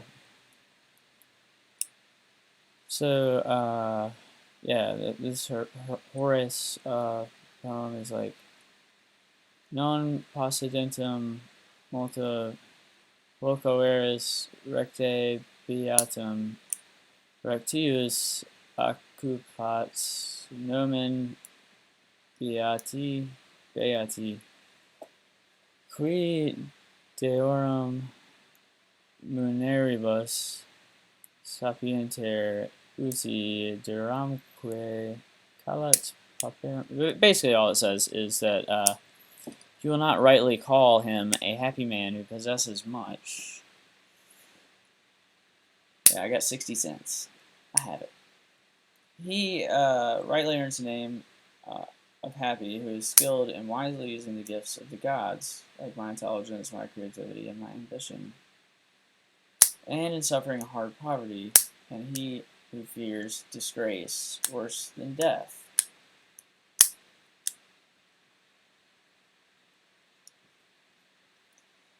Skilled in wisely using the gifts of the gods, suffering hard poverty, and who fears disgrace worse than death. I gotta tell you, I don't fear death at all. I don't really care. Like, would you? If you were in my position, like, would you care?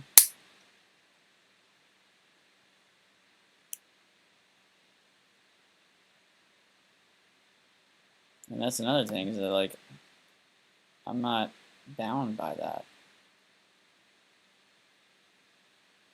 I would just prefer to not like have to not lose my life because I feel like there's a lot of things that I need to do, basically. So there's people, let's see, I've already kind of gone over that. And then there's like the person that seeks equilibrium but never like intends to like stop and enjoy it for even a second. And that can be like a priceless asset sometimes, depending on what the conditions are, or a ticking time bomb, because that person that never intends to stop is either like inhumanly motivated by genius or perhaps childhood trauma, whatever, or they're just like sociopaths or psychopaths, and they just want things and they're gonna get them, and they know they're really good at that, but then they're not like they don't understand what that means for other people. So, and then these all apply to business and to life, but the concept of equilibrium is more powerful when applied to relationships and social situations. And this becomes even more fascinating with social dynamics and social groups. Which group or person's sense of equilibrium wins out over the rest, and why? And what determines this? In my opinion, it's the most effective communicators. It's the people that can communicate about um,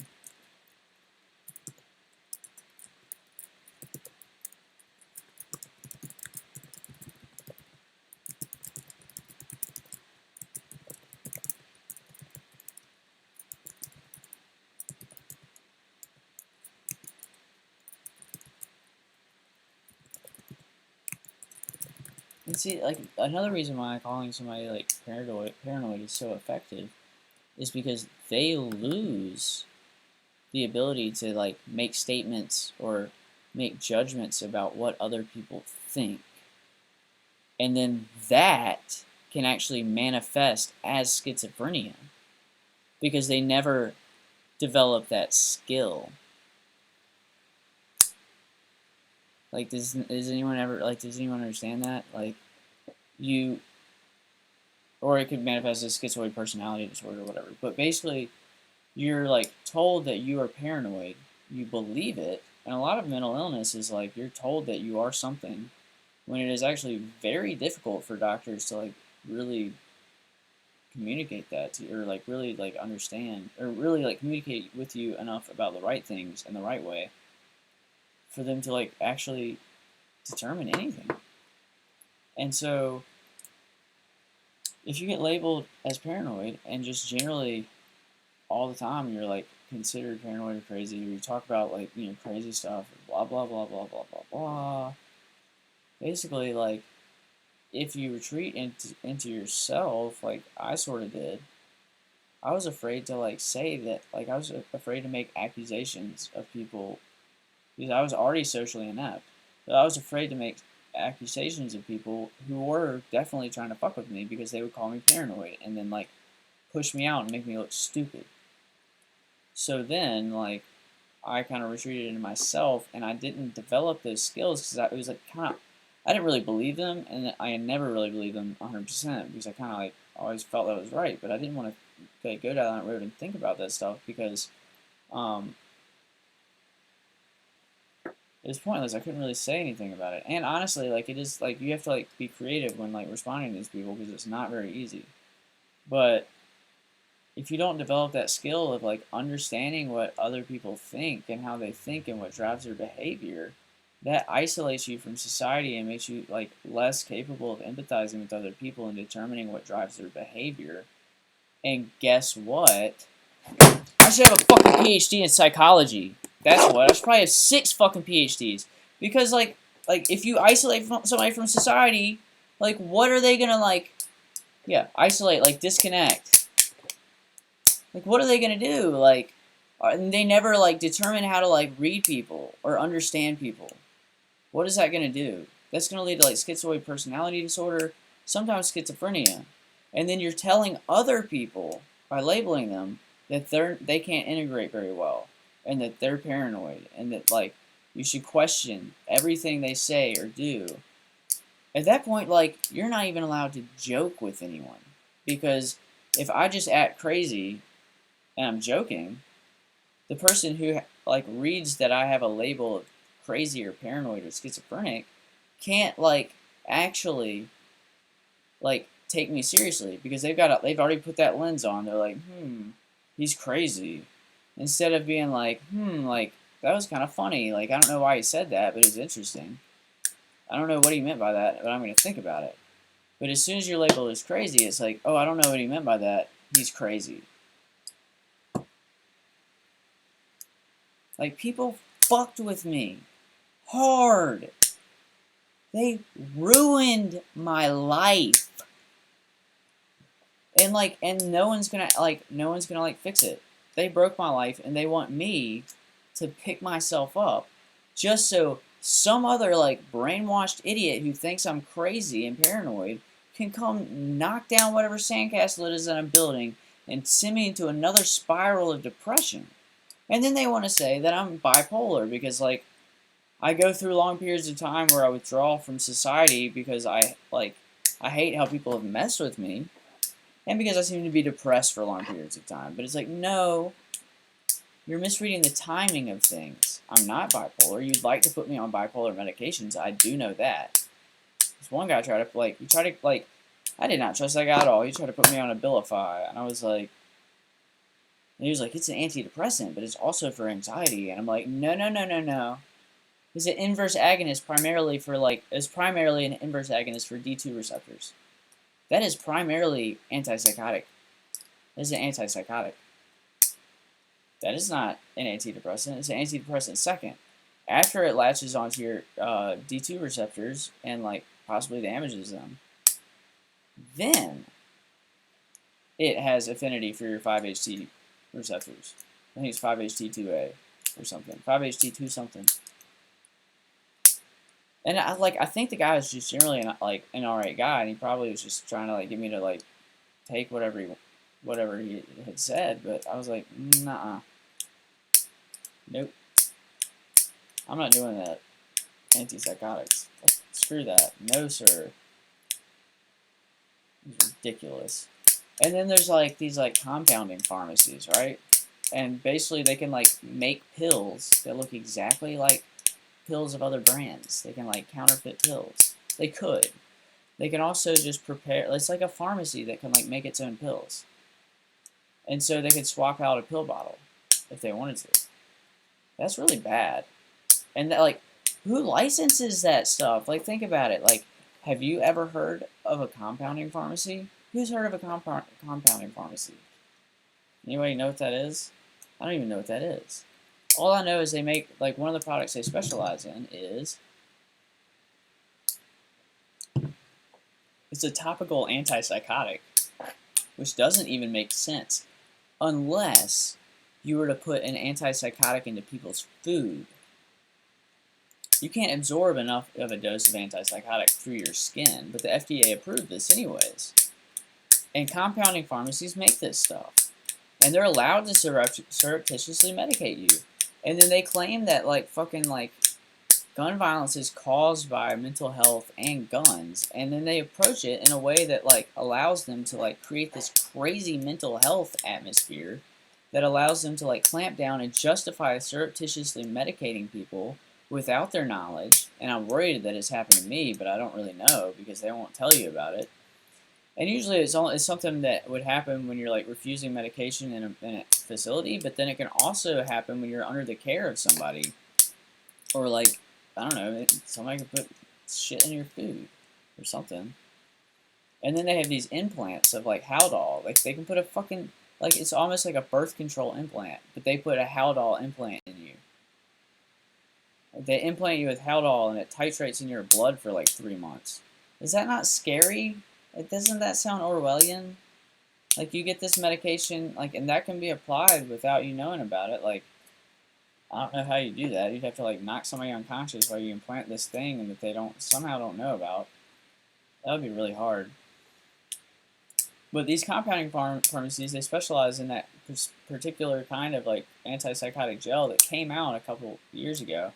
But then they can also, like, they also have a DEA license, and they can do whatever they want, I guess. I don't know how do you get a license like that? Like, I want to open a compounding pharmacy. Like, what do I have to have? And, like, how much trust would I have to establish with the DEA and the FDA to establish a compounding pharmacy? You could do some seriously fucked up things to people. And I've been in situations where like I feel drugged and I feel subdued and and really weird, and I don't know why. And I don't think it. I don't know. I do know that I feel really weird when I eat certain foods, and I like respond to like carbs and gluten really badly. But I swear to God, if something like that has happened to me, I will fucking go off. One of the things that I disagree with anything more than anything, like I believe a person has the ultimate right to decide what they put in their body or not. It's your right. It's your body. We should hope that people don't like ignorantly put things in their body that destroys their brain or their body in some way that makes it expensive for society to take care of. Like we should hope that they don't put like they don't take crazy drugs that like give them mental health problems for the rest of their life. That would be terrible. We should hope that like they don't like like self mutilate themselves or whatever. But I mean, some people do. I mean, if you can put a bullet in your brain and nobody's gonna stop you, or if you can like jump off a cliff, or you can like, but then you're gonna tell people they can't take drugs. I mean, it kind of makes sense because like, but I'm just saying like it's like a philosophical argument. It's like very rigid and not very realistic, but it's just saying that like there's things that you can do to your own body that like I mean you could eat like McDonald's every day for like a month. You can eat McDonald's sometimes. I eat McDonald's sometimes. I like their like chicken selects and stuff. Um, I prefer to not eat fast food, but just in general across the board. But I'm saying like there's things that are unhealthy that But then the other side of that argument is like if the government can tell you what not to put in your body, then can they tell you what to put in your body? And can they add things to water supplies to like like what can they do and why?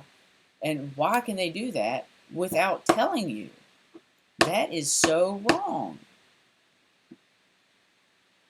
Like I can't like that is one of the things I feel most strongly about. Like especially it's not so much like I'm kind of for drug legalization sort of. Like I think we should experiment with marijuana for a while. It's good to it's good to slowly reform things. So like some states are kind of experimenting with that. Okay. Let's see how that plays out because really like let's see how it works. Let's let the states experiment. But if they can like add stuff to your food or like I don't even know how you would do that. It would involve so many people. But it's called a compounding pharmacy and they're real. There's not very many of them and I don't even know how you would get licensed for something like that. That's crazy. It makes me so mad. Like there's all this stuff. Like oh yeah, and then there's the government healthcare. Which like I feel like there's good reforms and stuff, but like does that mean that the government can does that mean that they can does that give them authority over my body? What does that actually mean? I should hope not.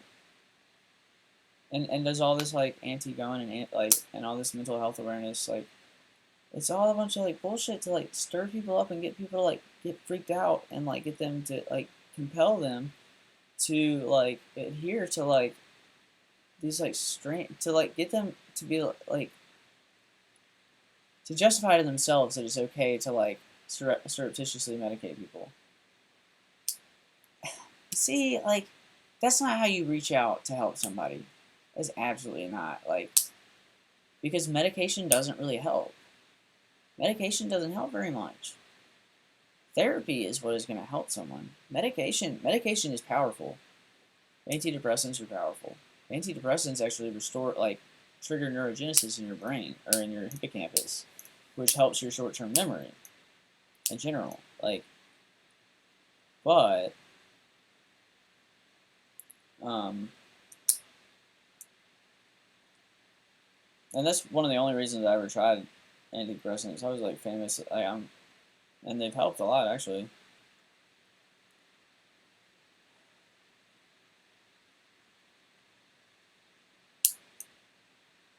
But anyway, like, I don't know. I just don't understand. There's things, and I've kept my mouth shut. And they keep, like, it's like puppet strings. They're like, oh, no, no, no, David, don't say anything. Be quiet. You know, oh, no. You got that thing you want. Oh, no. Oh, remember that thing? The thing we want. You could get that thing you want. It's like, no, no, no, no, no, no, no. I don't want that. I don't want any puppet strings. Maybe I do want that. I don't know. But it just seems to be, like, again, I can just, like, read, like, this equilibrium thing. Like, I can be like, oh, like, they're equal. Like, when I, like, stop saying things, they seem to, like, stop, like, indicating that I should, like, be quiet. And it's like, they just keep wanting me to, like, be quiet. I just gotta, like, stop saying anything. Okay. And they're, like, they tried really hard. They tried really, really, really, really, really, really, really, really, really hard. I'm sorry, like, if I fucked up something. But I don't know. Doesn't make any sense, man. Can't talk to somebody.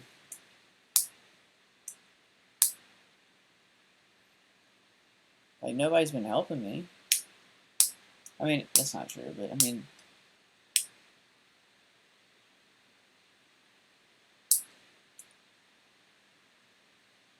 and a lot of it is like I'm kind of alone because, like, you know, like a whole decade of life passed me by, and I've missed out on it. Like, life just, like, you know, I like had my life ruined over and over again. So no, I have not had the experiences that would allow me to be as mature as, like, most people my age would be. Like, no, I'm not ready to, like, I'm not married. I don't want kids quite yet. Maybe soon. I don't know.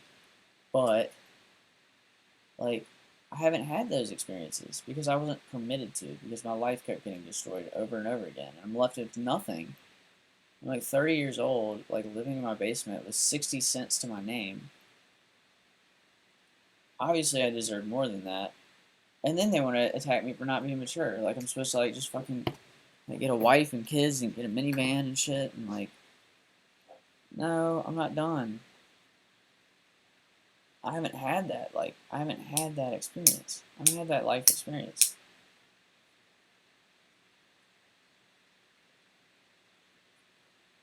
I don't know that, like, and I'm so glad I don't have kids and I don't have any, like, obligations like that, because then I could be threatened with that.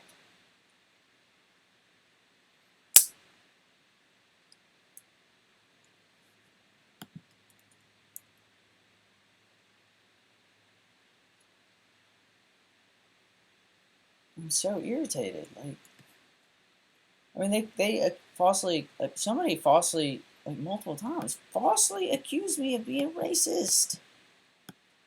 And I could feel it. Like, I could feel it. I felt it. Like,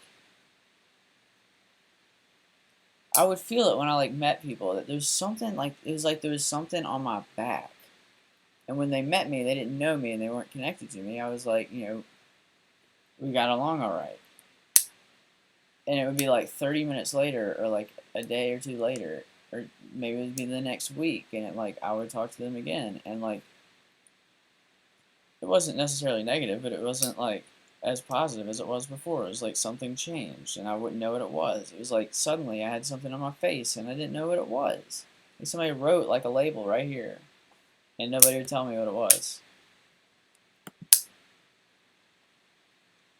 And I'm just, like, concerned, like, I don't know. I want people to answer questions, and I'm concerned that this has happened to other people, and that they weren't, like, smart enough to recognize it.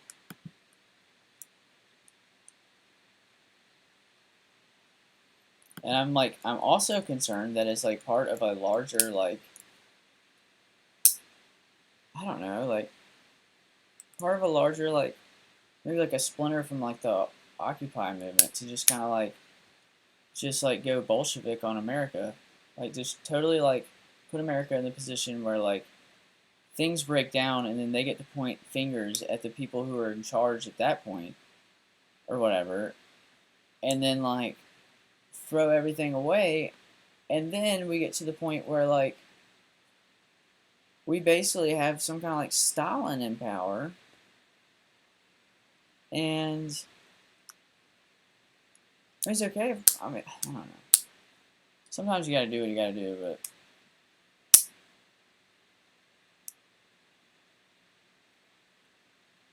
but that, I mean, it's obviously not that. You don't want to like subversively destroy your own country. That's terrible.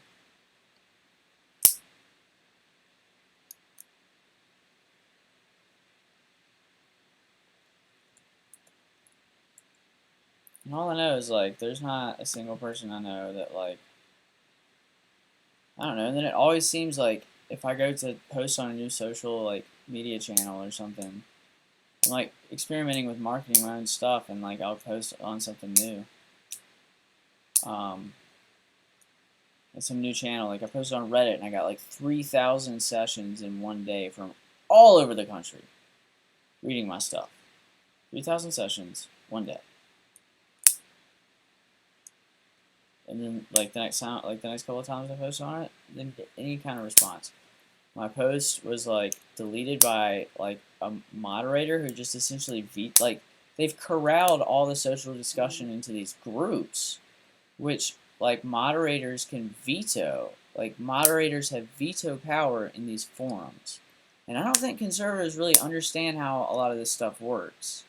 Because it seems like there's people like acting subversively on the left. And they're like coordinating and like, and there are like conservatives who have kind of figured this out, but I didn't understand like if you want to talk to people on Facebook, then you don't post on newsfeed. You don't do that. Like I don't do that. Some people some people are like promoted to an outrageous degree, and some people aren't actually like promoted at all. Like they don't ever get any hits, and I have no idea why. And then like people are like encouraged to isolate other people with opposing political views by like unfollowing them or by like blocking them or by like just not talking to them. And they're like people are like ridiculed on a political basis. And then like I didn't realize like if you want to like talk to somebody, like go on fucking Facebook groups. And so now I'm going on to Facebook groups and I'm like trying to like market my own stuff, and then like that was successful for a little while and now it's gone. And it's not because I over leveraged them. I just like posted in different groups, and now like it's like I posted in like 6 groups the other day, and like only got like 1 or 2 hits, and none of them are real. None of them had any session time. That doesn't make any sense. Well, it actually said I had 12 hits, but then none of them had session time. So like, what's up with that? The data's not authentic.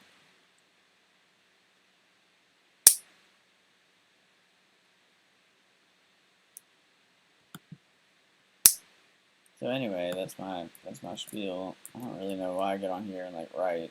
I mean, it does kind of help to like, because I would probably be like running through these same conversations myself.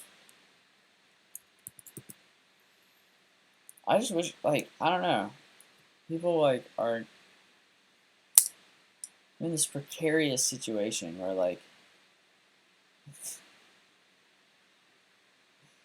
oh my gosh, we're like not supposed to say anything, but then it's like, hey, I'd rather not like just sit here and be inactive and just like be compelled to inaction, and then end up regretting that like I had all that time to do something and I didn't do it. Really? I guess I've already done that to some degree. But again, I mean,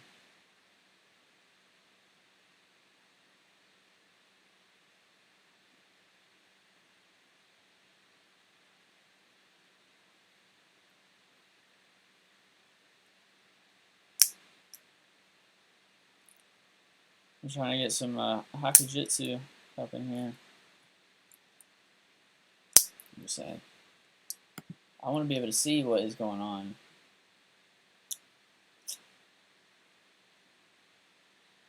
Oh, yeah. Oh, and then there was like the Scientific American article. This is so funny. It would be right back somehow.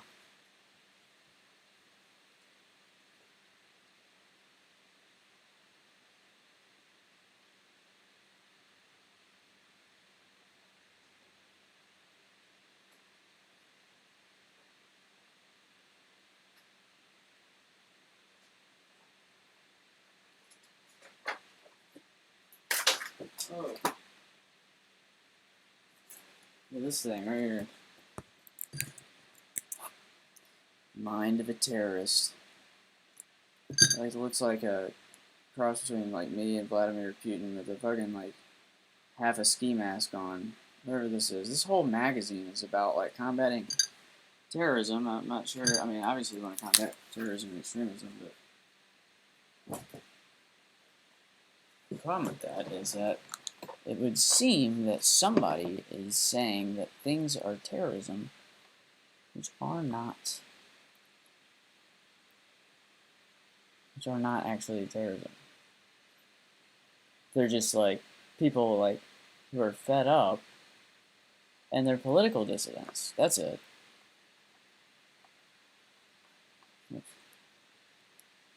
They're pissed off, and they're not even like extremist political dissidents. But like somebody's like running this country down to the fucking ground, and they've been doing it for a while, and I'm tired of not saying anything. Because, and then that makes me look really bad. Makes me look really bad because like I could have said something, but like oh I thought I was gonna get something. I guess not really. Makes me look really bad.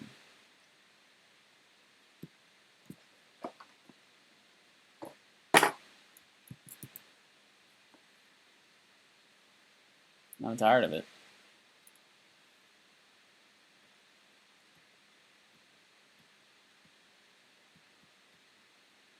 Except I wouldn't know what I like. I wouldn't even know. Like, I have no idea.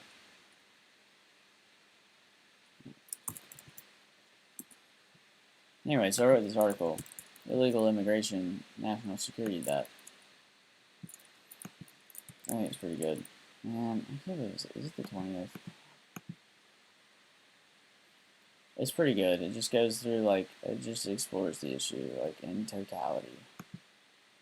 And it just breaks it down because, like, I don't know. I mean, I'm sorry. Like, I hate that the debate is, like, stifled by people who claim that they're trying to, like, protect people from racism when you're allowing that situation to get worse. And then we're going to end up with, like, a perfect storm of racism that, like, ends up fracturing the country in, like,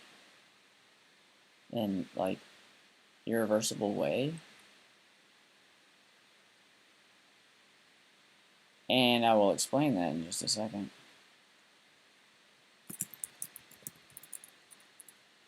But here's what I'm saying. So they're saying that, oh, I'll just walk right through this. So, far and beyond the biggest problem here is national security. That's the biggest problem with illegal immigration. And, and I really don't think it's that big of an issue, but that's, like, exactly why it's a large issue is because it's subtle and it's like, it accumulates, and then all of a sudden you got all these people and you got to do something with them because they came here illegally. And then, like, the laws here are trying to crack down on it, but they're doing it in a way that makes it hard for the people that are here to continue to live here. And then you're saying, like, you're doing that, and it makes it really hard on them. And that makes sense. I mean, you're here illegally. We need to, like, we need to implement policies like that. But there's an unintended consequence that also needs to be addressed. Because I don't think, like, you're going to make people's, these people moved here from, like, Mexico, or they went through Mexico. They came mostly through the southern border. They got here. They moved their families here. They gave up whatever life that they had. Now they're here. It's a little bit harder than they thought it would be. Now it's getting much harder. They don't have any money because the policies have made it hard for them to make money because it, like, cracks down on businesses that hire them or pay them, which means that businesses have to, like, undertake, like, special, like, businesses, like, in order to pay people like that, either have to, like, go through, like, a middleman and pay, like, somebody who, like, is, like, doing, like, kind of, like, doing some messed up stuff.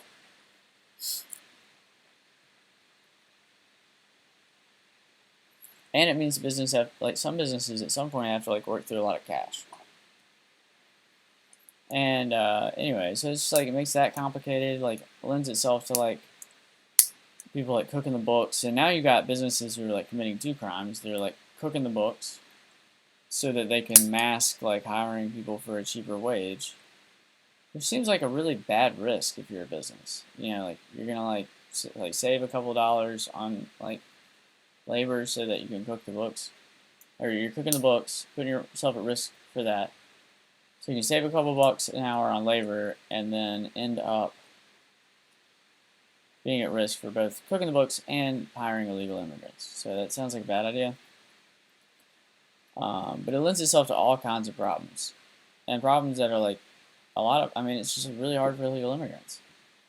And there's a lot of people who are like, well, they're not supposed to be here. And that makes sense. But also, like, we have to be like realistic with how we like address this problem. And I mean, it's like 10,000 words basically on the issue, and breaks it down, and it puts it out there. That's how I feel about it. You know, there you go. Here you are, and you can take it.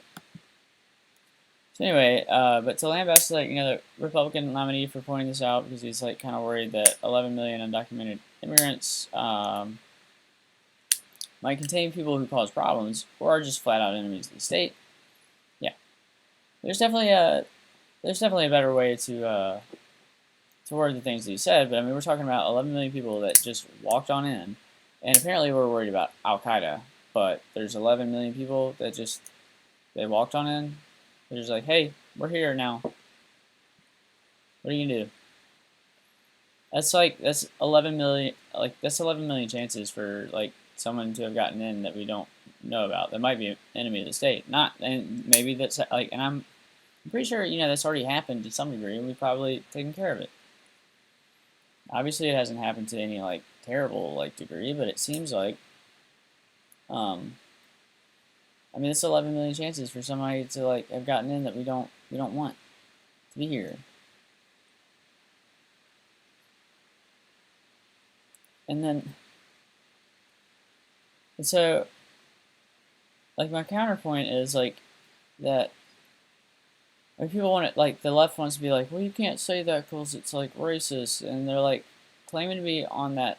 They're claiming to be like defending against like race issues, but like some of their policies exacerbate them. But then that lends itself to giving them more control, and that's totally like from like the Bolshevik like Communist Manifesto type playbook, like where you're like, oh, let's like implement policies which are well-meaning and sound good and appeal to the citizens of a democracy, but subtly like destabilize it.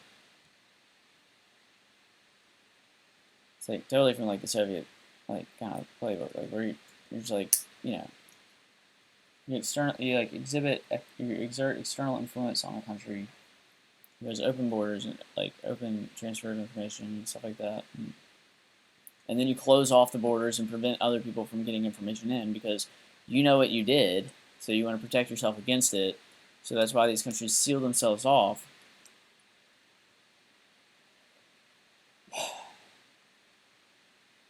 And so, yeah, there's like, a better way to word the things he said. But you can't even like make statements like tangential to like my point that 11 million people could contain enemies of the state. Like 11 million people.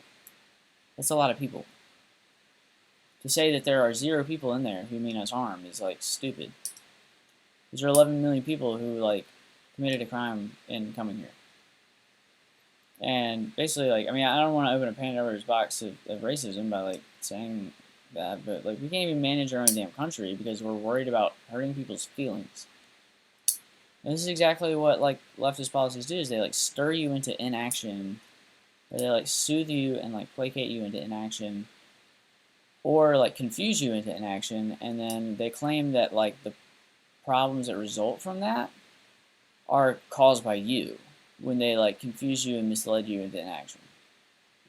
And they don't really understand and some of them, most of them don't understand. They're just like, they feel very passionately about problems, which are problems.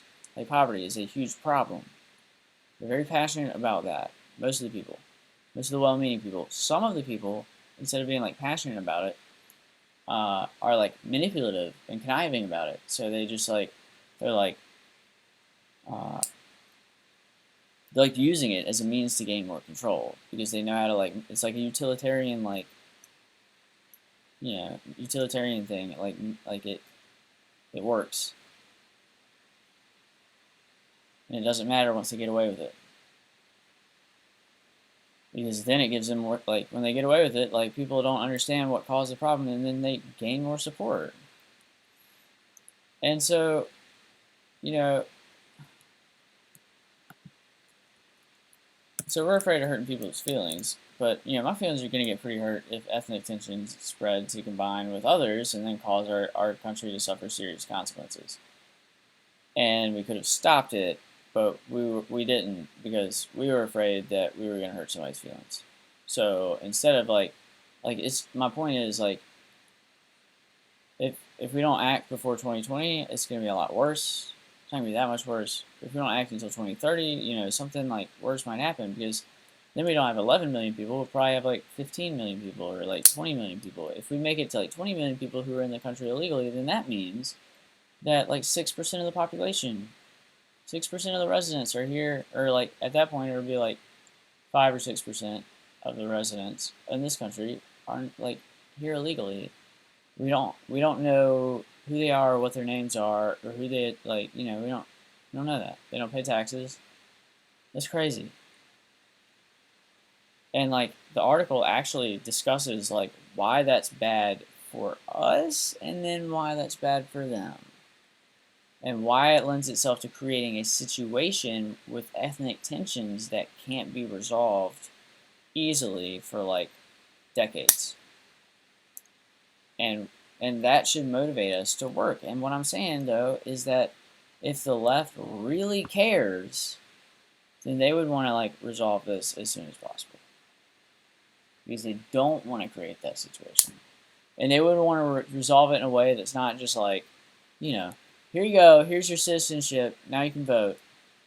That doesn't, you know. And it's like important to note that like none of these guys, like none of these illegal immigrants came here because like they wanted to do something good for us. They came here because they came here out of self-interest. So that's important to note. They skipped the procedures and immigration policies. So they're getting what they want. Then they're giving us a headache because we're gonna have we have all this stifled discussion and like misinterpreted and confused frustration, and then they end up like possibly contributing to like a perfect storm of like ethnic conflict. I'm not kidding, because we already have like the conflicts going on between African Americans and like police, like, and that's huge. There's people getting like super angry about that, and then there's people who are gonna like try and like take advantage of that. And like, I mean, like a guy was like sniping people in Dallas. What the fuck? Like that's bad. Like, and I know that like most of like, you know, maybe one in it, like all but like 1 in 1,000 people, you know, like maybe all but like 1 in like 100,000 people would ever like want like something like that to happen, or believe that it might be justified.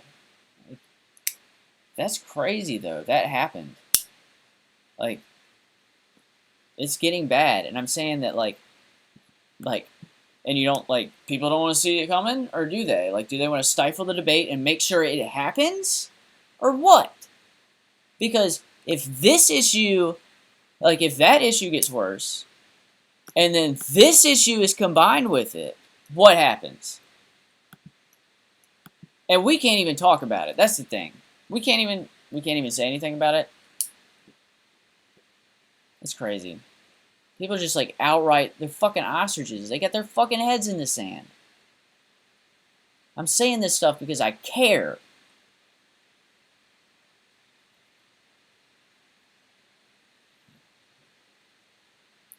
And so like we can't talk about it, but then Democrats can pretty much like maybe change this, but like all but openly like talk about using this population for more votes.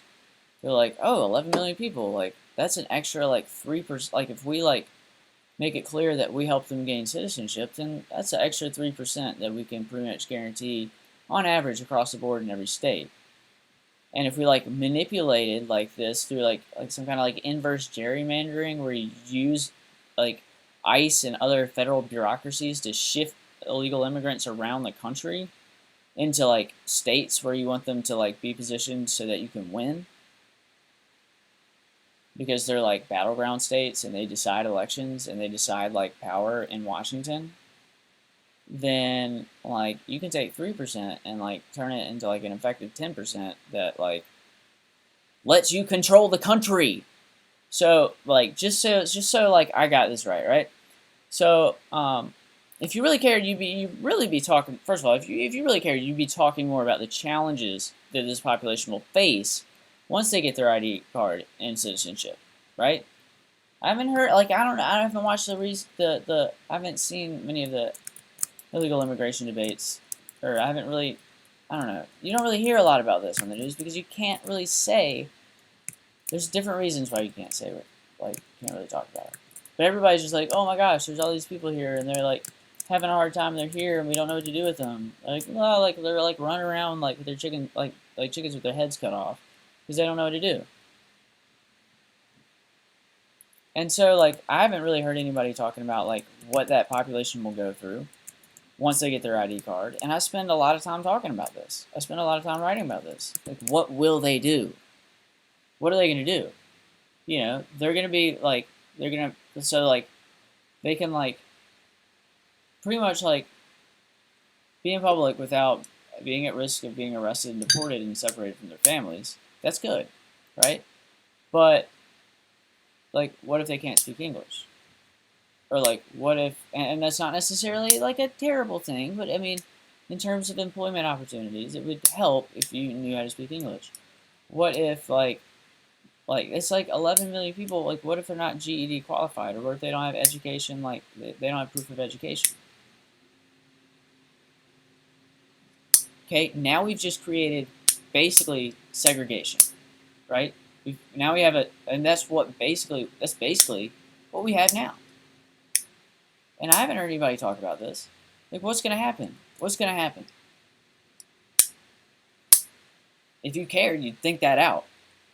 And I know there are people that have, but I'm saying, like, if you, like, and that's why, like, I mean, the conservatives, like, don't want amnesty because these people are here illegally. They circumvented the process. We don't know who they are. We don't know where they came from. We can't, like, track their citizenship necessarily. They could have false papers from another country, blah, blah, blah. And it's difficult to talk about because if you, like, lead into, like, talking, if your debate is structured so that it seems that it's going to happen soon, then, like, people will, like, make a rush for the border. So that's kind of risky. There's all these reasons why we can't talk about it, but because we can't talk about it, it's that much worse. Because we can't resolve it, and again, do we want this perfect storm of like bullshit? I don't want that. I don't know who would. If you want something like this to happen, you need to get the fuck out of this country.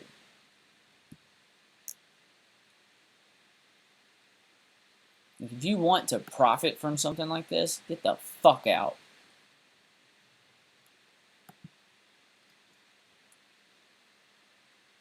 And yeah, just so I got this right, let me just go ahead and recap. You know, there's cargo. You know, there's water in the cargo hold. You know, shit's like leaking in. We can't actually talk about the leak, right? But you'd like us to take on some more water, and possibly some suicide bombers, just so you can get a stronger grip on the ship's wheel, and maintain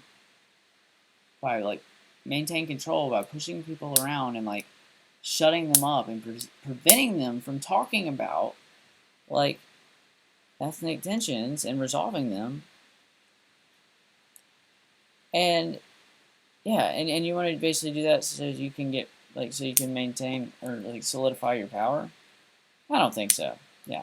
We're really going to solve the problem at its root, and we're going to do so responsibly. It's not going to happen. That perfect storm thing, not going to happen. And we're going to have that discussion like now, and we're going to make changes now. And that's going to happen starting now, because if we don't, it's going to get messier and uglier, and nobody wants that. And it can combine with other things. And it's interesting that these things are like intersecting at the same time. N'est-ce pas? Like, isn't that interesting that it's like, oh, we got this thing over here and this thing over here. It's like, oh, blah, blah, blah, blah, blah, blah, blah, blah. The two issues that are like the biggest, like, that are the centerpiece of the public debate, right? Like, Black Lives Matter, the Black Lives Matter movement and all the police shootings and stuff. I'm sorry, I don't know why I blanked out. But you got the Black Lives Matter and all the police shootings, and then on this side you got like all the discussion about illegal immigration. And so like that's all that like that's kind of the centerpiece of like a lot of the news that I've seen, a lot of the news articles I've seen. And so what happens when you bring those together? Same time. It's bad. Think about it. It's bad. Nobody wants that, right? We don't want that. We don't want to like create ethnic tensions to be opportunistic about it, right?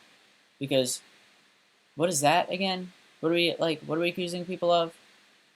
What is that? What is that called? Oh, that's race baiting. That's really serious shit, and it's subversive, and it's bad, and we don't want it because it's gonna be bad.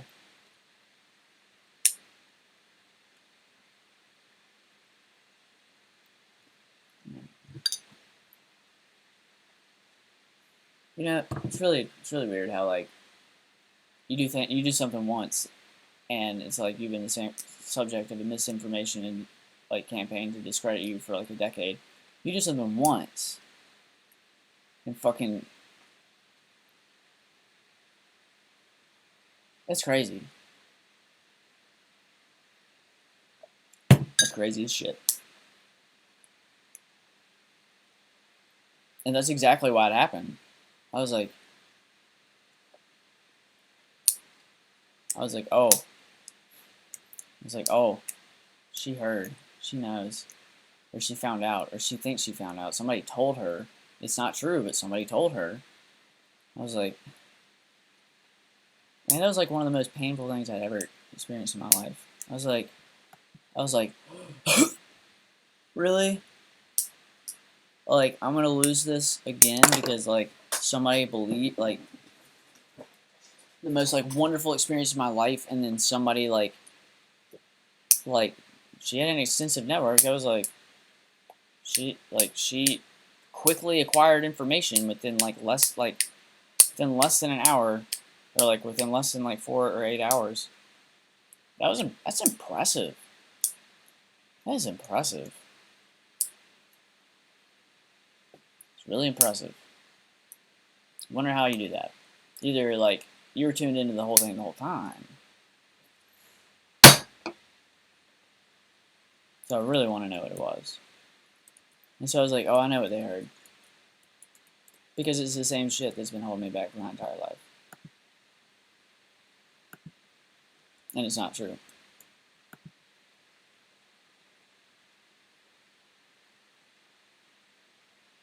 That really makes me mad. That was like one of the most painful feelings in the world. I was like, it's like, I guess I gotta feel it. Like, really? Really? Fucking bullshit. I don't ever get the chance to meet anybody. Everybody already has a first impression of me. It's bullshit. Everybody always tells my story for me. Makes me really mad, like, and then I don't, like, form new connections because of that.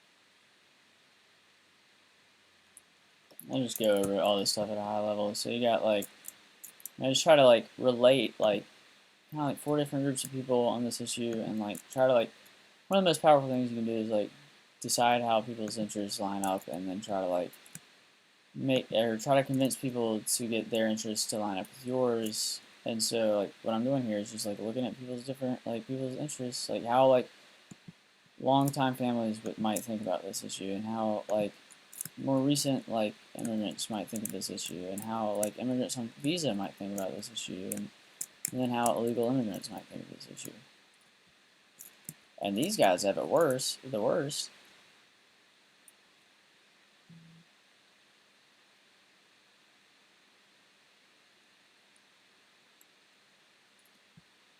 So anyway, and I mean it makes us more vulnerable, just all around. Like it's gonna burden us with like a long it's one of the sections is entitled "Long-Term Ethnic Tension is Social Agony." It really is, because like I mean we're still dealing with consequences of like civil rights. I mean, and you hear that all the time, and really it's just that like white people don't get it. They don't understand like the problems that and like why the problems persist. And it's not because like most of the time it's not because they're willfully ignorant or they're complicit or they're actively trying to like cause that. It's that they just don't have that experience and they don't understand. They haven't grown up with it and they don't know. It's a problem like and then like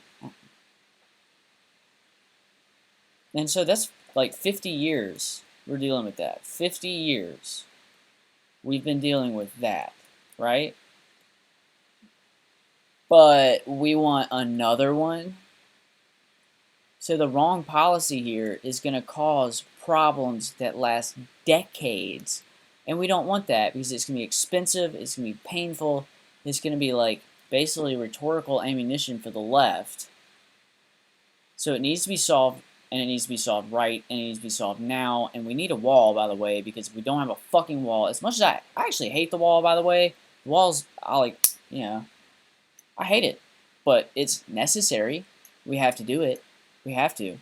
It has to be there. Because if you don't stop the problem, then there's no point to even thinking about it. Might as well just fucking forget about it. Because if you don't stop the influx, you got nothing.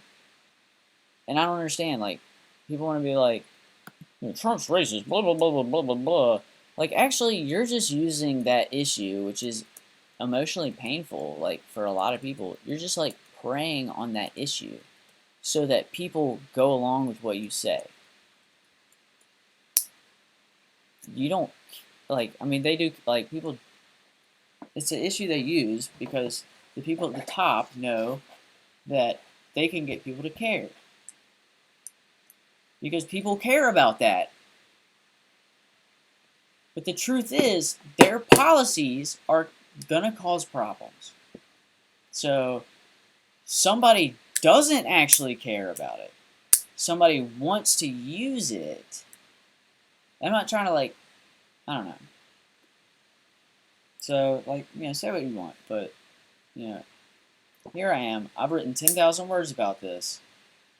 You can know what I want. I mean, you can know what I think. I put it right here.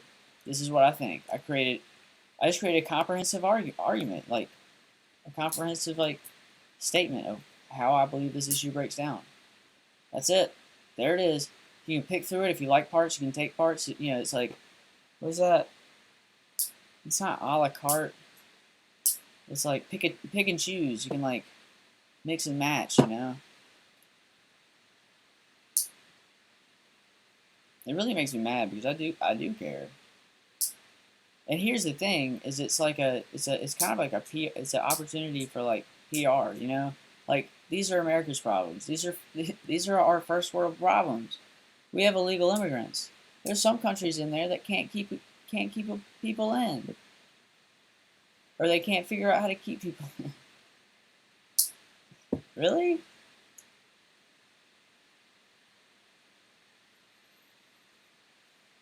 So, and basically what I mean is like and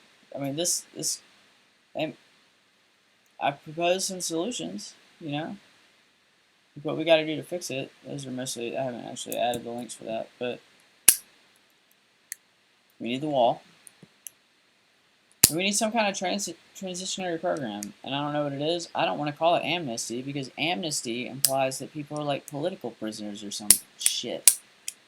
That's crazy. Like, these people aren't political prisoners. They walked on in because we don't have border security. How is that like a political prisoner?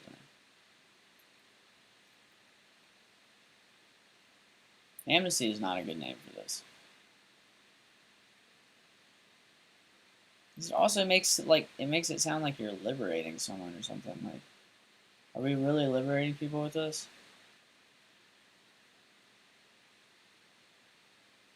And it should really be something that's appealing for undocumented immigrants to like apply for, you know?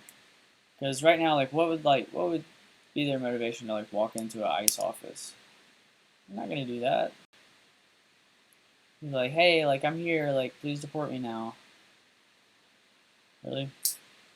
And I'm like, kind of like, here's the thing: I wrote 10,000 words on it, but I don't actually know the current state of like policy implementation and the exact regulations. I wish I did. I would hope that like I could, I don't know, talk to somebody about this. I write a lot about it. Like, why can people not accept that I have like good things to say and generally intelligent things to say? Why is that? And we're gonna pick. Here's the important thing: we need to pick a horse. We're gonna stick to it, and that's partially because like flux and policy here is very expensive. It's very confusing. It's gonna cause problems. It's gonna lead us to not be able to like fix anything. So, I mean, am I playing this right? Like, we need to fix this because otherwise it's going to lead to problems. And we don't want problems because we have enough of those already. We want to work together. We want to move as like one country. We want to have a debate. There's a lot of good people that were illegal immigrants and they came on in, they were illegal. They came in illegally, but they're good people. They're here because they wanted to take the risk of like uprooting their family, moving it somewhere else, and that says a lot. But then they also didn't do the thing they were supposed to, which is adhere to our immigration policies. But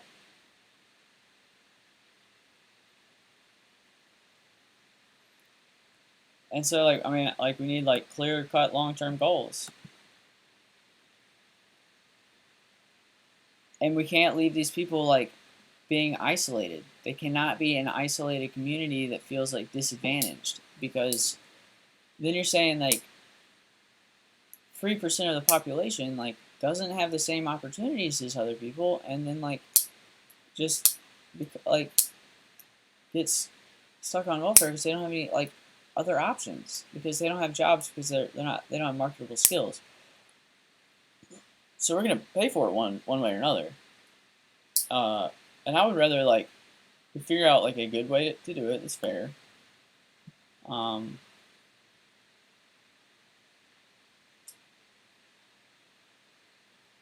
needs to be robust and well thought out so we can like not like cause problems. We don't want to cause problems. We want to fix them. We want to fix them at the root, which means we need a wall. By the way, I don't know if I've said that yet, but we need to stop. This is one of like I wrote some goals for the policy. We need to stop illegal immigration. Stop it. I don't know. I think it sounds good. I just wish somebody would like stop really like do that like throw the race card at like the drop of the hat, man. It didn't used to be like that. Now it's all over the place.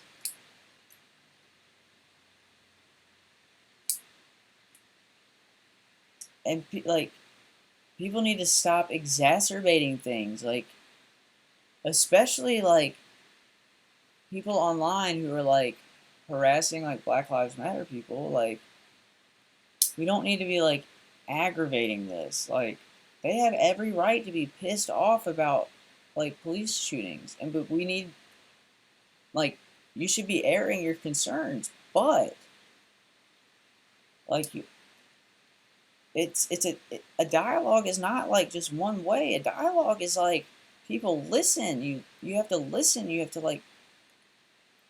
I'm not saying that one side is listening, one side is not, or whatever. Because everyone's different. Like everyone is like.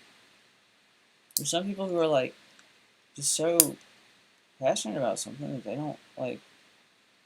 I don't know. We have to find ways. We have to find ways to like, because like, it doesn't like, there's problems and we can fix them. Like, let's figure out how to do that. And I wrote articles on diversity too, so like if somebody wants to read those, apparently it's like illegal to read my stuff, so.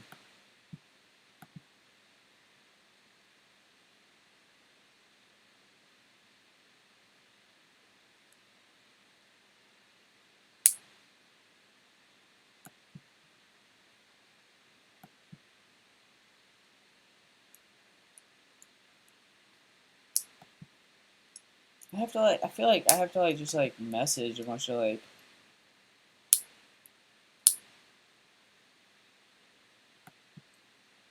Hillary Clinton is like seeking a running mate with national security experience. Probably because she didn't get cleared or something.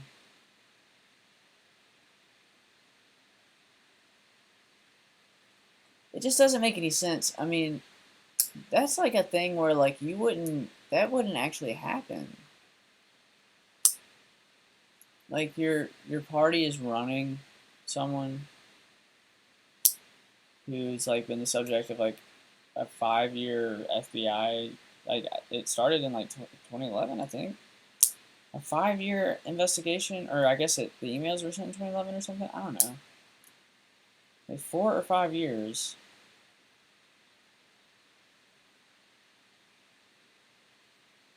And you're like, say, like, I think they're gonna play the card that the Republicans might have played, which is like they go to the convention and then it's like, surprise, we're running like whoever, surprise.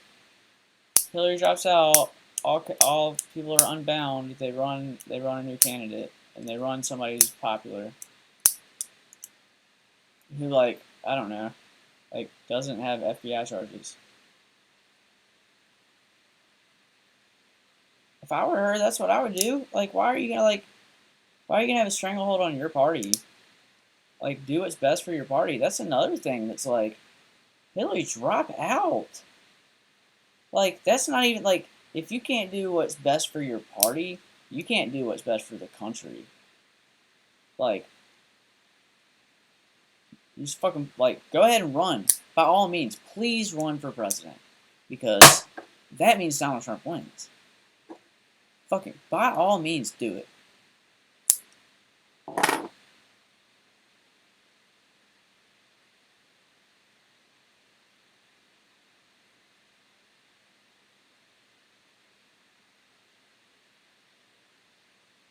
Don't do it. I don't really want you to.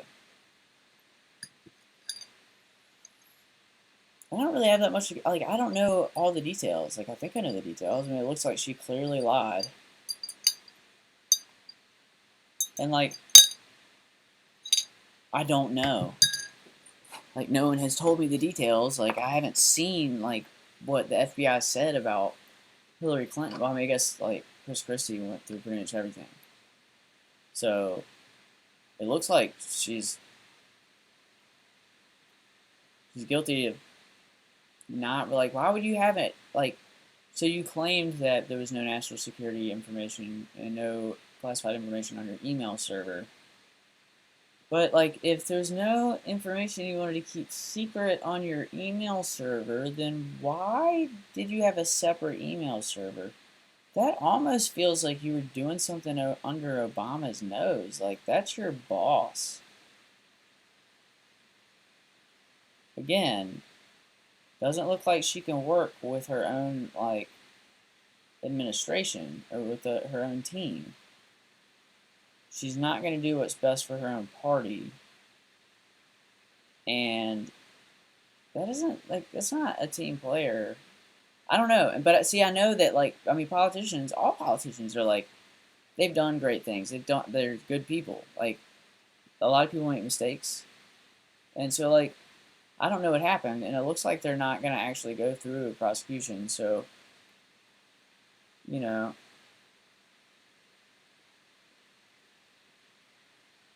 or maybe they will. I don't know. Maybe they will.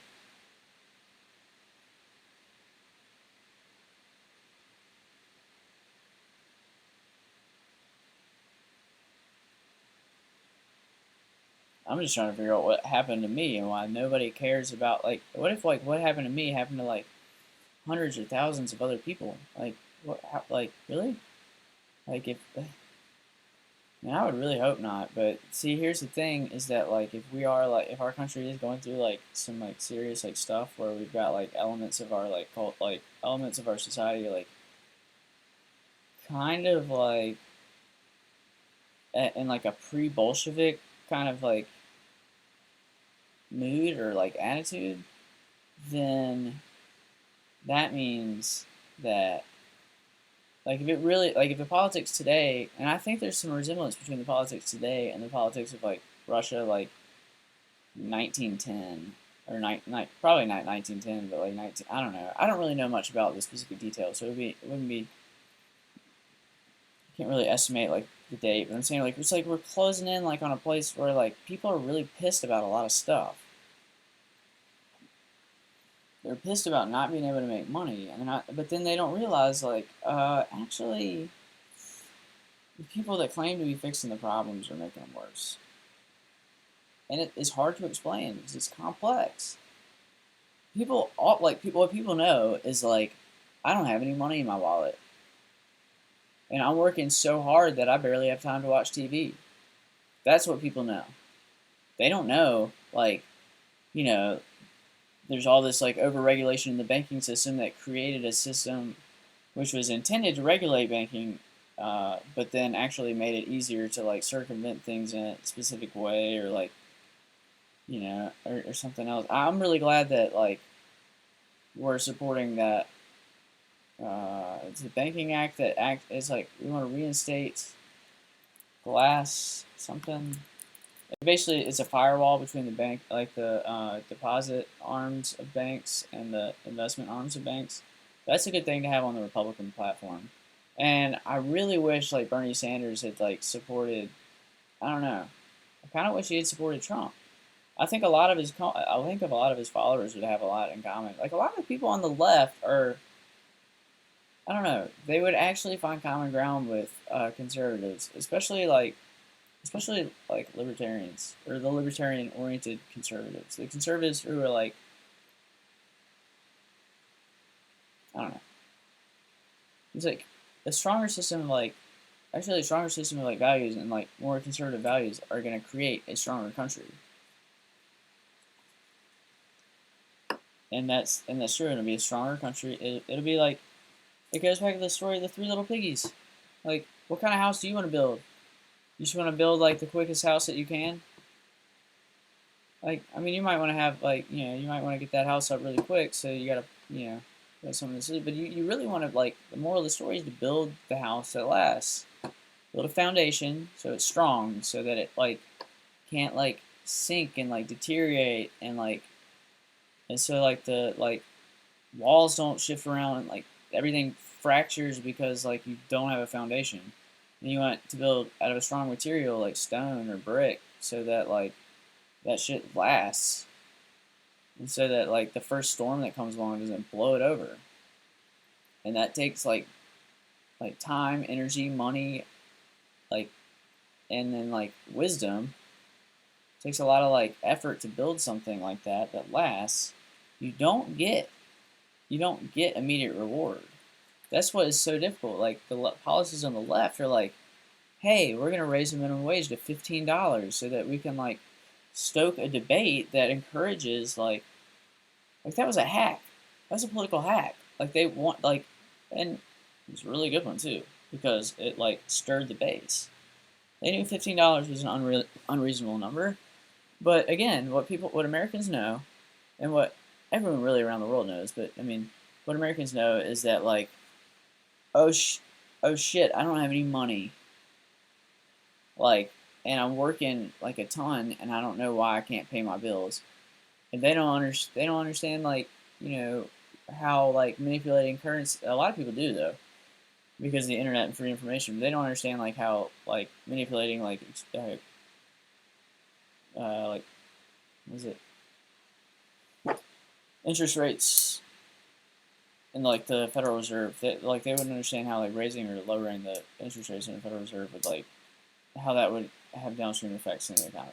Like I don't know. I mean that like I mean I'm not saying that Americans are stupid. I'm just saying like because obviously like I wouldn't say that, but I'm just saying like what they know is like especially the people that are having problems, the ones who are facing problems are like I don't know. I can't make ends meet, and these guys say that they're gonna fucking like they're gonna help me out, and it looks like they said like it looks like they're gonna help me out, and so like what we actually have is a cultural problem.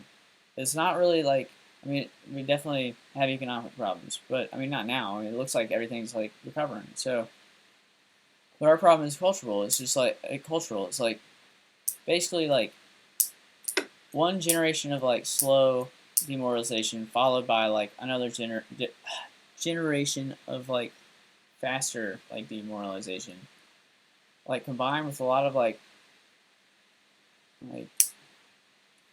I think the word is epistemic. Oh no, it's not. Never mind. We just have like a lot of like social problems that when combined with the demoralization like make it so that there's lots of problems. People are not very happy. They don't understand why because we've had like two generations of demoralization, so it's like difficult for like people to like assess the like true causes of their problems, and that's like a hard argument to make because it doesn't sound as fun as the other side, but it's what is going to build the house that lasts, and that's what's important. I don't know how many times people told me that story in Three Little Piggies and the Big Bad Wolf. And I'm not trying to like oversimplify things. All I'm saying is like, and there's people who like who focus on like building a very robust, secure life, and they pour a lot of effort into it, and they make sure that it will always withstand like some like event that may never happen. There's people that take it to the extreme, like doomsdayers, but like, um,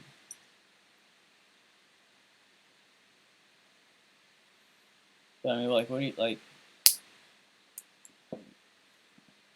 And then there's like tons of people who are like they're stuck, like they're like working their ass off, like maybe they have credit card debt, they got bills to pay, they don't have enough money, they can't like go back and undo all that.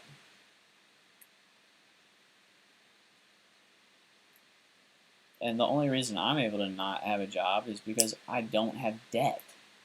I paid off my credit card, and I don't have a car loan, I don't have a house loan, I don't have a wife, I don't have kids. I'm free. I don't have anything, but I'm free. And that's because I value my freedom. I always have. I want to be able to do whatever the fuck I want. And that's why it's kind of annoying to be like manipulated in certain situations by like somebody like waving something over my head that's like, I don't think that's ever gonna work out. I don't know, maybe it would, but probably not. Because like it doesn't seem to like matter what I do. Like I could do like some of the most impressive things and it's like nobody's ever gonna accept that as reality because again, they like leverage my creativity, my intelligence, and my ambition against me to like disparage me. It's crazy. But I don't know. I don't care. I've said what I have to say. Most of it anyway. That's crazy. Oh god.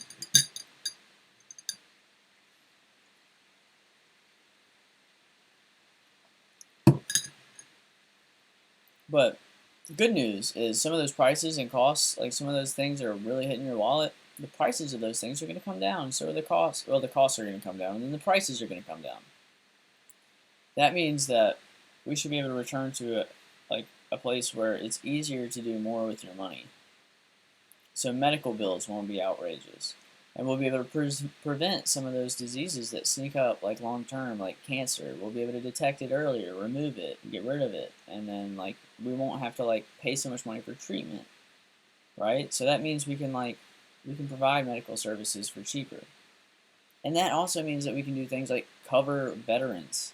We can like pay for like the people who went to war and risked their life.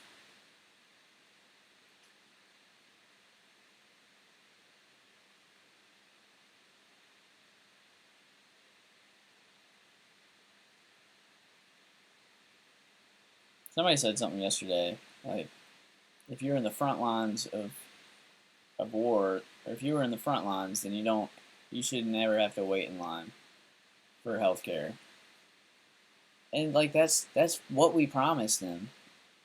And if we can't like, if a country cannot like, uh, if it cannot back up its promises to the people who risked their life to fight for it, what kind of promises would you expect that country to be able to fulfill? In some countries, I mean, it's hard to allocate that money. It's expensive. And the good news is the prices are coming down, and we'll be able to do that.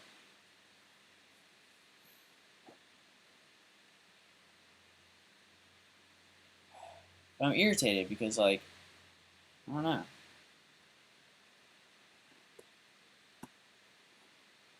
I mean, I know why I'm irritated, but it's talked about it for 5 hours now, so it's probably kind of boring. And there's no one logged into this, so it's like, no, okay. A total of 2 people ever even clicked on it, and I have 0 people on there right now. Oh no, 3 people. Oh, but I think that's me refreshing the page. Actually, I'm pretty sure it is. Anyway.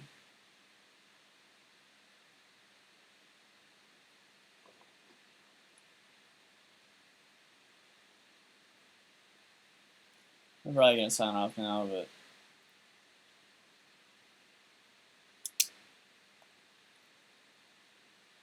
I'm just really mad because I got like a lot of potential, and then I could really shine bright, but people just like, it's like the opposite of a spirit bomb. It's like a shade bomb. They're like collecting all their shade to throw at me.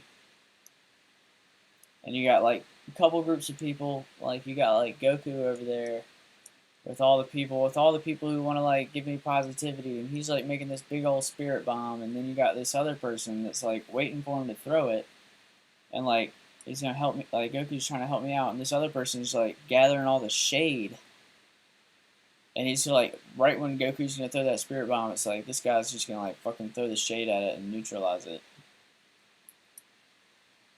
It's probably like the stupidest like analogy. It's ridiculous though.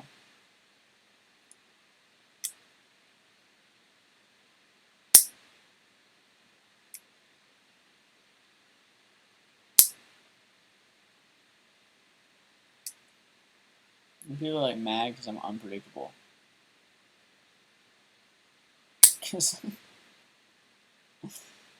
And I'm not happy about it. Because look where I am. And do I deserve to be here? Do I really? I mean, like, my thing is, though, if somebody had a problem, they probably should have said something to me. No, nobody ever wanted to do that because they, like, wanted to use me as an example.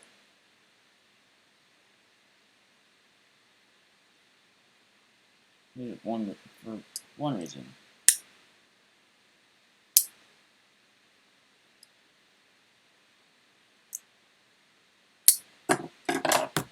Anyways, I gotta get out of here.